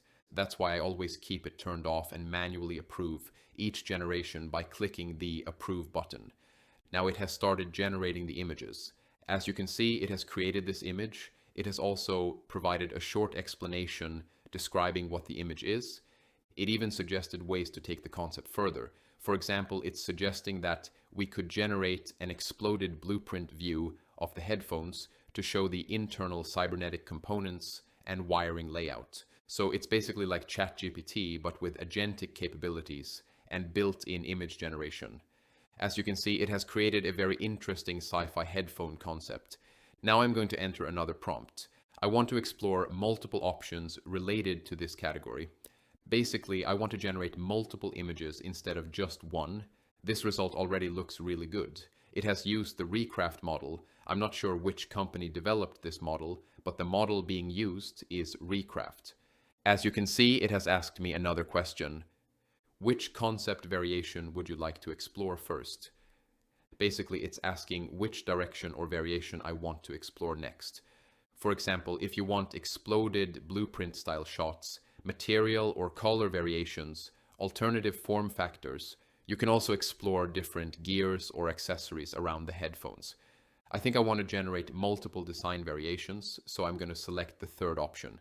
Now it has started doing its work. It will call the appropriate tool and ask for your approval.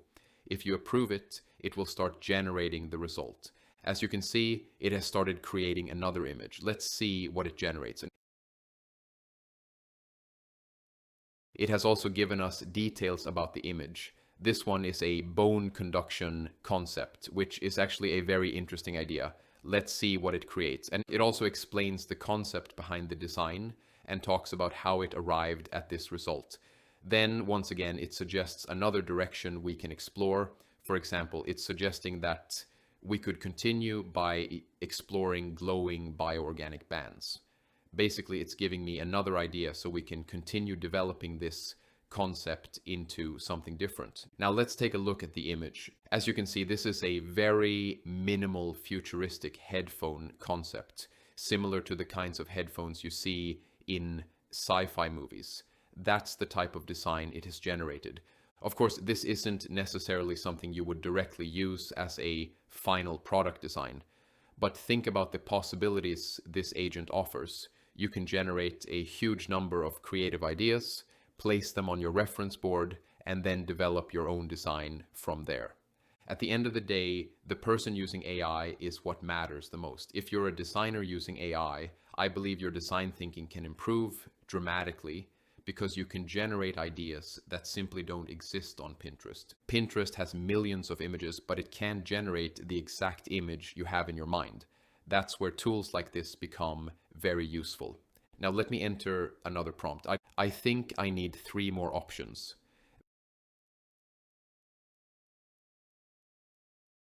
Basically, I'm asking it to generate more concepts. Again, it's asking what kind of variation I want to explore first. I think the steampunk option looks interesting, so I'm going to select that and approve it.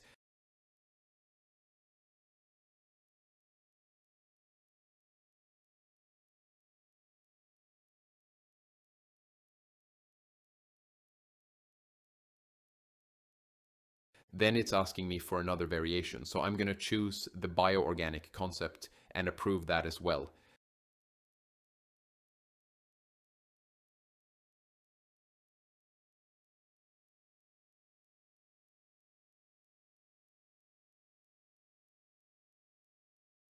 Now it has finished thinking again, and it's telling us that we've already explored 4 different sci-fi design philosophies: cyberpunk, alternative form factor, steampunk, and bioorganic.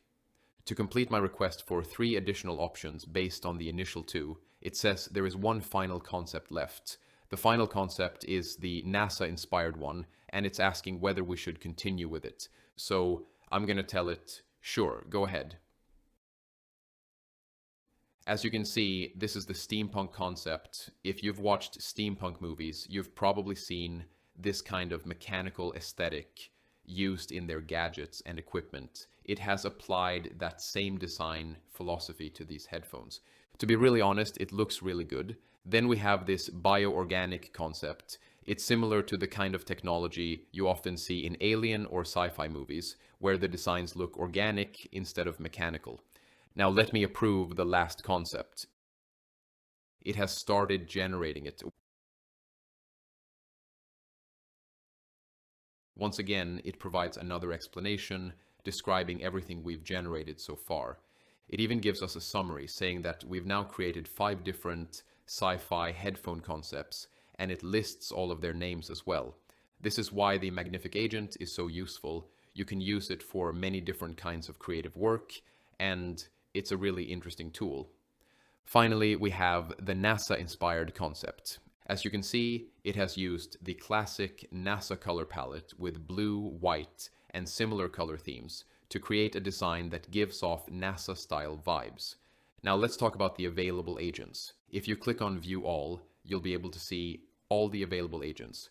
By default, there are 3 main agents available in Magnific: Magnific Agent, Ad Creator, Script Writer. Personally, I prefer using the Magnific Agent because I think it's the most useful for almost everything I want to do. You can also select the Ad Creator or the Script Writer. The Script Writer is designed to generate scripts and similar content. Personally, I've never used it, but it's available if you need it. You can also use the Ad Creator. As the name suggests, it's specifically trained to create advertisements. If you select it, it will guide you through creating ad-related content. I think it's trained specifically for advertising workflows. I haven't used the ad creator much either, but let me enter a quick prompt. I want to create an ad. It should now generate some options for us. As you can see, it has given us different options to choose from while using the ad creator. In the end, it will basically create graphics for advertisements, such as Facebook ads, Instagram ads, and similar marketing materials. So that's what this agent is mainly used for. If you click on View All again, you'll also find the option to create a new agent. If you click on New Agent, you can create your own custom agent. And as you can see, it provides fields where you can enter the agent's name, description, and custom instructions. You can define what capabilities the agent should have and what its job should be. I'm going to talk about custom GPTs in the Chat GPT section of this course. When we reach that lesson, I'll show you exactly how to create your own custom GPTs. This works in a very similar way. You simply provide instructions, write a description, tell it what its job is, and explain what it should do. Those instructions become part of the agent's core behavior. Then we have the tools section. Basically, all the tools you see here are the tools that your custom agent will be able to use. By default, all the tools are selected. If there is a certain tool that you don't want your agent to use, you can simply remove it from here. Then your agent won't use that particular tool.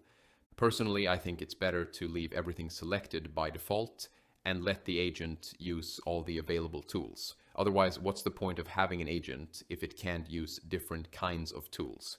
But the option is there if you want to customize it. Next, we have knowledge. I'm going to talk about that in a bit. Then we have the option to make the agent private or assign it to a project. You can select your own project if you want. Next, we have the add knowledge option. This is the feature I wanted to show you. Let me go back to Magnific and open the library. Can you see this context section in the library? First, we have agents, and then we have context. The agents section is basically a list of all the agents you create. Whenever you create a new agent, it will appear here. And the context section is where you create your knowledge bases. If you click on create, it will open the knowledge base setup. Here you can upload different kinds of files. Basically, what you can do is train your own knowledge base. For example, if your company has brand guidelines such as brand colors, design principles, or rules like we only use minimal designs, you can upload those guidelines as PDFs, text files, or other supported file formats. Personally, I've never used this feature, but this is how it works. You can then give your knowledge base a name, write a description explaining what it's for, select a project if you want, and create it. After that, when you click Add inside your agent, you'll be able to select the knowledge base you created. So basically, you create a knowledge base here, and then you attach that knowledge base to your agent. Every time your agent works, it will automatically use that knowledge base to provide more accurate and higher quality results. That's exactly what this feature is for. Now, let me quickly fill in some random information and create it. As you can see, my agent has been created. If I click edit, I can modify it from here. If I refresh the page, I'll also be able to see my newly created agent. And as you can see, my agent is now listed here. I think I accidentally entered the name inside the description field, but that's okay. Now you can select your own agent and it will automatically use everything you've included in its knowledge base. If you really want to go deep into using agents, then build detailed knowledge bases and train your own agents to generate highly customized and detailed results. I'm not going to show the entire setup process in detail. Let me quickly fix the name here and save it.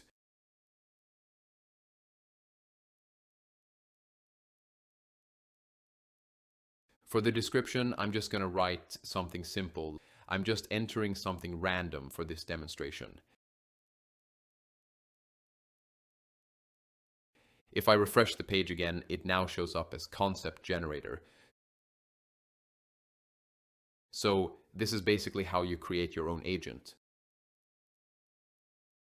I also showed you how to create a knowledge base and connect it to your agent. I'm not going to explain this in much more detail because it's very self-explanatory and quite easy to understand. Also, this video is already around 3 hours long, and I still have to cover spaces and then designer, so it's going to take even more time. Because of that, I'm going to skip the deeper explanation. I think I've covered everything important about the Magnific agent. It's not that difficult to understand, and you should be able to use it quite easily. So yeah, that's it for the Magnific agent, and now I'm going to talk about spaces. Now, if you go to all tools and then go to spaces, you will see these options. We are going to look at these options now. First is spaces. If you click here, you will be taken to the spaces project section. Now, these are all the spaces that I have created before, so that's why it is showing them here. If you haven't created any spaces before, then this section might be empty for you. So don't worry about it. Let's go through all these options. Like if you go to shared, then you will see shared spaces and similar items here. If you go to templates, then you will see all these templates that you can use in spaces to create the things mentioned in the templates. You can use these templates to make your workflow easier. Then we have new space. If you click on it, it will create a new space for you. We also have favorites. If you have marked some spaces as favorites, then clicking on this will show all your favorite spaces from these projects.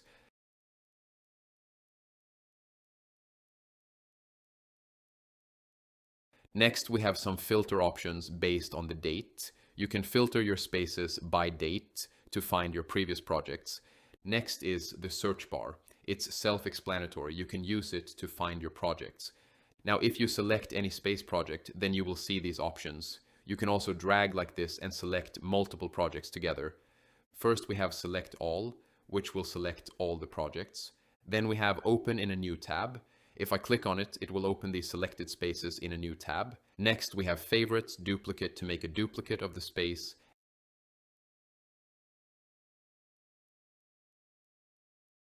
and delete and close. Next, we have the three dots on each space itself. First, we have move space. You can move these spaces between different projects.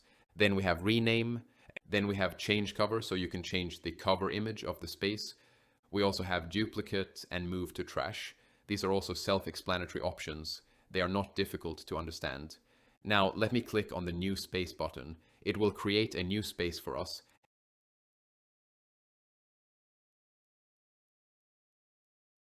As you can see, this is what you are going to get when you open a blank space for the first time. We have some options in the center. First is stock, where you can use the stock images from Magnific. Next is media. Here you will be able to use your uploaded files inside this canvas. Then we have image generator, video editor, and assistant. We will look at these options later in this section. Next, we have getting started. These are basically some templates that you can use to understand how everything works. You can test them out yourself. Then we have templates. These are the templates that you can use to create your own projects. They are the same templates that we saw outside of spaces. You can also explore those templates directly from here. Next, we have flow. A flow is basically the next step after spaces. Once you learn how to create a space and you want to simplify the workflow so you can use it again and again, then you create a flow. These are the flow options that you can explore and learn from. They are basically tutorials. If you click on them, you will be able to learn how to create a flow and how everything works. We will cover flows later after we finish learning spaces. At the top, we also have the flow button. From here, you can create a flow after building your workflow inside a space. Next, we have explore. Here, you will be able to see ready-made flows, and you can also explore them directly from spaces. Then we have share. This is self-explanatory. You can share your space with other people and collaborate with them. I'm not going to go into much detail about that. We also have the Magnific agent here. Then we have the profile options. Now, on the bottom left side, you will be able to create different pages. Let me create something. If you right-click, you will see this menu. You can also click on the plus icon, and it will open the same menu. From here, you can create different nodes. Let me add something. I'll add a text node. This is the text box where you will write your prompt. Remember the prompt box we had inside the image generator? This text box is exactly the same thing. It's basically a prompt box that you can use inside spaces. Now, if you click on pages and then click new, you will be able to create a new page. As you can see, the new page is completely blank. If you go back to page 1, you'll see the text box that we added earlier. That's basically how pages work. You can rename the page or give it any name you like. But in general, you don't really need multiple pages inside spaces because it's already an infinite workspace. You can simply place things on the left, right, top, or anywhere else you want. So let me just delete it. Now, if you drag from this text option like this, you can create another node, such as an image generator or something else. So let me select image generator. Basically, this is the output that you were seeing on the right side. You were seeing these generated images on the right side, right? That's exactly what this image generator does. It creates images based on your prompt. Now, there is an option on the right side. if you click on it, it will turn off these connection lines. So the connections will only show up when you select a node. If you turn this option on, then the connections will always be visible. This lets you easily see what is connected to what. If the connection lines are bothering you, then you can simply turn them off from here. Then we have this option. I think this is the canvas bar. When you have a very large workflow with lots of nodes, this becomes very useful. If you want to move around the workflow easily, you can use this bar to quickly navigate the canvas. You can simply click wherever you want, and it will take you to that area in your space. If you scroll, it will move up and down like this. If you select a node and then press F, it will zoom in and focus on that node. If you hold Control and use the mouse scroll wheel, it will zoom in and zoom out. There is another option for zooming in, zooming out. You can also drag and select anything that you want. Now let's look at the options on the left side. The first tool is the selector. We have already been using this one. Basically, it lets you select nodes and other items. The next tool is the pan tool. You can use this to move around the canvas like this. Next, we have trim. If you select the first trim option, you will be able to cut these connections like this. So if you have multiple connections going everywhere, this tool will be very useful. Then we have another option inside trim. I think it's the connection tool. Basically, if you want to connect different nodes more easily, you can select this tool. Instead of dragging from the small connection hooks on the left or right side of a node, you can simply click on the nodes themselves and it will create the connections for you. This makes connecting different nodes much faster and easier. Next, we have sticky note. If you are working with someone else and sharing this space, then this feature will be very useful. It's pretty self-explanatory, so I don't need to explain it in much detail. You can change the color, use different styles, add bullet points, and format your notes however you like.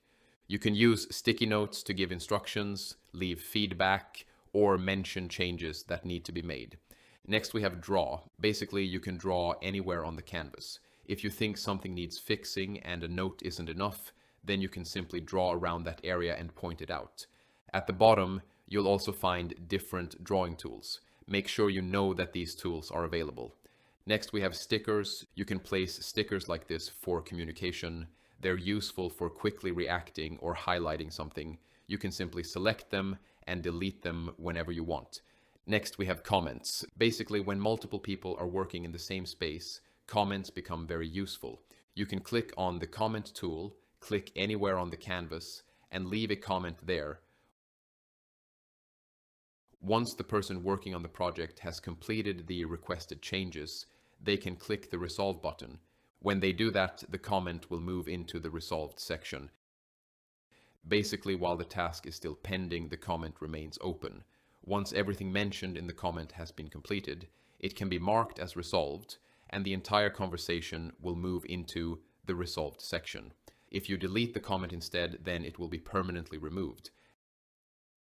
Next, we have the undo and redo buttons. These are self-explanatory, so there is no need to go into much detail. Finally, we have the unlimited option. Since I am using the Premium Plus plan, I have access to this feature. This option is very helpful. Make sure you turn it on because it can save you a lot of credits. If you turn this option on, then around 80 to 90% of the time, it will use models that are freely available with the Premium Plus plan. This means you'll save a lot of credits. When you're testing different ideas, I think this is a very helpful feature because you won't waste a lot of credits. So make sure you turn it on. Next, we have the settings option, where you can change some settings related to this space. Most of these settings are not that important, but there is one option that I want to show you, and that's the mouse wheel setting. Right now it's set to pan. So if you use the scroll wheel, it will simply pan the canvas up and down. Personally, I prefer setting it to zoom. If you change it to zoom, then using the mouse scroll wheel will zoom in and zoom out instead. I think this is much more useful for creative people because we're constantly zooming in and zooming out while working. If you prefer using pan, that's completely your choice. But I'm going to leave mine set to zoom. The rest of these settings are not that important, so I'm going to skip them. If you find any setting useful, you can always change it according to your own preference. Next, we have shortcuts. These are all the keyboard shortcuts that you can use inside Spaces to work faster. I recommend taking some time to learn them because they'll help speed up your workflow. Now, if you right-click anywhere on the canvas, you'll see all these different nodes that you can use inside Spaces. Remember when we looked at all tools and saw all those different tools? Basically, many of those same tools are available here as nodes. These are the tools that are useful and supported inside Spaces. So whenever you right-click, you'll have quick access to all of them from this menu. I'm going to explain them one by one. I'm not going to repeat everything that I've already covered before. Instead, I'll explain them in a way that makes more sense inside Spaces. As you can see, these nodes are organized into different categories such as sound, video, image, and so on, just like they were in all tools. Now let's create a workflow from the beginning. I already deleted the previous nodes, so let me right-click and add a text node.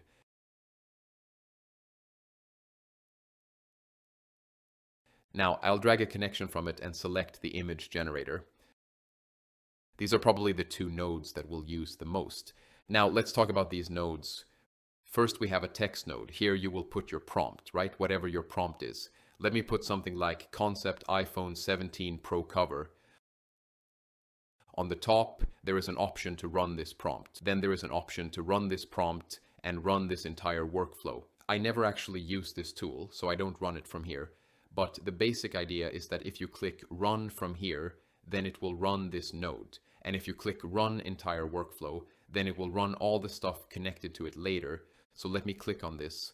As you can see, it started generating an image in the image generator based on this prompt, right? Now don't worry about this. We don't normally use this stuff, so you don't have to worry too much about it right now. And we don't usually use it from here, so it's fine.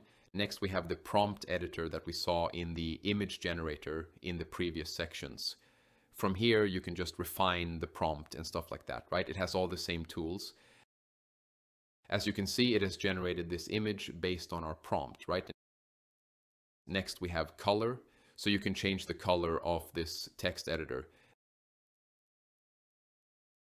Then we have basic text options, like making the text into paragraphs, making it bold, italic, or using bullet points and stuff like that. So these are some of the basic options. I'm not sure if we will be using these later because we mostly generate prompts automatically. You might need these if you are making certain kinds of specific projects and writing an entire long prompt by hand, then you might need these options.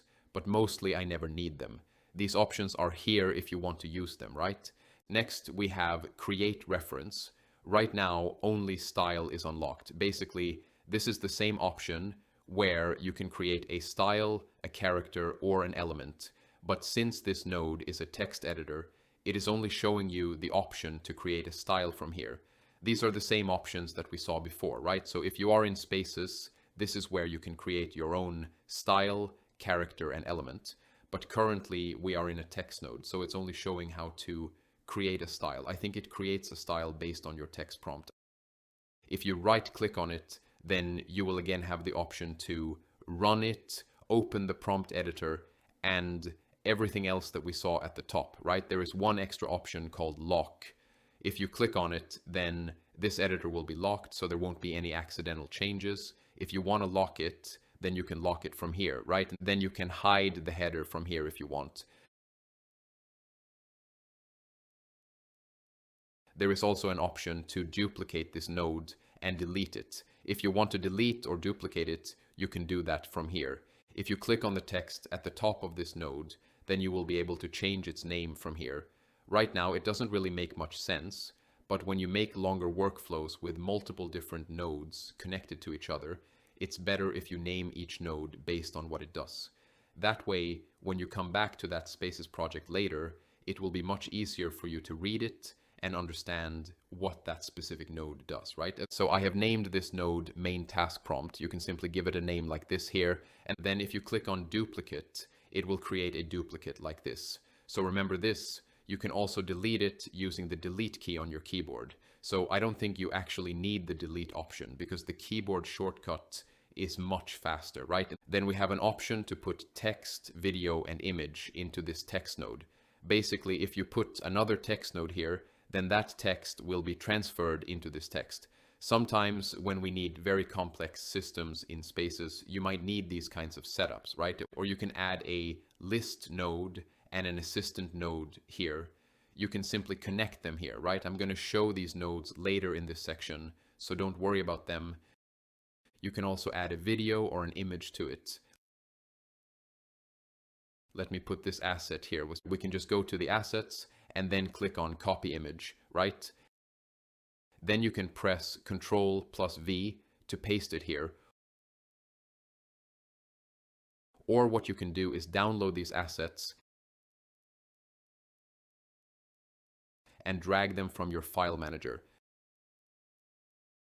That is another way to add the images that you have created or any other images that you want to use, right? So let me put this image into this image input in this text node. Then let me put this text here in the text node, concept headphone shot. Now let me just run it from here. In this kind of image node, what you can do is replace the image by clicking here and selecting a different asset from here. Or what you can do is create a connection to a different node from here. Then we have the option to open preview. You can also do this by double clicking on the image. You can also edit image from here. These are all the image editing options that we saw before. As you can see, this headphone image has been generated, but it doesn't really look like the uploaded image. So yeah, there are different factors that we have to consider here. If you want to use an image as a reference, then there are different ways to do it. I just wanted to show you that this is something you can also do, right? This might not be the most result-friendly approach for creating these kinds of images. I'm going to show you some different nodes in a little bit, and then you will understand this kind of stuff much better. Now, if you click on this image generator and then click on the top left corner, you will see all the previous generations and everything that has been generated so far in this node. So that's what it does, right? And then we have some more options. You have the same options as before, like the prompt editor and everything else. If I remember correctly, if I click on create reference, then in this image node, it shows all the available options. You can create a character, style, or element from this image. Since this is an image, it shows all three options. Before in the text node, it was only showing the option to create a style. So yeah, that is the limitation of the text node, right? All the other options are the same, like show similar images, delete, download, and stuff like that. So there is no need to show everything again and again. Let me delete this node connection from here. Now let me delete these images as well. Now I'm going to talk about these nodes. I have already shown you the text node. Let's look at the image generator node. From here, you will see all the images that have been created with this node. You can go back and forth between them from here. Then we have two types of input. One is a text node and the other is a reference. Basically, you can drag a node connection from here and choose an image. That image will be used along with the text. You can use only text, only an image, or both together. You can do any of these. Now, let me create a connection from here. Let me go to assets. Yes, I forgot to show you something. If you create a connection from here and then select assets, this is another way to select your previously created images. You don't always have to go back to the assets panel, copy the image, and paste it here. You can simply drag a connection, select assets, and choose any of your previously created images directly from here. You can do it this way too, right? So let me select this steampunk style headphone image. I really liked it. I'll use it here as a reference, right? In the text node, I have written concept headphone shot. Now let me run it from here. And now it will take both of these into consideration and generate an image. Since Unlimited is turned on, I don't need to worry about credits. As you can see, it has taken a lot of inspiration from our reference image and created another concept. It has added some extra features like lighting and other details to make it a little different. Basically, you need to prompt it properly to get your desired result. Right now, I'm just showing you how these options work, so don't worry too much about the results. When we get into the ChatGPT module and the other modules, like the Mid-Journey module, you'll learn much more about prompting and how to write prompts that give you the results you actually want. So don't worry about prompting right now. Just focus on what I'm teaching. First, I'm teaching you the tools that you can use. Then, in the next modules, like the Mid-Journey module, ChatGPT module and the other modules, I'm going to teach you what you should actually put into these tools. Those kinds of questions will be answered there. Now, in this image generator, there are some options. Let's look at them. First is the number of generations. Basically, this controls how many images you want to generate with this image generator in a single click, right? You can generate up to 10 images in one shot. Then we have model selection. Basically here we have auto select because we have unlimited generation turned on. So it will automatically choose the model. But of course you can choose your own desired model like ChatGPT Image 2, Nano Banana 2, or whatever model you want. You can choose them from here. There are a lot of models that you can select from here. Then we have aspect ratio. Basically you can choose the ratio from here. Then in settings, there are some other options similar to the image generator. You can use them if you want. I'm not really sure why you would use them because we have already set everything up using the previous text node and the other nodes, but it's still showing you those older kinds of options. You can use them to create an image, but I wouldn't recommend it because that defeats the purpose of using spaces, right? It's basically the old way of using the tools. It's also a bit confusing because if you use these options while your spaces workflow gets bigger and more nodes are connected together, then later when you come back to this project, you won't be able to understand what is happening because all of those settings are hidden inside the node, right? Then we have run again. From here, you can simply run this node again. You can click on it. Personally, I prefer using Control plus Enter. That shortcut always works for me. I just press Control plus Enter to generate the selected node. It works best for me. It's generating the image. Let's wait a bit. As you can see, it has generated another image with a little bit of blue tones because we didn't give it any specific prompt. So it simply used the reference image, used the text prompt, and did whatever random stuff it wanted to do. Now, if you click on the bottom, you will again be able to see all the images that have been generated with this node from here. From here, you can just move around between these images like this. In the top right corner, you will see the resolution of the image that it was generated in, right? As you can see, it's around 2K.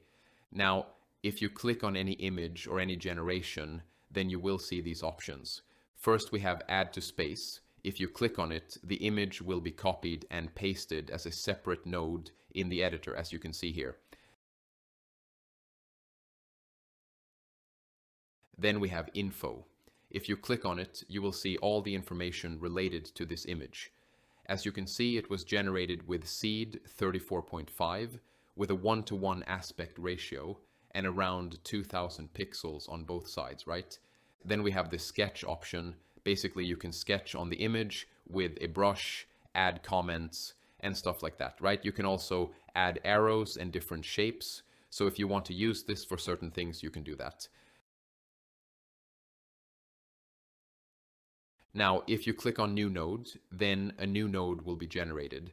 Basically, it will copy this image along with all of the drawings and comments attached to it and create a new node like this. So you can take this even further by adding comments and annotations to it, or you can simply save the image.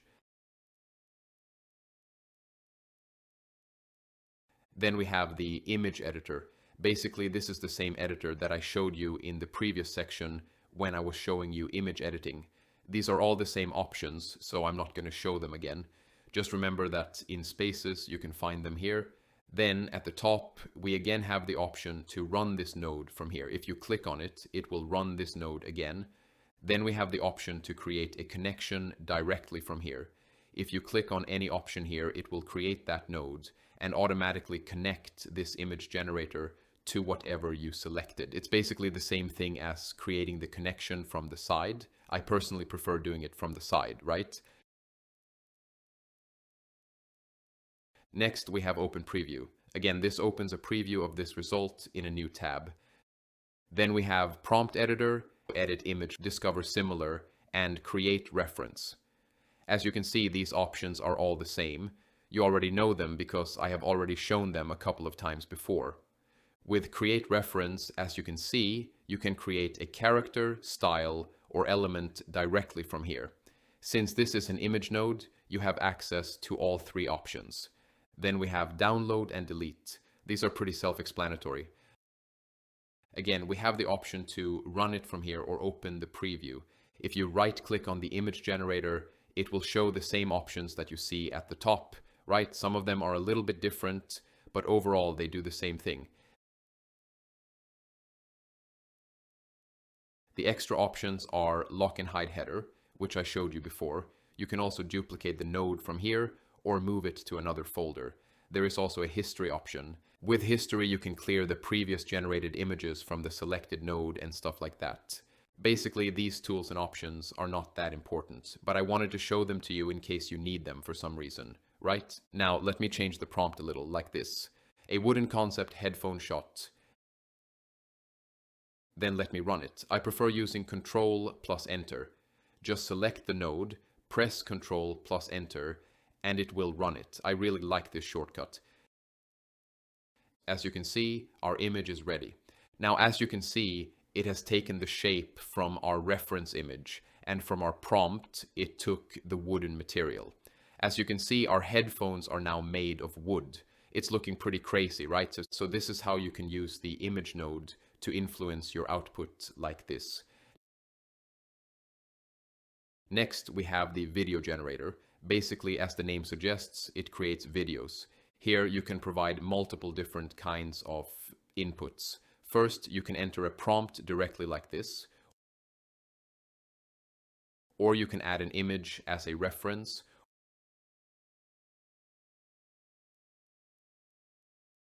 or you can use a start image and an end image. Basically, the video will start from the start image reference. As you can see, when I put the image into the start image input, it automatically removed it from the reference input. It also showed us an error, right? Basically, it's saying that if you use an image as a start image, then you cannot use a reference image because the start image will already have a strong influence on the generation. I think that's the reason. So it automatically removes the image from the reference input, right? You can use a start image, and you can also use an end image if you have one. I already showed you how the start image and end image work earlier in this lesson, right? Then we have an option to add a reference video. Basically, if you have a video reference, you can put it here. Let me find a video reference. This is the video that I created before, so let me select it and add it from the assets. Now, if I put it into the video reference, it will use it as a video reference. As you can see, this is how it will take inspiration from the reference video if you use this node. Next, we have audio input. Basically, if you have an audio file or any audio that you have created, you can put it here. It will use that as the audio input and generate a video with that audio, right? Also, if you drag a node connection from the audio input, you will see those audio tools that I showed you before, like voiceover, sound effects, music generator, and video generator. Basically, if you don't have any audio and you want to create audio specifically for this video, then you can drag out that node and generate custom audio for it like this, right? Then again, we have different options in this video generator. The number of generations is the same. It controls how many videos it will generate in one go. Then we have model selection, aspect ratio, and a sound option. If you want to include sound or not, you can select that from here. At the top, these are the same options that I showed you earlier, so there is nothing new here. From here, you can run this video generator node. There is also an option for the output. You can use the output as a start image, an end image, or generate another video using this output as a reference. Basically, you can use the generated video as the input for another video task. You can also get an audio output from it. If you use this audio output, then you can use that audio somewhere else or connect it to another node for a different task. Then we have duration, which controls how long the generated video will be. Remember, the longer the video, the more credits it will use. But there is one thing I forgot to mention. If you click on this image generator, you will also see an option to enter a prompt directly here. As you can see, just click here and you will be able to type your prompt. So you can do this too, right? And basically, you don't have to use a separate text node. You can type your prompt directly inside the image generator node. However, I think it's a good idea to always keep a separate text node on the left side because it makes your workflow much easier to understand.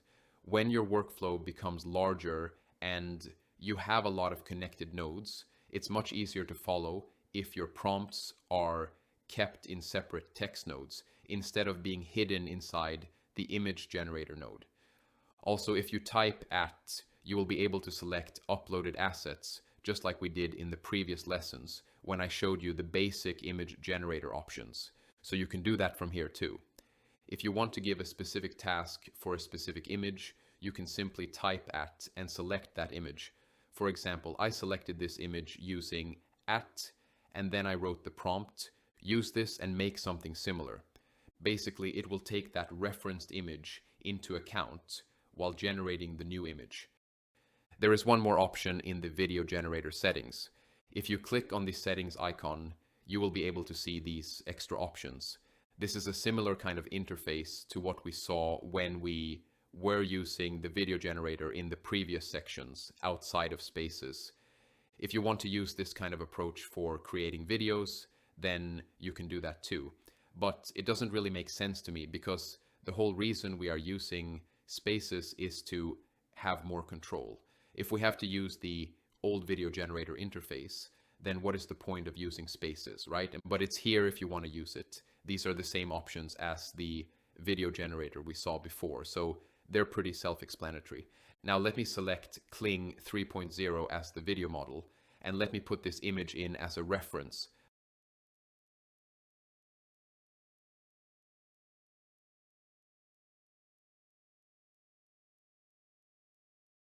But as you can see, it's showing us an error.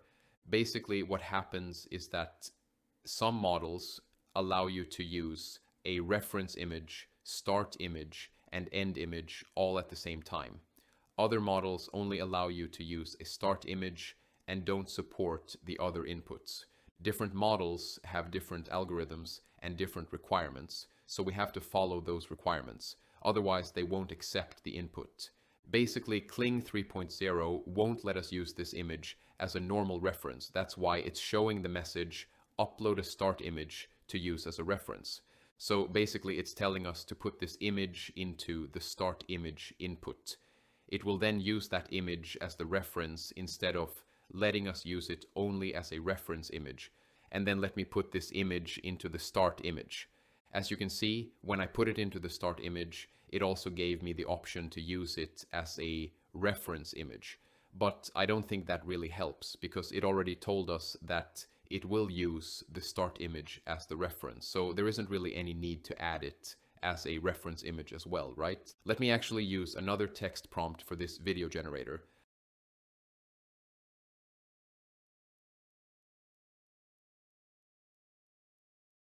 I'll use this prompt. The headphone is spinning. So this is how the entire workflow looks. Basically, we use a text prompt and a reference image to create another image. Then we use that generated image as the start image, and in this case also as a reference. Then we use another text prompt inside the video generator telling it that the headphone is spinning. So this is how you can build more complex workflows inside spaces to get the results you want. For some reason, I don't know why it's behaving a little weird and isn't working properly. So let me just use it like a pen instead. I'll use the mouse scroll wheel option as a pen.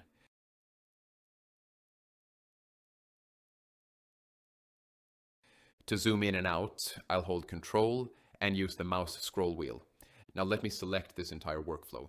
If I click Run, then what will happen is that it will generate everything again. So don't do that. Always work step by step. First, focus on generating the image. Once you're happy with the image, then move to the video generator and focus on generating the video.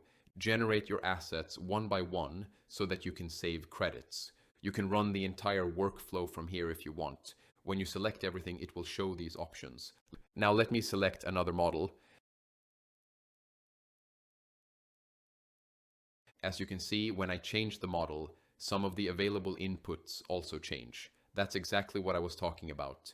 Basically, every model has different requirements and different options that you can use. So whenever you change the model, the required inputs and the available outputs may also change. Remember that. I have selected Kling 3.0 Omni, and here we have the option to choose different output resolutions. I'll select 720p, because if you use a higher resolution, it's going to cost more credits. Always remember that. Let me run this video generator from here. As you can see, it's telling us that it will use 270 credits to generate this video. Let me click Use Credits. Now it has started generating the video. Basically, it's going to take inspiration from this text prompt, use this image as the reference, and then use this second text prompt, the headphone is spinning. So it's going to generate a video of this headphone spinning, right? Now let's look at these options while the video is generating. And as I told you, if you select all of these nodes, you can run the entire workflow from here. If you click on group, then it will create a group of this entire workflow. Basically, you can move this whole group around like this. It will act as a single node. When your workflow gets bigger and bigger, what you can do is group together the parts that perform a specific task. For example, if one section is generating images, you can select all of those nodes and group them together. If another section is generating videos, you can group those nodes separately. This way, you can organize your workflow into different sections. Later, when you come back to that space after some time, it will be much easier for you to understand what each section does. Then you can give the group any name you want. As you can see, I have given it a name like Making Complete Concept from Design to Video, or you can simply name it Full Workflow. Basically, we have completed this entire workflow, so calling it Full Workflow also makes sense. You can also change the color of this group. Next, you can ungroup it from here. You can also arrange the nodes vertically, horizontally, in a grid layout, as mood board, or as a flow. It's completely your choice. And let me just ungroup it.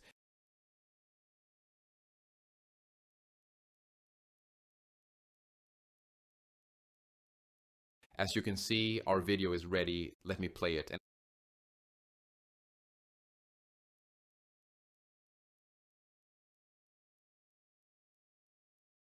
As you can see, our wooden headphone, which we created using the reference image and text prompt, is now spinning. It's pretty interesting to see things like this happen in just a few minutes. To be really honest, I find it very interesting. Also, whatever you create will automatically be saved in your assets. So don't worry about that. Even if you delete it from Spaces, it will still be available in your assets library. We could have done the same thing using the legacy tools as well. Basically, we would first have to generate an image of the headphone, then use the image generator to create variations, and after that go to the video generator and use that image as a reference and so on. Like, it wouldn't be as smooth or as seamless as it is in Spaces. As you can see, in Spaces I only used 2 or 3 nodes, and it created everything for us. It generated image variations and then created a spinning video using just those few nodes. That's why Spaces is much more useful than the legacy tools, right? Now, let's look at these options. Let's select all of these. We have already seen Arrange and Group. Then we have Create Reference, which is the same as before. We also have the option to create a flow, which I'm going to talk about later at the end of the Spaces section.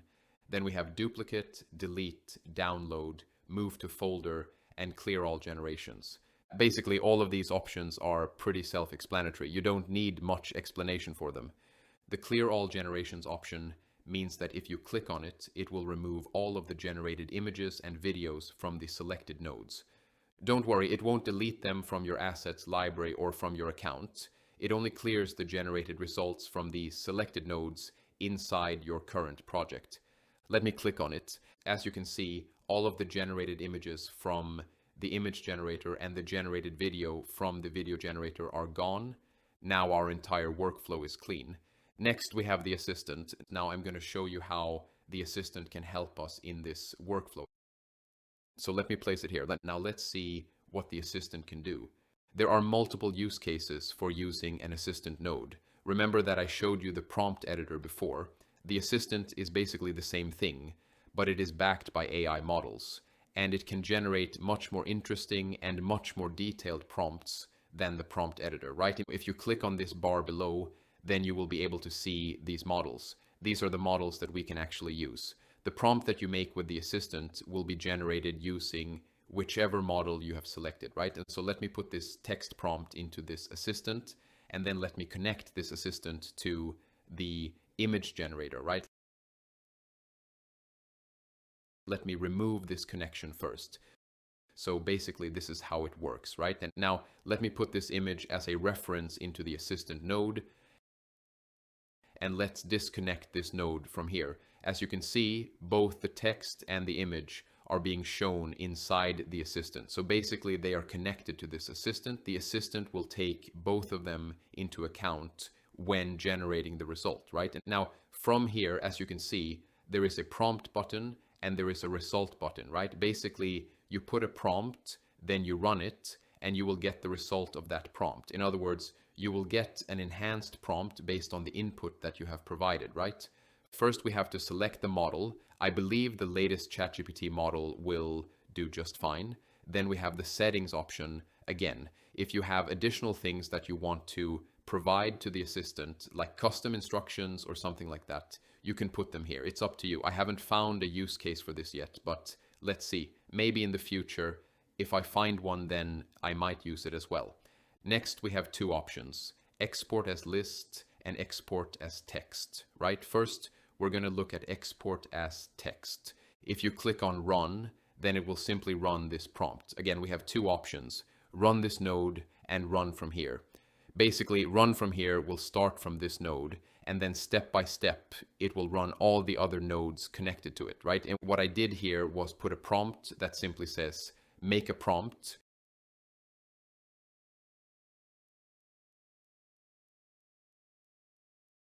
And then I ran it, right? Basically, it will take the text prompt that we connected to it, which was saying a wooden concept headphone shot, and it will also use the steampunk style headphone image that is connected to this assistant node. It will take both of them into account and generate a prompt, right? And as you can see, our prompt is ready. Can you see how detailed this prompt is? So basically, this is how the assistant works. Think of it as your personal assistant for creating prompts.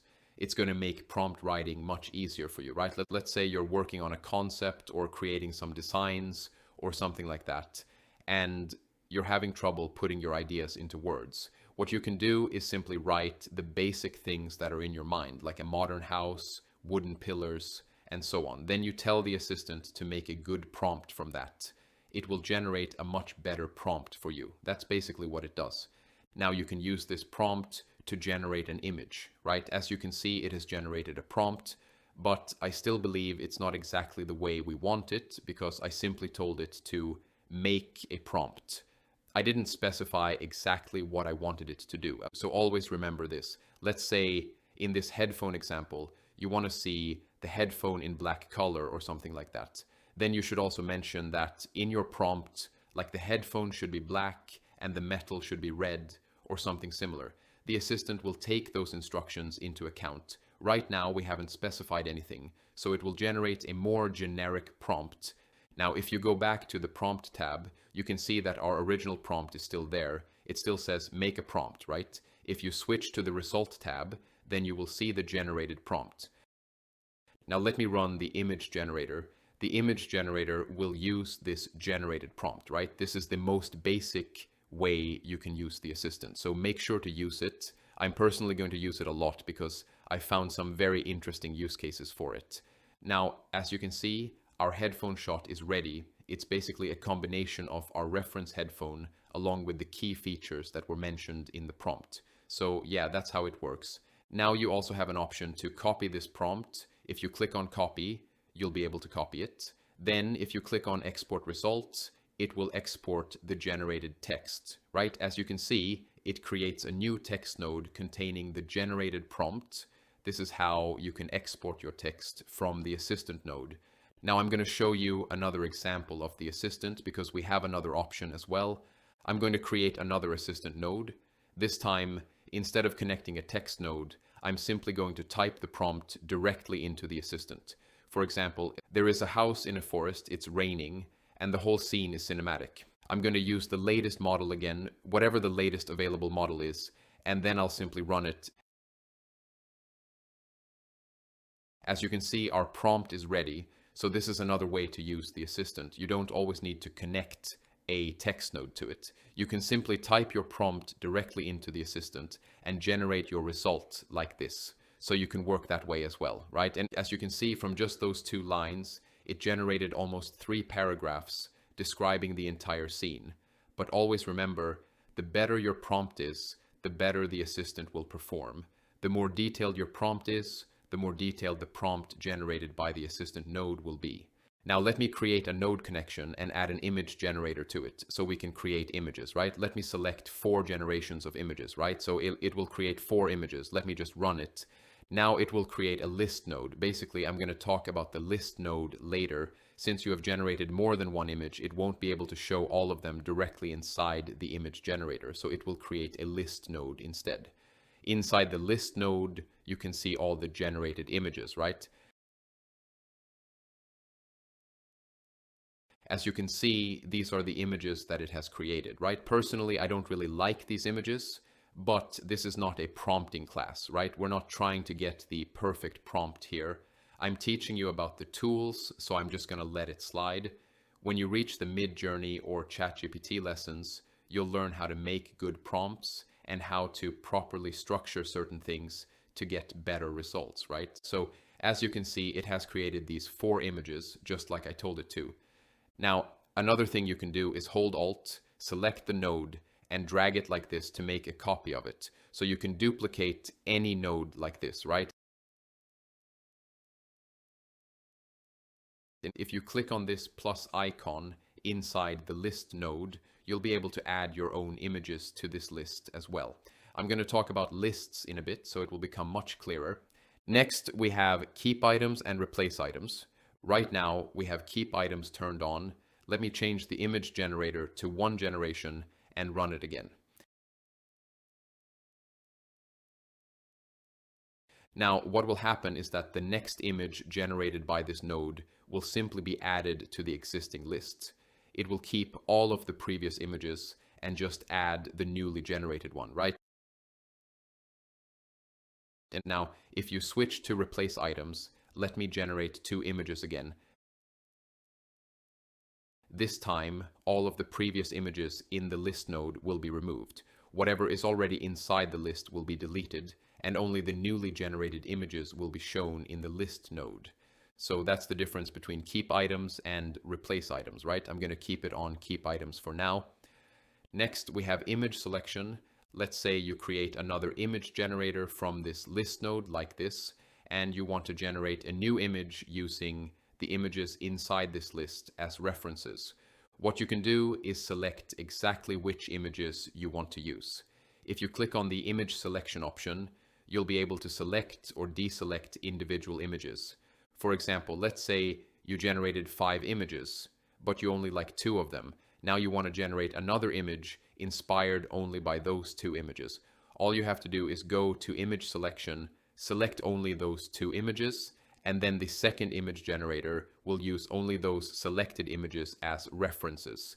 It won't use all 5 images. This is how you can use this feature. Next, we have list view. Basically, there are 2 viewing modes, list view and grid view. It's very straightforward. And then we have fill thumbnail. If you enable it, it simply fills the entire thumbnail with the image instead of leaving borders around it. It's just a basic visual option. Next, we have open list preview. If you click on it, you'll be able to view all the images that are stored inside the list node. Then we have export as group. If you click on it, all of the images will be exported as a group. It's pretty self-explanatory. Then we have duplicate, delete, download, and a few other options that I already showed you earlier. There aren't any additional options here that I think need a separate explanation. There is also an option called clear list. As the name suggests, it simply removes all the images from the list node and clears it completely. The rest of the options are basically the same as before. There is also an add creation option, which works just like before. It simply adds another generated image to this list node. I think all of the remaining options are the same as the ones we already covered. Now let me go back to the assistant node and switch to its prompt mode. Let me write another prompt. Actually, I'm just trying to enhance this prompt a little bit. I'm going to add another line that says, make a prompt for this, but the result should look very realistic and like high quality renders. So I just tried to improve the prompt a little, not too much, just enough. Now let me run it. I'll connect another image generator here as well.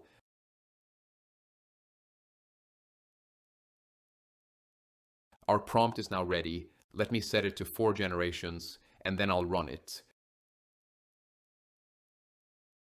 This time I'm not really sure what happened. I don't think it's an error or anything like that, but instead of creating a list node, it generated 4 separate images individually. I'm not sure why that happened, but yeah, sometimes it does that. As you can see, this time it has added some blue colors and other details into the prompt. That's why our images have more of a bluish tone.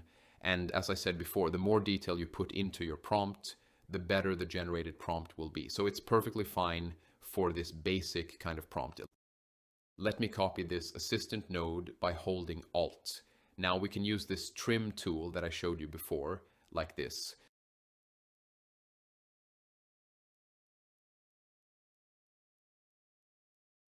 Now let me go back to this prompt again.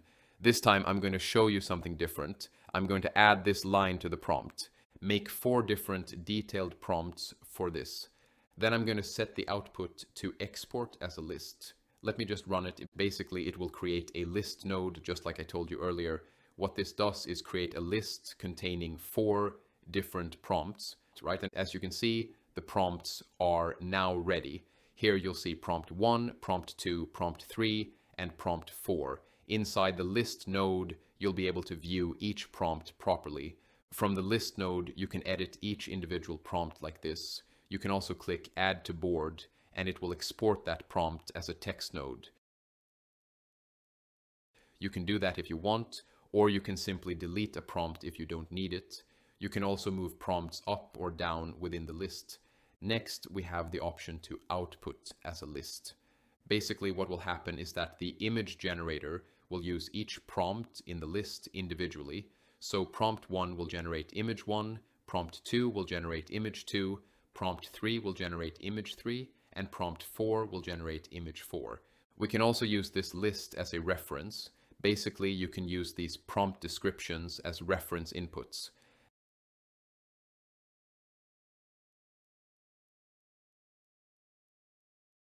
Then we have keep items and replace items, which I already showed you, along with add assets and the rest of the options. They're all the same as the ones we covered earlier. Now let me run it. As you can see, it is now taking the prompts from the list node. Then it automatically creates 4 images, and you'll notice that you can't manually choose the number of generations anymore, because the number is already determined by the list node. Now it has created another list node. Inside this new list node, you'll find all 4 generated images. As you can see, each image has different characteristics and doesn't look the same as the others because each one was generated from a different prompt. This is how you can use a list node to create different design variations.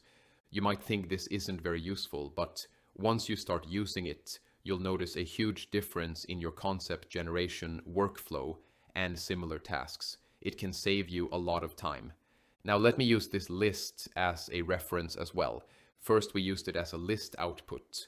Now we're going to connect it as a reference input to the image generator. Let me run it again. You probably won't notice much difference in the images right now because both workflows are doing almost the same thing. However, if your workflow or prompts are a little different, you'll see much more variation between these two methods. Right now, I'm simply showing it for demonstration purposes. As you can see, it has created the image. There is actually one difference that I forgot to show you. Let's talk about that. When we exported the prompts as a list and connected them directly to the image generator, it treated all 4 prompts as separate inputs and generated 4 separate images. However, when I used the list only as a reference, something different happened.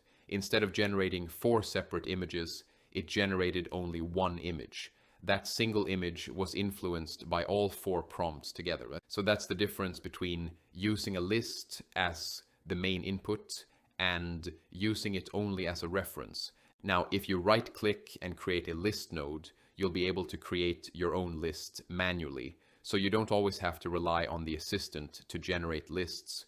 You can build them yourself as well. If you click Add Text, you'll be able to add multiple text entries like this. For example, make a house, make a plan, make a mouse. What I'm doing is simply typing a prompt, pressing enter, and then typing another prompt. This way, you can create your own list of prompts directly inside the list node. You can also add inputs like a text node, list node, or assistant directly from the left side. I've already shown all of these, so there's no need to explain them again. The output options are also the same. I've already shown you the text node, image generator, video generator, assistant, and list outputs. Right? You can also add media. So if you have multiple images and don't want to work only with text, you can use media instead. Simply click on it and you can select multiple images from your previous generations or upload your own images as well. This node supports multiple inputs and multiple outputs. On the left side, you can connect 3D models, SVGs, audio, video, images, and text. You can use all of these as inputs. Then we have output. We can export it as a list, use it as a reference, a video reference, music or sound, an SVG, or a 3D model. Basically, you can use a list for all of these different outputs. Whatever your input is, the output will be set accordingly. Then we have the same options at the top as well. Next, we have the image upscaler. Let's take a look at it. This is basically used for upscaling images. Let me place it above where we created this headphone image. I'll connect the image generator to the image upscaler. Basically, these are the same settings that the image upscaler has. I already showed you the basics of how the image upscaler works. However, we're going to cover image upscaling in its own dedicated module, so I'm not going to go into too much detail here. The settings are pretty much self-explanatory, so you can experiment with them yourself. For now, I'm just going to select the output to upscale up to 2 times, or if you want, you can upscale images up to 10,000 pixels on the longest side. You can also upscale up to 16 times, depending on the original size of the image. The larger the output image, the more credits it will consume. You'll also get a larger image with more details. If you click on settings, you'll see all of the legacy tools that I mentioned earlier in the upscaling lesson. I'll explain what each of those settings does in the dedicated upscaling module, and you can also use those legacy tools from here. For now, let me simply run it with 2 times output selected.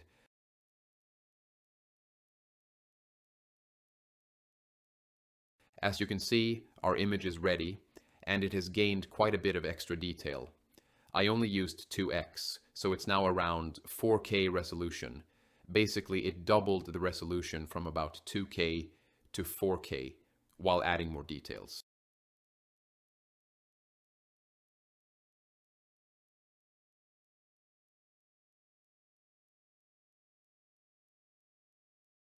Next, we have upload. If you click on it, you'll be able to upload your own images.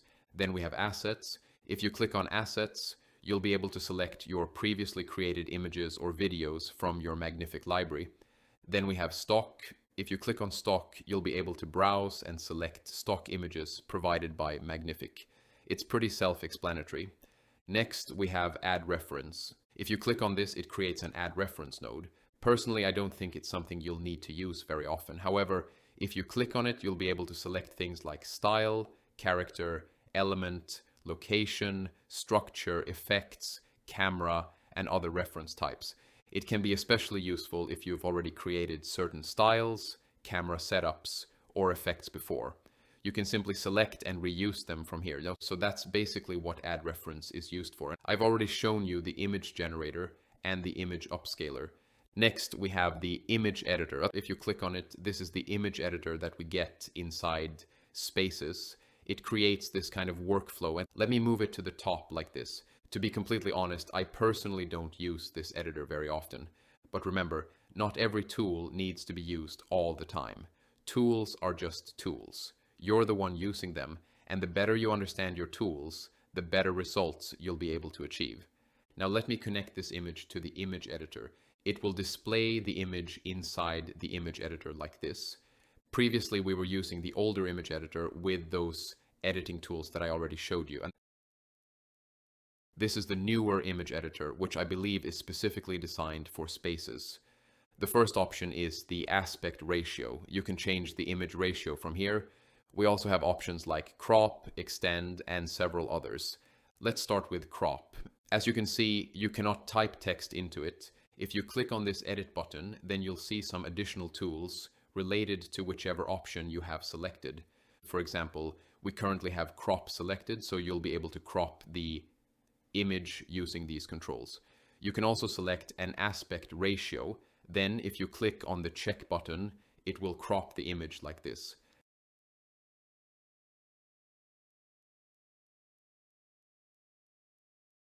Next, we have image extender. And as you can see, this option also lets you enter a prompt. Let me delete this one and add it again so it's easier for me. I'll put this image into the image editor, select image extender, and this time I'll enter the prompt directly into the image editor instead of using a separate text prompt node. I'm going to use the prompt, extend from all sides so the entire headphone comes completely into the frame. Now I'll click edit. Basically, we also have another option to properly fit the image into the frame, I think. If you press Ctrl plus Enter, it will run this node. It's asking for 65 credits, so let me just use the credits. To be completely honest, I personally find this image editor a little confusing, and I don't really see many use cases for it right now. But if it improves in the future and offers better options, then I think it could become very useful. For now, I just wanted to show you what it does. As you can see, it expanded the image from all sides, and now the entire headphone is inside the frame. It's still not perfectly centered, but if I had added something like place the headphone in the center to the prompt, then I think it would have done that as well. So this is another way you can edit your images. And next we have change camera angle. This is exactly the same tool that I showed you earlier in the legacy tools when I demonstrated changing camera angles. You simply provide an image, choose a different camera angle, and generate it again. It's exactly the same feature, so I'm not going to demonstrate it again. Next we have remove background. Again, it's pretty self-explanatory, like it simply removes the background. Interestingly, it's asking for 65 credits just to remove the background, which is quite expensive. If I use the legacy remove background tool, I believe it's included under unlimited mode. I'm not sure why it's asking for credits here inside spaces. I think some tools work a little differently inside spaces, which is probably why they're charging credits. Next we have adjust colors. Basically, if you select it and run it, you'll be able to adjust colors and similar settings. Personally though, I'm not very comfortable using this tool. It also feels a little buggy because it doesn't always display the proper controls. That's crazy. Next we have the relight tool. This is exactly the same relight tool that I showed you earlier when I demonstrated the headphone lighting setup in detail.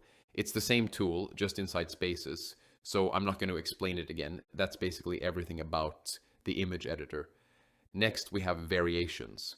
Again, this is the same variations tool that I showed you earlier in the legacy tools. I used an interior image to generate multiple different camera angles. I demonstrated it using the interior project where we generated different views from a single AI generated image. This is exactly the same tool. You can select different camera angles from here and generate a grid of 9 images. Simply place your image here, run it, and it will generate different variations based on the options you've selected. Again, we have the same options such as age, custom, demographics, expression, reframe, and storyboard. So it's exactly the same as before. Let's move on. Next, we have designer. Designer is a little more complex, so once I'm finished explaining spaces, we'll cover designer separately. Then we have sketch. Basically, if you double click it, you'll open the sketch editor where you can draw sketches and use similar tools. If you click use composition, it will use the sketch as a composition reference. Let me place it here and connect this image. Now, if I double click it, we'll open the sketch editor. Here you'll find all of the sketching tools. You can use different drawing tools, different shapes, and even place images as references. Basically, it includes all of the sketching tools. I'm not entirely sure how often you'll need it, but it's available if you want to use it. If you click Use as Composition, then you can use it as an output and connect it to the image generator, just like we did with the other nodes. Now, next is Image to SVG. Basically, what it does is convert images into SVG format. So graphic designers and similar professionals can use it. Next, we have the SVG generator. Basically, if you connect a text node to it like this, and then write a prompt describing the kind of SVG image you want to generate, it will create that image in SVG format, right? As you can see, it's using Recraft v4, a different model than the ones we usually see. Next, we have the video generator, which we already covered before. Basically, these are the tools that I'm skipping because, first of all, they're pretty self-explanatory. Secondly, I'm a 3D artist, and I don't really use tools like SVG generation. If you're a graphic designer or someone working in that field, then you can definitely use these tools to create your own graphics. Personally, I don't see much benefit in them as a 3D artist, so I'm going to skip them. Also, if you look at it, this course has already become around 4 hours long, and I still have a lot more content already recorded. The estimated length of this course is around 5.5 hours, which is already very long. If I started explaining tools that most 3D artists are probably never going to use, then it wouldn't make much sense to spend so much time on them. That's why I'm skipping these sections. Next, we have Speak. Basically, this is the same tool that I skipped in the video section. I already showed you a little about what the voice generation tool does. You can simply select an image or a video, choose a voice, enter a script, and it will generate a voice for you. And it's exactly the same tool, just inside Spaces. So I'm going to skip that one as well. Next, we have the video combiner. Now, this is a very interesting tool. Basically, it combines two videos into one. Let me go to Assets and select two different videos.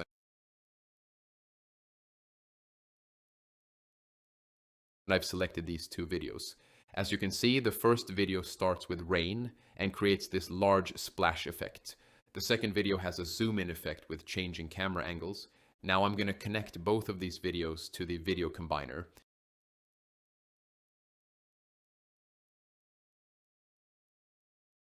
You can also add music or audio to it. Basically, you can connect different kinds of voiceovers, sound effects, music generated by AI, or voice generation outputs.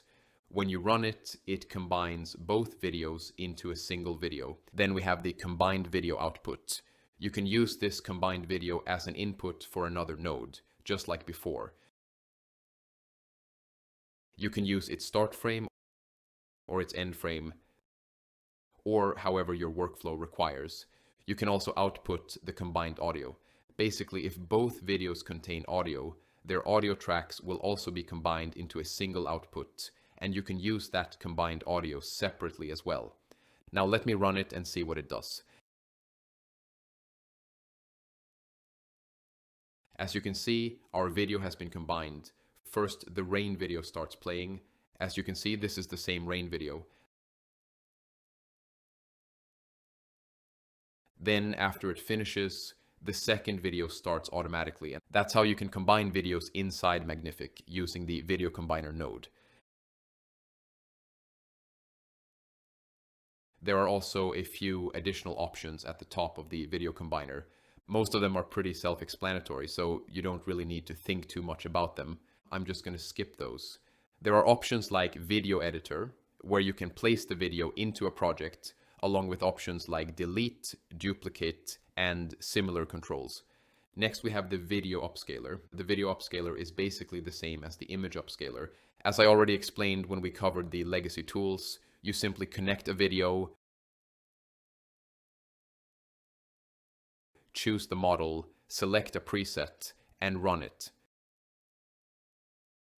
The video will then be upscaled according to your selected settings. That's all it does. So I'm going to skip this one as well.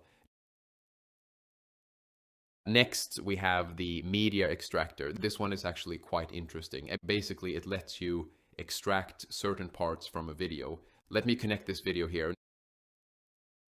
As you can see, we get this selection tool and we can trim a specific portion of the video. If I adjust this selection, it will trim the video according to the selected section. So that's what it does. It basically trims videos. We currently have the first clip option selected, so it extracts only the selected clip. Next, we have extract all frames. Basically, it extracts every frame from the video up to 300 frames. If you're a video editor or an animator, then you probably already know what I'm talking about. Then we have custom frame rate. It will let you extract custom frames from the video. Basically, it will give you option to extract certain frames from different intervals based on frame rate and FPS. Then we have manual selection. Basically, it lets you pick specific frames from the video. When you generate it, it will extract only those selected frames from the video. Next, we have extract audio. Basically, it simply extracts the audio from the video, so you can use the audio separately. These are all the options available in the media extractor. And if you want to extract specific things from your media, you can use the media extractor like this. Let me click on this clip. As you can see, I have selected this portion of the video. Now let me run it. It will cut and trim that selected section, then create a new video containing only that trimmed portion, as you can see.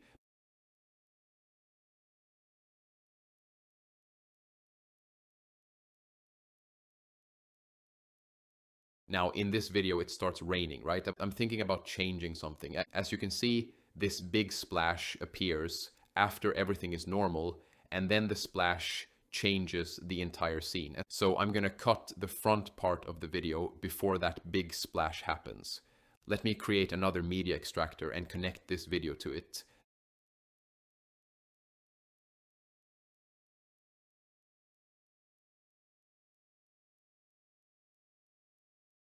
Then I'm going to select the portion before the big splash appears. Basically, I'm selecting the entire beginning of the video before that effect happens. Now let me extract it.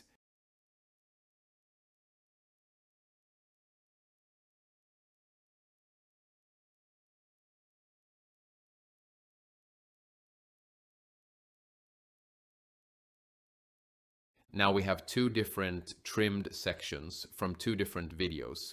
Since we now have two extracted clips, we can use the video combiner. We can connect these videos either as a list or as a reference, just like I explained earlier with the list node. Actually, the media extractor creates a list node. So if we make multiple selections, it can generate multiple video clips inside that list. As you already know, we have two connection options. You can connect them as a list or as a reference. Let me connect both of these videos as a list. Now let me run the video combiners. It will combine both videos into one, so that's how you can use it. You can use the media extractor to trim certain parts, and then use the video combiner to create one complete video from those trimmed clips. That's basically how you can use these two tools together. This way you don't have to switch to other software like DaVinci Resolve or Premiere Pro. You can do all of this directly inside Magnific. When you're creating AI videos, there are often certain parts that you don't like.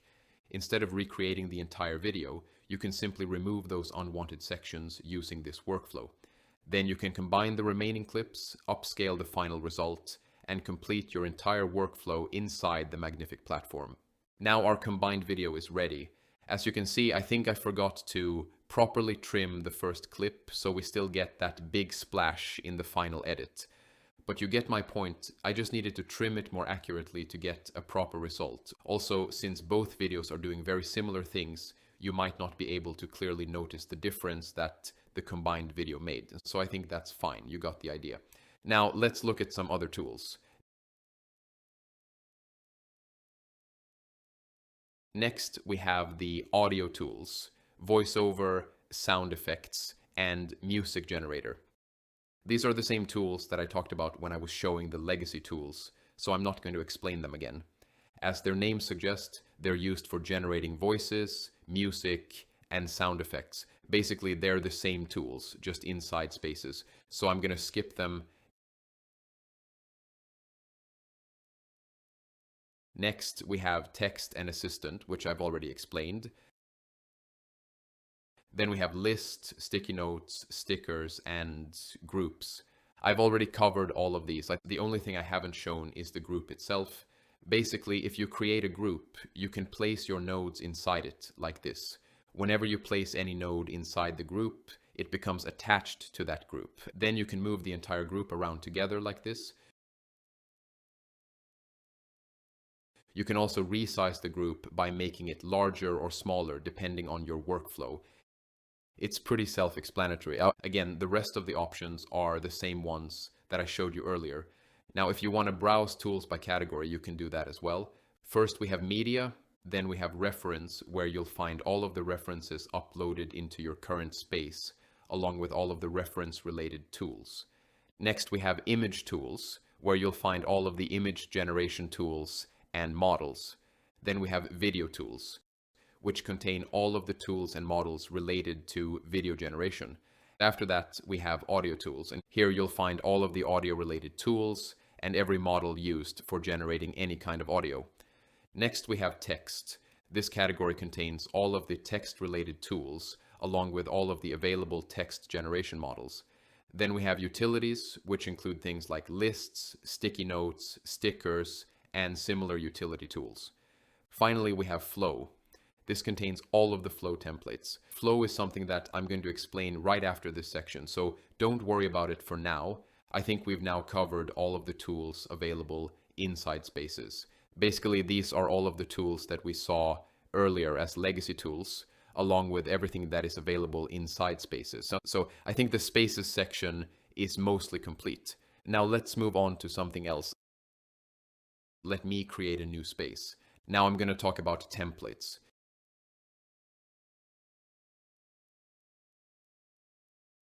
If you open the templates section, you'll see all of these templates here. If you click Explore Templates, you'll be able to browse many different templates that you can use inside spaces. You can also go to the home page.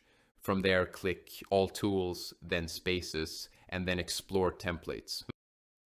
Again, you'll be able to browse all of the available spaces templates. And these are simply different ways to access the same templates. If you select all, you'll see every available template. However, if you click all templates, it will display templates for all kinds of tools, not just spaces. For example, you'll also see templates for Flow, Designer, Assistant, and many other tools. So keep that in mind. If you only want templates that work inside spaces, then go to Spaces first and browse only the Spaces templates. That way, you'll only see templates made specifically for spaces. If you open Designer and then click Explore Templates, you'll see templates designed specifically for the Designer tool. If you go to Image, you'll find image-related templates. If you go to Video, Music, or any other category, you'll see templates related to those categories.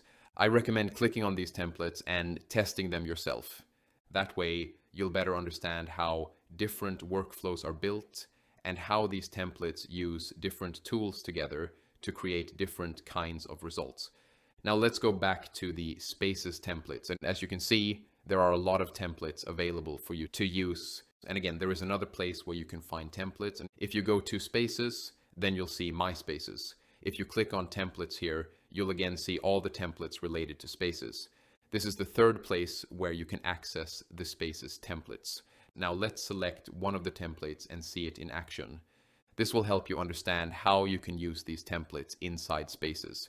Remember one thing, these templates are ready-made, but you'll still need to make a lot of tweaks to use them according to your own needs.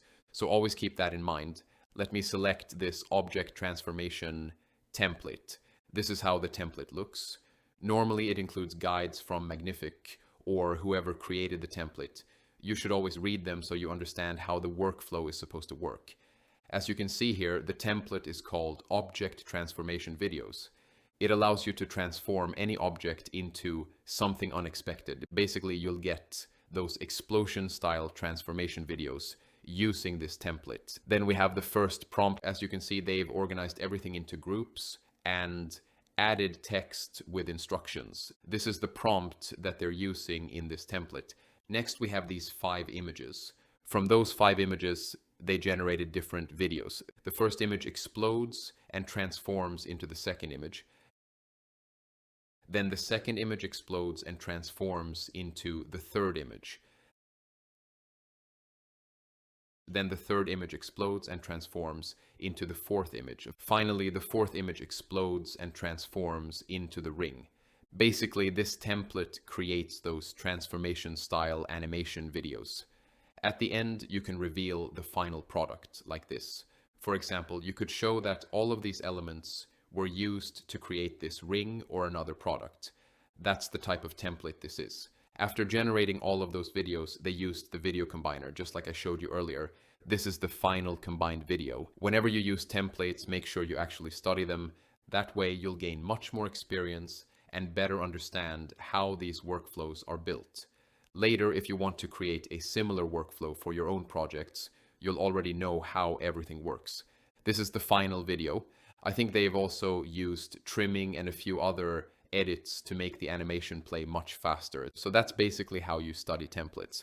Everything is organized into groups, which makes it much easier for us to understand the workflow.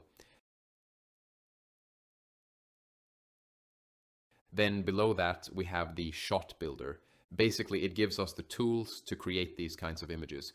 We have the reference, the object that you're going to replace, and the instructions as well.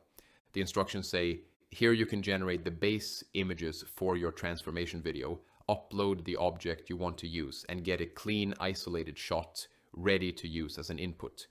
So basically, we have to replace this white ring image with whatever product we want to use, and then run the image generator. Using this reference and the new object, it will generate this kind of image with the blue background. Now let me copy this image.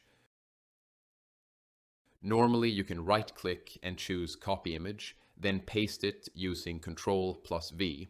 For some reason I can't do that right now. Normally when you paste an image into the prompt bar, it automatically uses that image as a reference and generates a prompt based on it. This makes it very easy to recreate similar images. After that, you can simply run it and generate this type of image. Since copy and paste isn't working, let me download the image first. Let me drag it from my file explorer into the image generator as a reference. Actually, let me drag the image directly from file explorer into the prompt bar like this. As you can see, it started generating the prompt and it created one for me.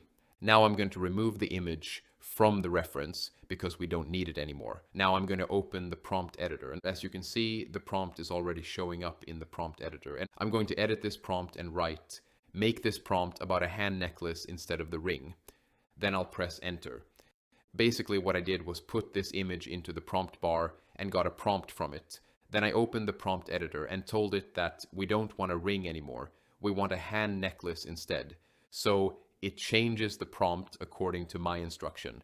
As you can see, it has changed the prompt from ring to hand necklace, right? And now I'm going to apply it and generate 4 variations of this necklace. Let me generate them.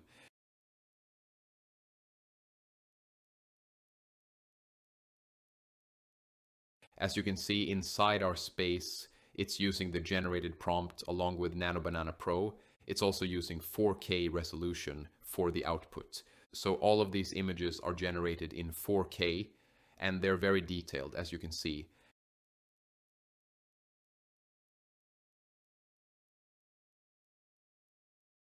However, I'm going to change it to 1K because I don't want to spend too many credits just for this example. And as you can see, 1K costs around 150 credits, while 4K costs around 300 credits. And now the AI has generated 4 different variations of this hand necklace. I just used a random prompt because I simply wanted something to replace the ring. I'm going to click replace, select the variation that I like, and then add it. So now it will replace the image. First though, I need to adjust the prompt properly. And as you can see, there are a few highlighted sections in the prompt where we need to replace certain values. So we have to update those. First, we need to change the item in reference. Basically, this is the reference image. I'm going to select that image again.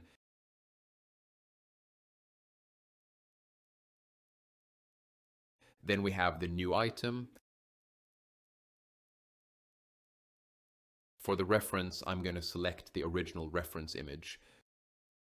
The prompt says, change the item in reference for new item with similar illumination and the same size as the item in the reference. Basically, this is the prompt that the template creator wrote. It's telling us to use the reference image, then replace the main object with our new item while keeping the same lighting and scale. That's what it's doing. And now let me generate it. It's asking me to spend 75 credits, which I think is fine.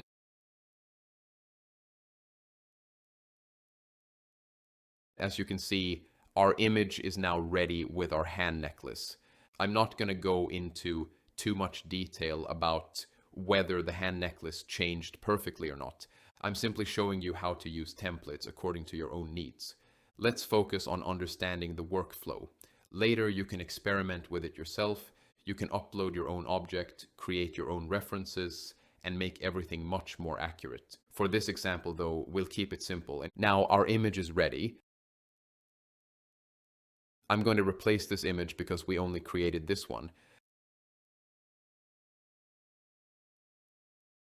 Ideally, we would replace all of these elements. For example, let's say you're creating a wooden bottle. In that case, you would first create 4 different images related to wood. Maybe one image shows raw wood, another shows polishing, another shows wood shavings or dust, and finally, the last image reveals the finished wooden bottle. That's basically how this workflow is intended to work. Since we've already kept the first 4 images, I'm only going to replace the last one so that this tutorial doesn't become even longer. So I'm only going to change this last shot. For that, I only need to run this last section. Now let's quickly understand how this entire workflow works. First, we have this image, then we have this prompt. The prompt describes the characteristics of the animation. For example, the item moves slowly in the air. Suddenly, the outer layer shatters and breaks apart into fragments, dust, and pieces, falling away to reveal the final form emerging from within. Shot in ultra-slow motion, cinematic macro photography, dark background, photorealistic 4K. This is the prompt. Then it is connected to all of these video generator nodes.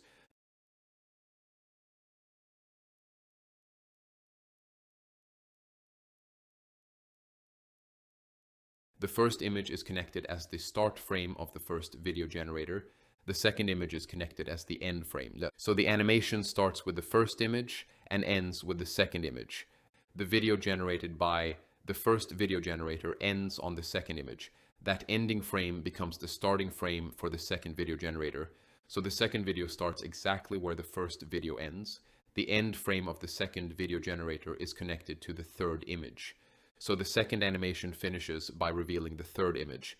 Then again, the end of the second video generator becomes the start frame of the third video generator. Now, for the end image, we'll use this crystal image as the end frame of the third video generator, right? Then the end frame of the third video will become the start frame of the fourth video generator. So the fourth video will start where the third video ends. Then, for the end frame of the fourth video, we'll use our final product image, whatever that product is. In our case, we've uploaded this hand pendant. Right now, it's still using the ring image, so we have to regenerate that last video. All of the previous videos are already generated because we didn't change the first 4 images, so those are fine. However, since we changed the 5th image, we need to regenerate the 4th video. Let me switch the resolution to 720p so it uses fewer credits. It's going to cost around 280 credits for a 4-second video. Let me run it. Now, all of these videos are connected to the video combiner, which I showed you just before this section. The video combiner will combine all of these videos together. Now our video is ready. As you can see, the crystal explodes and our hand pendant appears. So we've successfully changed it. Now we need to combine all of the videos again. Let me run the video combiner. Since everything is already connected to it, I think it should work fine. I'll simply run the video combiner again. Now let me play the result. As you can see, it's not working properly. Our modified clip accidentally appears in the second section, which shouldn't happen. So now I'm going to create another video combiner. Now I'm going to connect all of these videos to this new combiner. As you can see, I accidentally made one mistake, and because of that, we might notice some issues in the final video. I generated the last image at a lower resolution to save credits. It still works, but it isn't ideal. Now let me connect all of these videos. Make sure you connect all 4 videos in the correct order. 1 to 2 to 3 to 4. Don't change the sorting order, otherwise the workflow won't function correctly.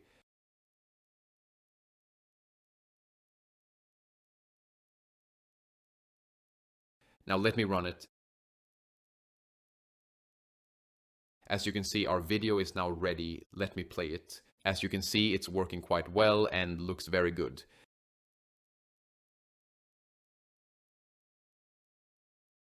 The only mistake I made was generating the last image at a lower resolution. Because of that, the video generator couldn't properly match the frame, so it added black borders around the image. To avoid this, make sure all of your images use the same target resolution, such as 4K or whatever resolution the rest of your images are using. Another mistake I made was accidentally turning off the sound option. Because of that, the 4th clip doesn't have any audio, so make sure you don't make these kinds of mistakes either. Also, I should have kept this at 1080p or 4K, whichever resolution the other videos were using, so try not to change these settings when you're working with templates. It's actually good that I made these mistakes because now I can show you what happens and explain how to avoid them. So that's how you can use templates. Once your video and everything else you wanted to create are finished, you can simply connect the final video to the video upscaler. Then you can upscale the video to an even higher resolution if you want. That's basically how you can use templates to create your desired results.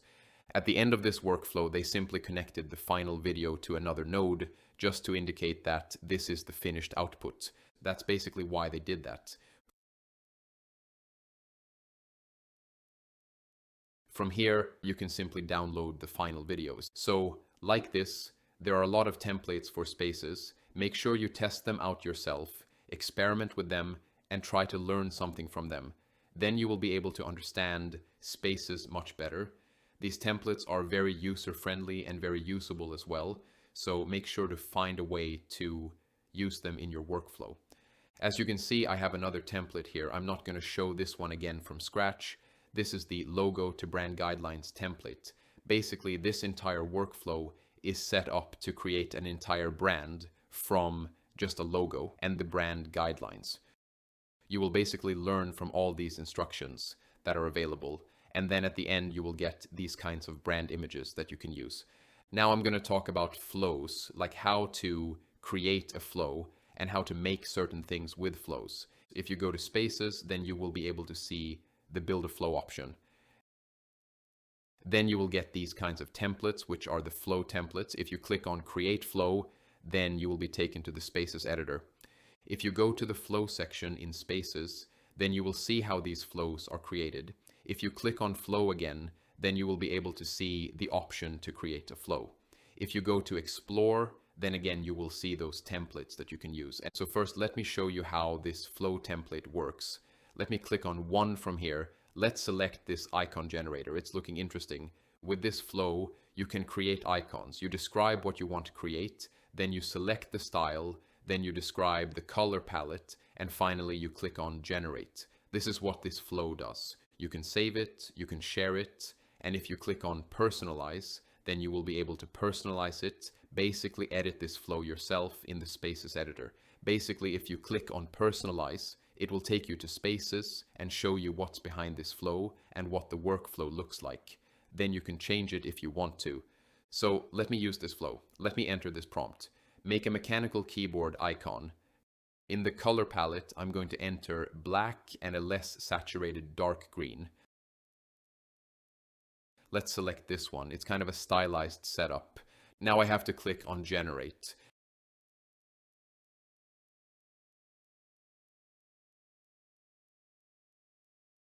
As you can see, it has generated our keyboard icon in a stylized environment. This is how you can use a flow. It's very easy. Once you make a flow, it's going to be very easy to use. Now let me use this one. It's a color variation flow. First, we have to upload a product image. Let me use this image as the product image. Then we have to upload the target color image. So let me do one thing. Let me click on upload image. Then I'm going to go to stock. I'm going to search for a blue color and select any image from here. Then I'm going to describe what I want to change. I'm going to enter this prompt, change the sofa color to blue.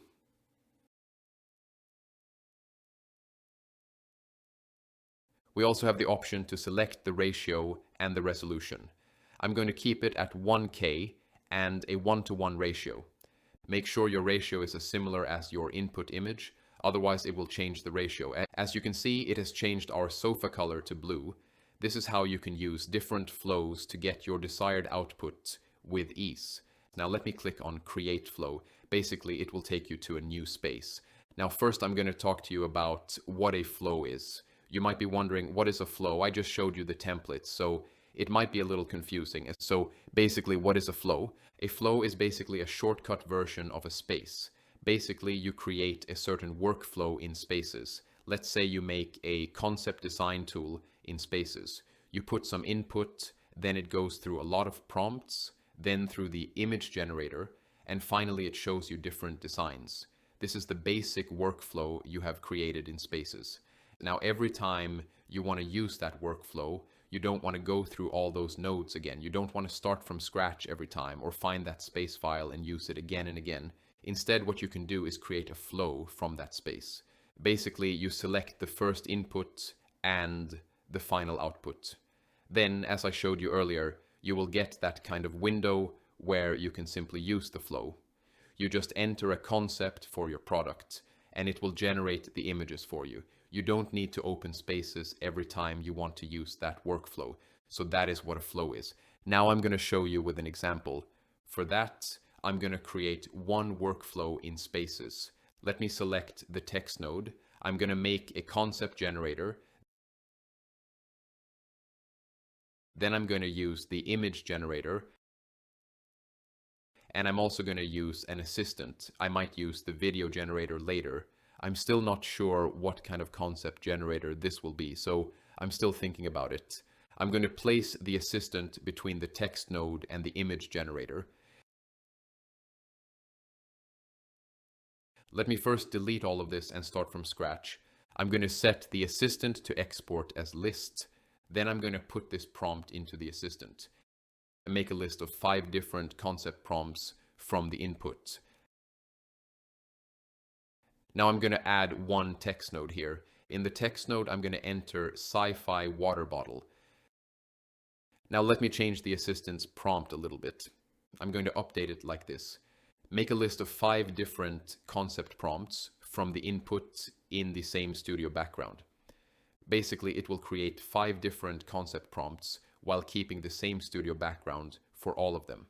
Now let me rename the first text node. I'm going to name it Put Your Main Concept Idea here. Basically, this is where we will enter the main concept idea. Now let me run the assistant node.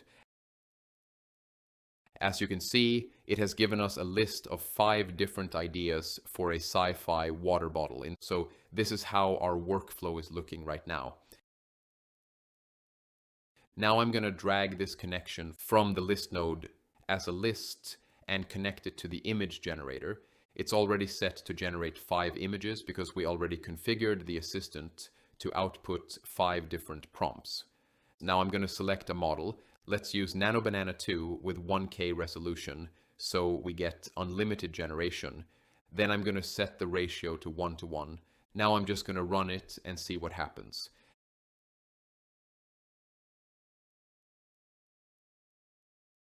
As you can see, our water bottles are ready. These are the different sci-fi water bottle concepts that we generated.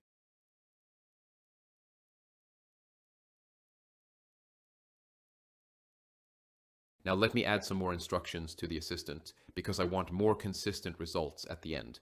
I'm going to add this line, like all the prompts should only focus on the concept of the subject. the background of all images should stay the same in a dark gray color. Basically, there was a lot of variation in the colors and backgrounds. So I tried to make it more consistent so it focuses more on the product itself instead of generating a completely different background for every concept. Now let me run it again. Now, as you can see, the list keeps getting bigger because I set it to keep items. Instead, I should change it to replace because we don't want the list to keep growing with different prompts every time. And so I'm going to select replace and run it again. Now I got these 5 prompts.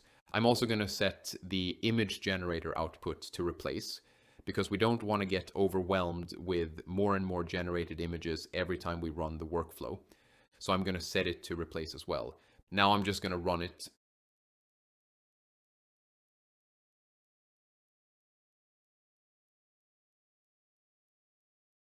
As you can see, we now have much more consistent results and all the images have the gray background. And there isn't much variation in the background anymore, and the product is being shown properly, exactly how I wanted it. So now our entire workflow for creating concepts from just a text prompt is ready. Now let me go to Spaces and change the cover to this image.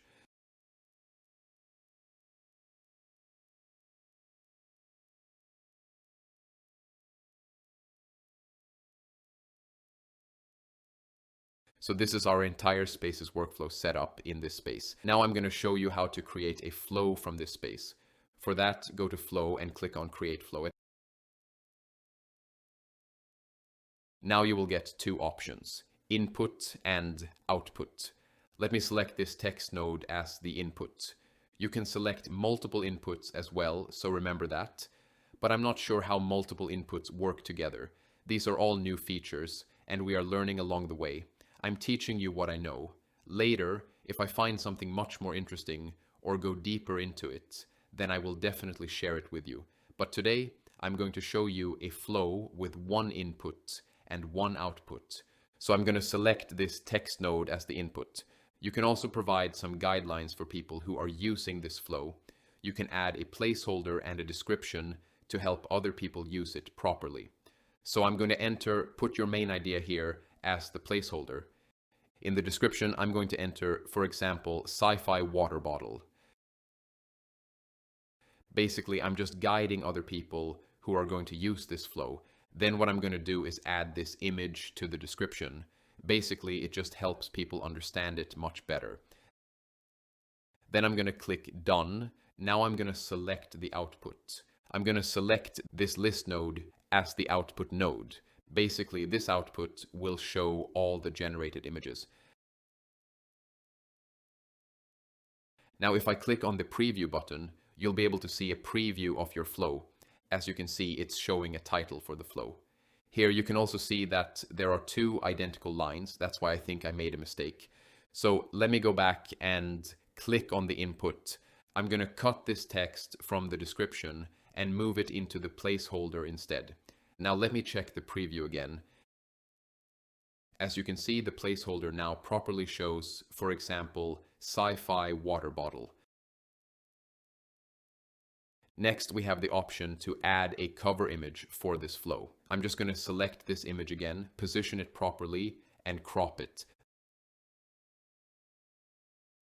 Then we have the flow name. I'm going to name it Concept Generator. In the description, I'm going to write something like, with this flow, you will be able to create concepts quickly. Now I'm going to click Generate with AI. Using all the information we've provided, it generates a good description. For example, input your main concept idea, like a sci-fi water bottle, and receive a list of 5 unique concept prompts, along with corresponding images in a consistent studio background. So yes, it's using AI to generate a good description automatically. Now, if you allow users to remix this flow, then other people who use this flow will be able to remix it and create something else from it. Basically, they will be able to open it in Spaces, see how it was made, and remix it, just like the remix feature on YouTube or Instagram, where you use someone else's content, add your own ideas, and create something new. That's basically what this option does. If you don't want others to see how you built the flow or modify it, then you can simply turn this option off. If you're okay with it, then you can leave it turned on.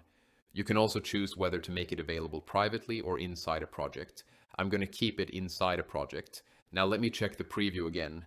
As you can see, the name, description, and everything else look good. So let me click Create Flow. It will now create the flow for us. As you can see, it has created this concept generator as a single flow.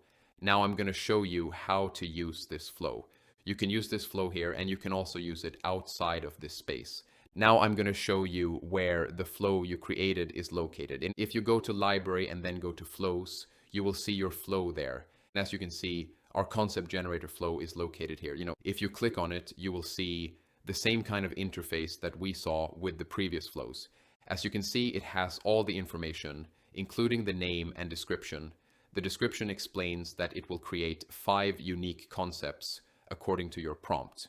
In the prompt bar, you can also see the placeholder text that says, put your main concept idea here. Inside the prompt field itself, it also shows, for example, sci-fi water bottle. So anyone who is using this flow for the first time will be able to understand how to use it easily. Now, I have already generated some images with this flow for testing. I used the prompt milk can concept, and the results are looking very interesting. Now I'm going to show you how this flow works. It used NanoBanana 2, just as we configured it, and it created these 5 images. The images are looking quite good, to be really honest. Now I'm going to enter another prompt to show you how this flow works live. I'm going to enter headphone holder, then let's click on generate.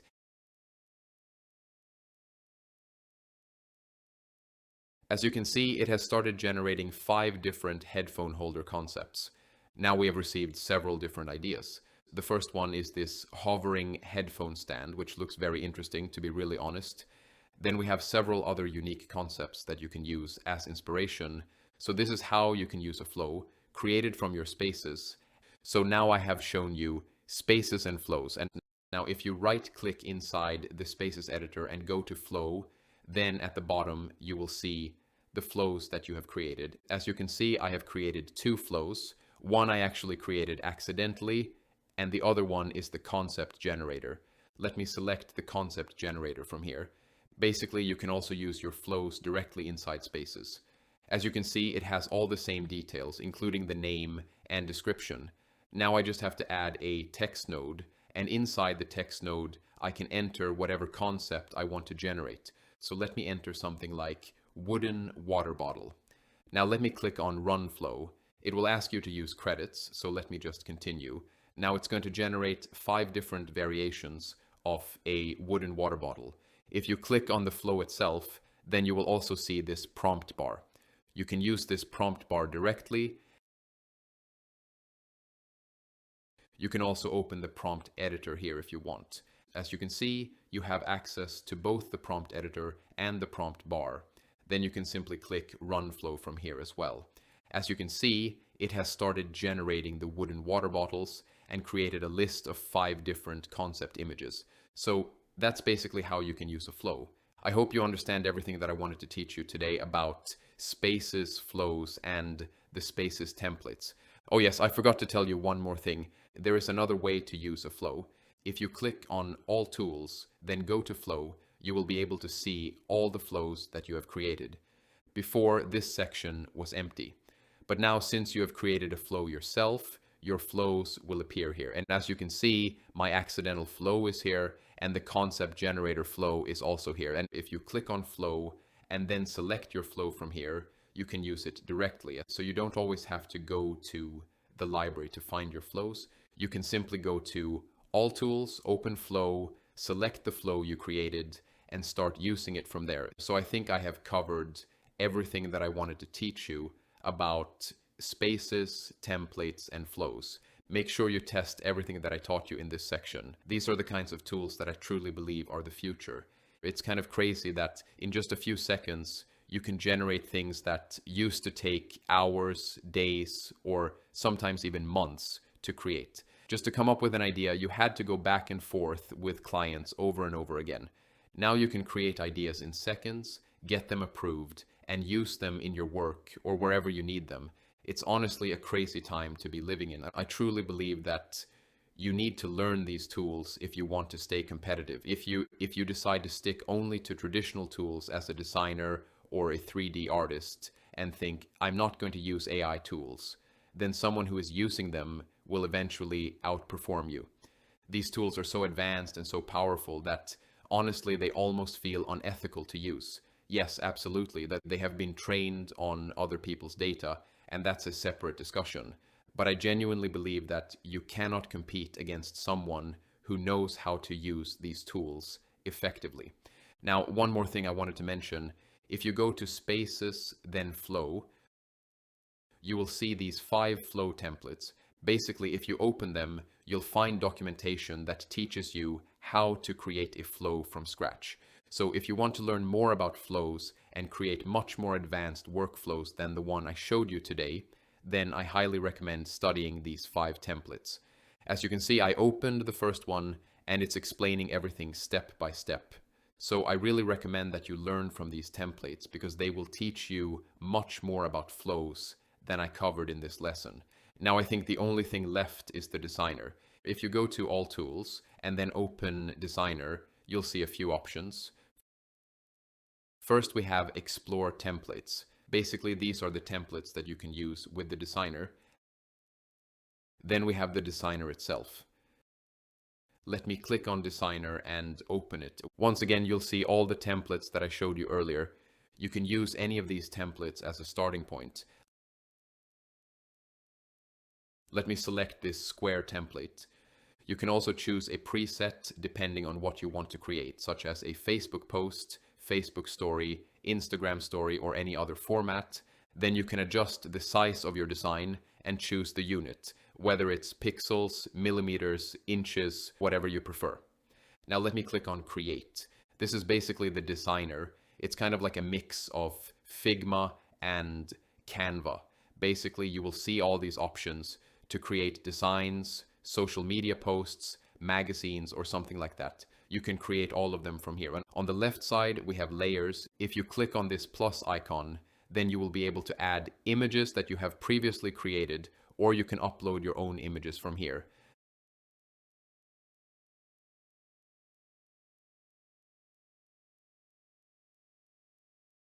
Then we have layers. You can create different elements, and then you can place them on top of each other or move them behind other layers. This is how you use them.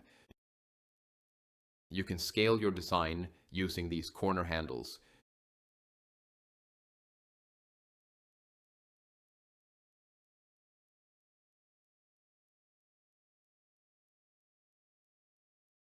You can hide or lock a layer from here. At the bottom, if you have a lot of layers, you can simply search for them here. We also have another option called Filter Connectable Elements. To be really honest, I'm not exactly sure what it does because I have never used this designer before. It's a new tool that was released only about 2 or 3 weeks ago. But it's pretty self-explanatory. You don't really need to be an expert to understand how to use this tool. Basically, it filters out connectable elements. Then we have the Select tool, which we were using to move objects around. Next, we have the Pan tool to move around the canvas. Then we have the Text tool. Basically, you can add text here. When you select any element, all the related settings will appear on the right side. And as you can see, we now have all the text options available. And you can scale the text like this. You can also hide or show the right side panel from here. You also have all the standard text controls, such as making the text bold, italic, changing the font, colors, borders, shadows, and so on. It's all very self-explanatory. Next, we have shapes. Basically, these are all the basic shapes that you might need while creating your designs. You can simply add them like this. You can also place your own content inside these shapes if you want.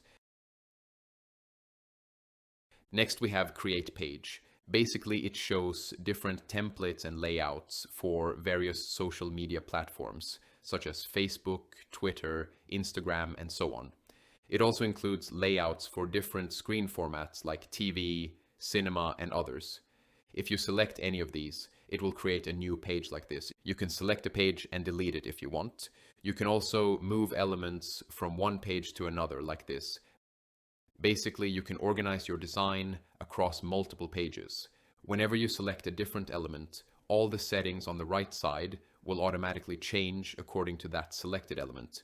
If nothing is selected, then you'll see the background settings where you can change the background color and other page settings. That's how it works. As you can see, I have enabled the grid on these pages, so you can do that as well. Let me just delete this page. Then we have undo and redo button, which is self-explanatory. If you want to see all the shortcuts, you can open them from here. Then we have the option to hide or unhide all the panels from every side. On the right side, we also have the zoom in and zoom out controls. So I think that's it. Those are all the tools that we get inside the designer. If you click on export, then you'll be able to export your design as a PDF or as an image. If your project contains multiple pages, you can export all of them together either as a PDF or as individual images. You can also select or deselect specific pages before exporting. As you can see, I exported it as a PDF and also as an image. If you select a layer, then you'll have the option to ask something. That's pretty basic. Basically, it will use Magnific agent to do stuff for you in here. You can also add an element. Again, we have auto layer option that I've mentioned multiple times and explained what it does. Then we have the fit to content option. Basically, it resizes the page so that it fits the size of your content. Now I have created 2 pages and placed 1 image on each page. As you can see, it's showing 2 pages. You can select all the pages or just individual ones. I'm going to select all the pages and click export as PDF. As you can see, our PDF is ready with 2 pages. It's all pretty basic, but I'm showing it to you anyway. After spending 5 hours showing you everything else, I thought, why not show this too? Or you can click on assets. Basically, it's another type of export. I'm not exactly sure what it does. I think you can learn more about it from the documentation, but I don't think it's very useful for us, so I'm just going to skip it.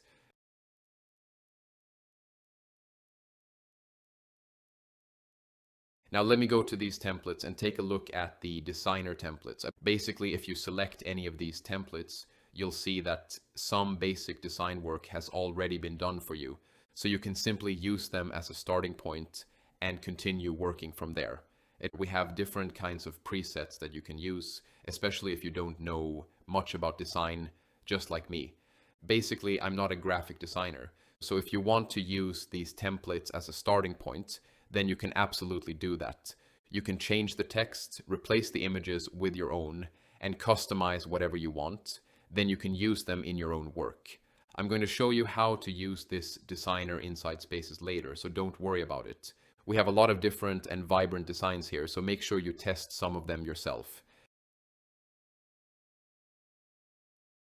Now let's do something. Let's go to Spaces and create a new space.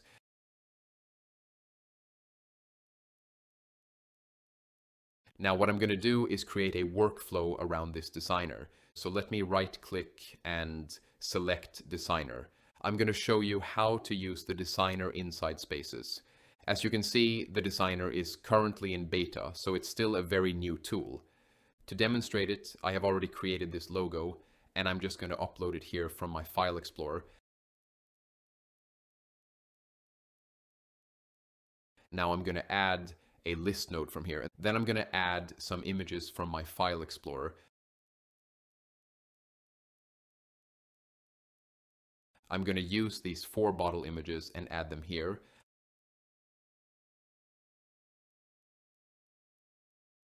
I'm going to name this list product because these are the product images.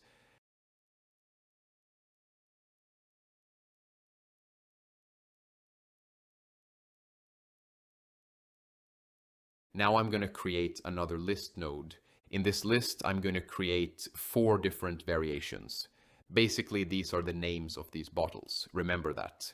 Also, make sure that whenever you do this, the number of items in all the lists matches. For example, if you use 4 product images, then all the other lists should also contain 4 corresponding items. So make sure to remember that. Also, the sorting order matters, so remember that.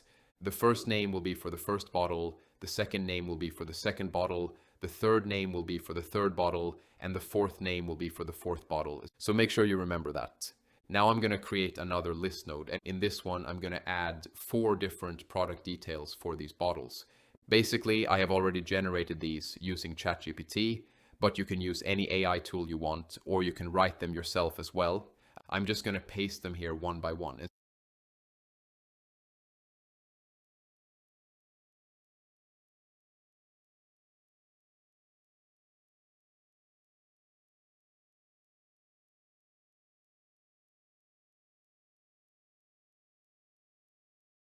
So basically, here's how it works. We have the logo, then we have 4 product images, 1, 2, 3, and 4. Then we have their names, 1, 2, 3, and 4. It's going to match everything based on that sorting order, so remember that. Then we have the product details, again in the order of 1, 2, 3, and 4. It's going to use those in the same sorting order as well. Now what I'm going to do is connect all of these to the designer node. First, I'm going to connect the logo to the image input. Then I'm going to connect the product images as a list to the image input as well. Next, I'm going to connect the first text list, which contains the product names, to the text input. Then I'm going to connect the second text list, which contains the product details, to the text input. Now all of our content has been connected to the designer node. Next, I'm going to click Create. But remember, whenever you build something like this, always make sure your sorting order is correct. Otherwise, the generated images won't match the correct products later. Now let me click Create. I can use any template I want, but I think I'll use the basic square template, and it's around 1000 by 1000 pixels, which I think is perfectly fine. So let's create it.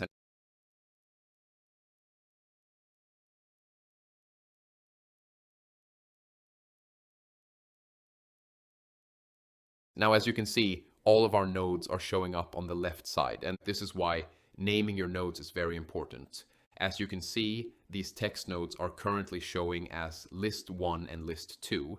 It would be much better if they displayed proper names, because that makes everything easier to understand. So what I'm going to do is go back to spaces and rename them properly. For list 1, I'm going to rename it to bottle name.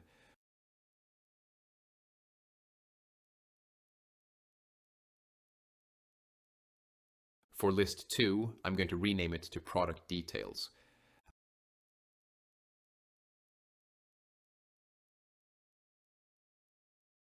I think this designer node has become a little messy, so let me create a new one.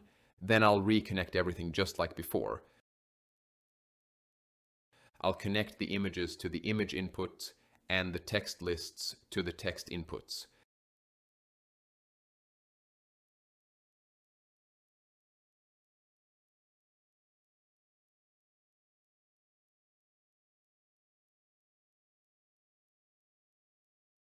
Now let me click Create again.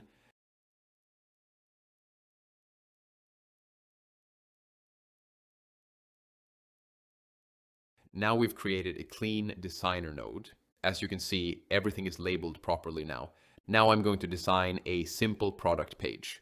Don't judge my design skills because I'm not a graphic designer, I'm a 3D artist.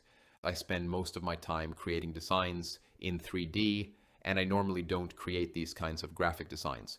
But for testing purposes, and as an example, I'm going to create a very basic layout. As you can see, I made this simple design using the available tools. I just dragged the elements onto the canvas, moved them around, scaled them, and arranged them. Nothing complicated. It's all very basic, and anyone can do it. There's no need to get overly creative for this example. I also use different fonts and different font colors to make the design look a little cleaner. Now let me give this layout a name so it's easier to recognize later. I'm going to name it Bottle Product Layout. I think that's a better name. Now let me click Done. Now what will happen is that it will take our layout and automatically create 4 different versions using the 4 product images, the 4 product names, and the 4 product details. That's basically how you can use the designer node inside Spaces to generate multiple versions of the same design automatically with the help of AI. As you can see, it has created 4 different images. I'm not sure why there's a small artifact in one of the images, but that's completely fine. Like, we can easily fix that in Photoshop or any other editing software. As you can see, it correctly used all the product names and all the product details exactly as I entered them. That's why I kept telling you that the sorting order is very important. Always remember that whenever you build this kind of workflow, I'm also not sure why it generated the first design twice. It might just be a bug or something like that. I'll simply delete the duplicate. As you can see, this is how you can use the designer node inside Spaces. So yes, I think I've covered everything that I wanted to show you, and honestly, look at these designs. They're looking quite nice, especially considering how little effort we put into creating them. If you're making Facebook ads, social media posts, or any kind of design where the same layout needs to be repeated multiple times with different products, then this kind of workflow can save you a lot of time. Like, of course, you can create all of this in Photoshop as well, but Photoshop would most likely take much longer than using this workflow. I'm pretty confident about that. So I think I've covered everything about Spaces, templates, flows, designer, and the designer templates as well. As you can see, our generated designs are also showing up in the assets section of our project. And honestly, they're looking quite good. You can create much more detailed layouts, much more advanced designs, and many more variations by combining designer with Spaces. This was just a basic example to show you what you can do with it. So yeah, I think I've now covered everything that I wanted to show you about designer, Spaces, and all the related features. There is one thing that I forgot to show you. I mean, I already showed you this, but now I want to show you this side of it. So let's take a look. Remember that I talked about the agent earlier in this course? I showed you how to create images and things like that with it. But the agent is not just for creating images. You can actually use almost the entire Magnific website through the agent. It's pretty mind-blowing. I just discovered this and I thought I should add it to this course. So yes, I'm making this course even longer again. Now let me show you another example using the agent. I'm going to enter this prompt into the agent. Make me a concept idea generation workflow in Spaces for water bottles. Basically, I'm creating an entire space just with the help of the agent. That's what I'm doing. It's automatically calling the tools that are needed and creating all the required nodes.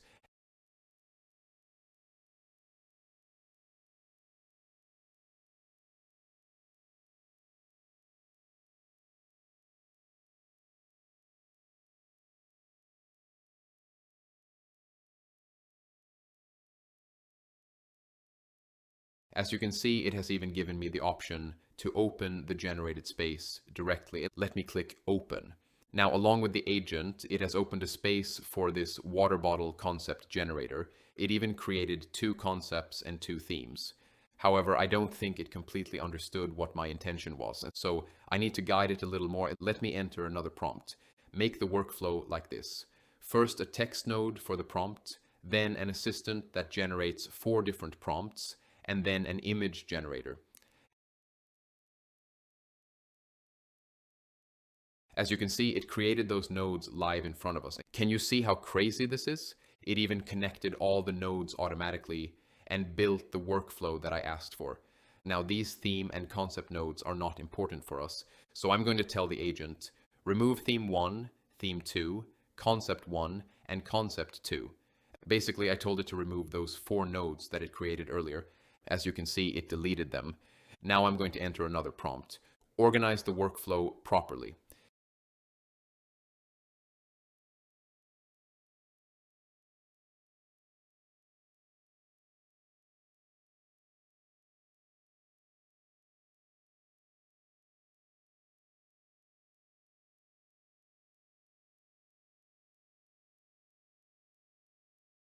It organized everything automatically, and as you can see, it even created this group. Sometimes it does place nodes on top of each other, so I'll quickly fix that manually. Now, as you can see, it has created a complete concept generator workflow. Next, I'm going to enter another prompt. Make sure the generated bottle images always show a solo product in a studio background. Basically, I told it not to include people, hands, or anything else in the images, and to always generate a solo product shot in a studio background.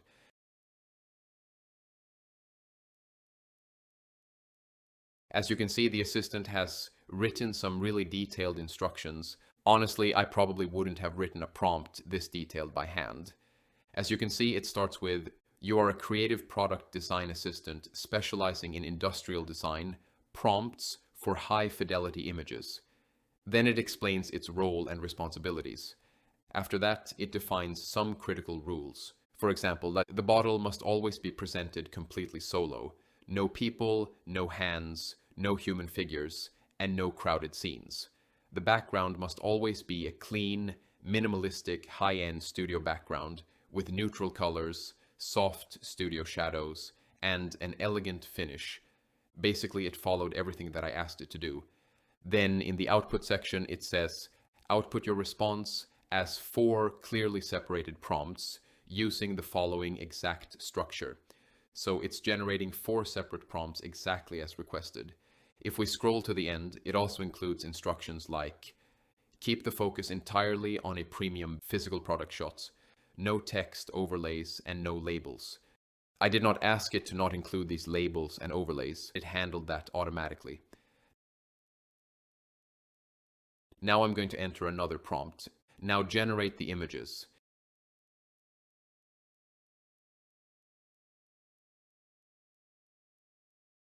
It's asking me to run the workflow, so let me run it.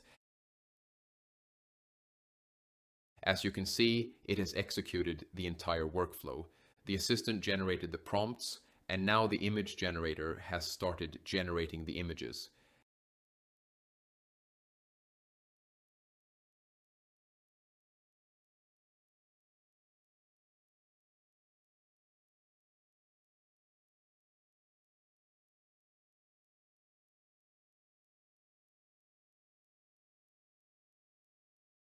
As you can see, the generated images are also appearing inside the Magnific agent. I think they're showing up there because we're currently working inside the Magnific agent.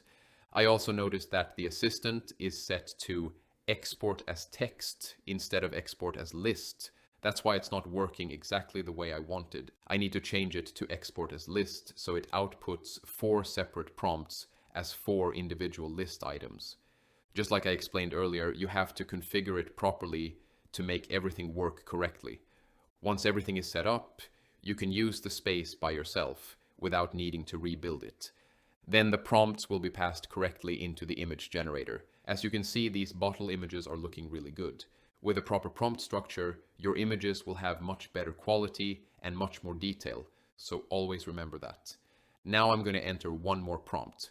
Now add a video generator node after the image generator and connect a text node to it that says bottle is spinning.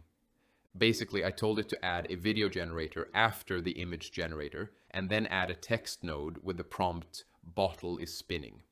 That way, the generated bottle images would automatically be turned into spinning bottle videos.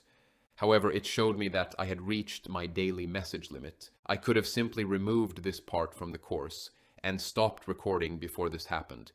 But I intentionally left it in because I wanted to show you something important. I'm using the Premium Plus plan, which is the second highest plan available, I think. For individuals, even then after using only 4 or 5 prompts, it already gave me a daily usage limit. So keep that in mind. I think using the Magnific agent is quite expensive in terms of usage limits. That's why I wanted to include this part in the course. Unfortunately, I won't be able to continue this agent example because of that limit. But I think you understand the idea now, and you can experiment with it yourself. Like, you can create all kinds of different things that you want. If you think, I don't know how to make this, you can simply tell the agent and it will try to create it for you. There are some flaws and there are some problems with the agent. I believe it sometimes creates certain things randomly, and sometimes it doesn't understand exactly what we mean. That's probably because we can't always explain perfectly to the agent what we want it to do. So you should experiment with it, try different ideas, test different workflows, and keep learning how to use these kinds of tools. But even with those limitations, this technology is still absolutely crazy. Before this, we used to create everything by hand. We spent hours scrolling through Pinterest, searching the web, gathering references, and building workflows ourselves. Now we can simply open the agent and say things like, make me a content generator, make me an idea generator, or any other crazy workflow you can think of, and it just builds it for us. And to be really honest, it's amazing technology. I've been working in the 3D industry for almost 6 years now, and seeing this kind of technology is just unbelievable. It's honestly crazy to think about what's happening. And so I really recommend that you test these ideas yourself, experiment with them, and see what you can build. And I think that's everything I wanted to say about the agent. Unfortunately, I can't wait another 9 hours for my message limit to reset, because this course is already around 5+ hours long. Honestly, that's kind of crazy. This is the biggest video I have ever made. I'm probably going to upload it to YouTube for free for you guys. So yeah, if you've watched this course all the way until now, then you're probably just as crazy as I am.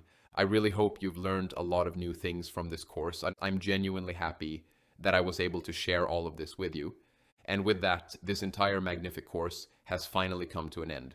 Unfortunately, or maybe fortunately for me, because I've been working on this course for about 1 or maybe even 2 months. This is the longest video with voiceover that I've ever created. That's around 5+ hours long. Honestly, that's a huge achievement for me as well. It's just crazy. So yeah, that's about it. I hope you've learned a lot of new things from this course, and I'll see you guys in the next one. So if you've made it this far, you probably understand why I made this course. AI for 3D artists isn't meant to be another collection of random AI tutorials. I wanted to build one place where a 3D artist can learn how AI can actually fit into their existing workflow. Instead of spending hours watching random videos trying to figure out which AI tool does what, I wanted to do the testing myself and show you what actually works. Throughout the full course, we'll work with different AI tools and workflows for things like concept generation, mood boards, textures, interiors, exteriors, products, image enhancement, upscaling, and animation. You'll also see the limitations. I'll show you when AI works, when it doesn't work, the problems I've run into, and how I try to fix those problems. Because honestly, AI isn't magic. Sometimes it gives you an amazing result in seconds. Sometimes it completely destroys your image. And understanding that difference is just as important as knowing how to use the tool. That's why I built this course around real experiments and real 3D workflows, rather than just showing perfect AI generations. If you want access to the complete AI for 3D artists course, you can find it through the link in the description. And if you're happy with just the free module, that's completely fine too. I hope you learned something useful from it. But if you want to go deeper and learn the rest of the workflows, I'll see you inside the full course.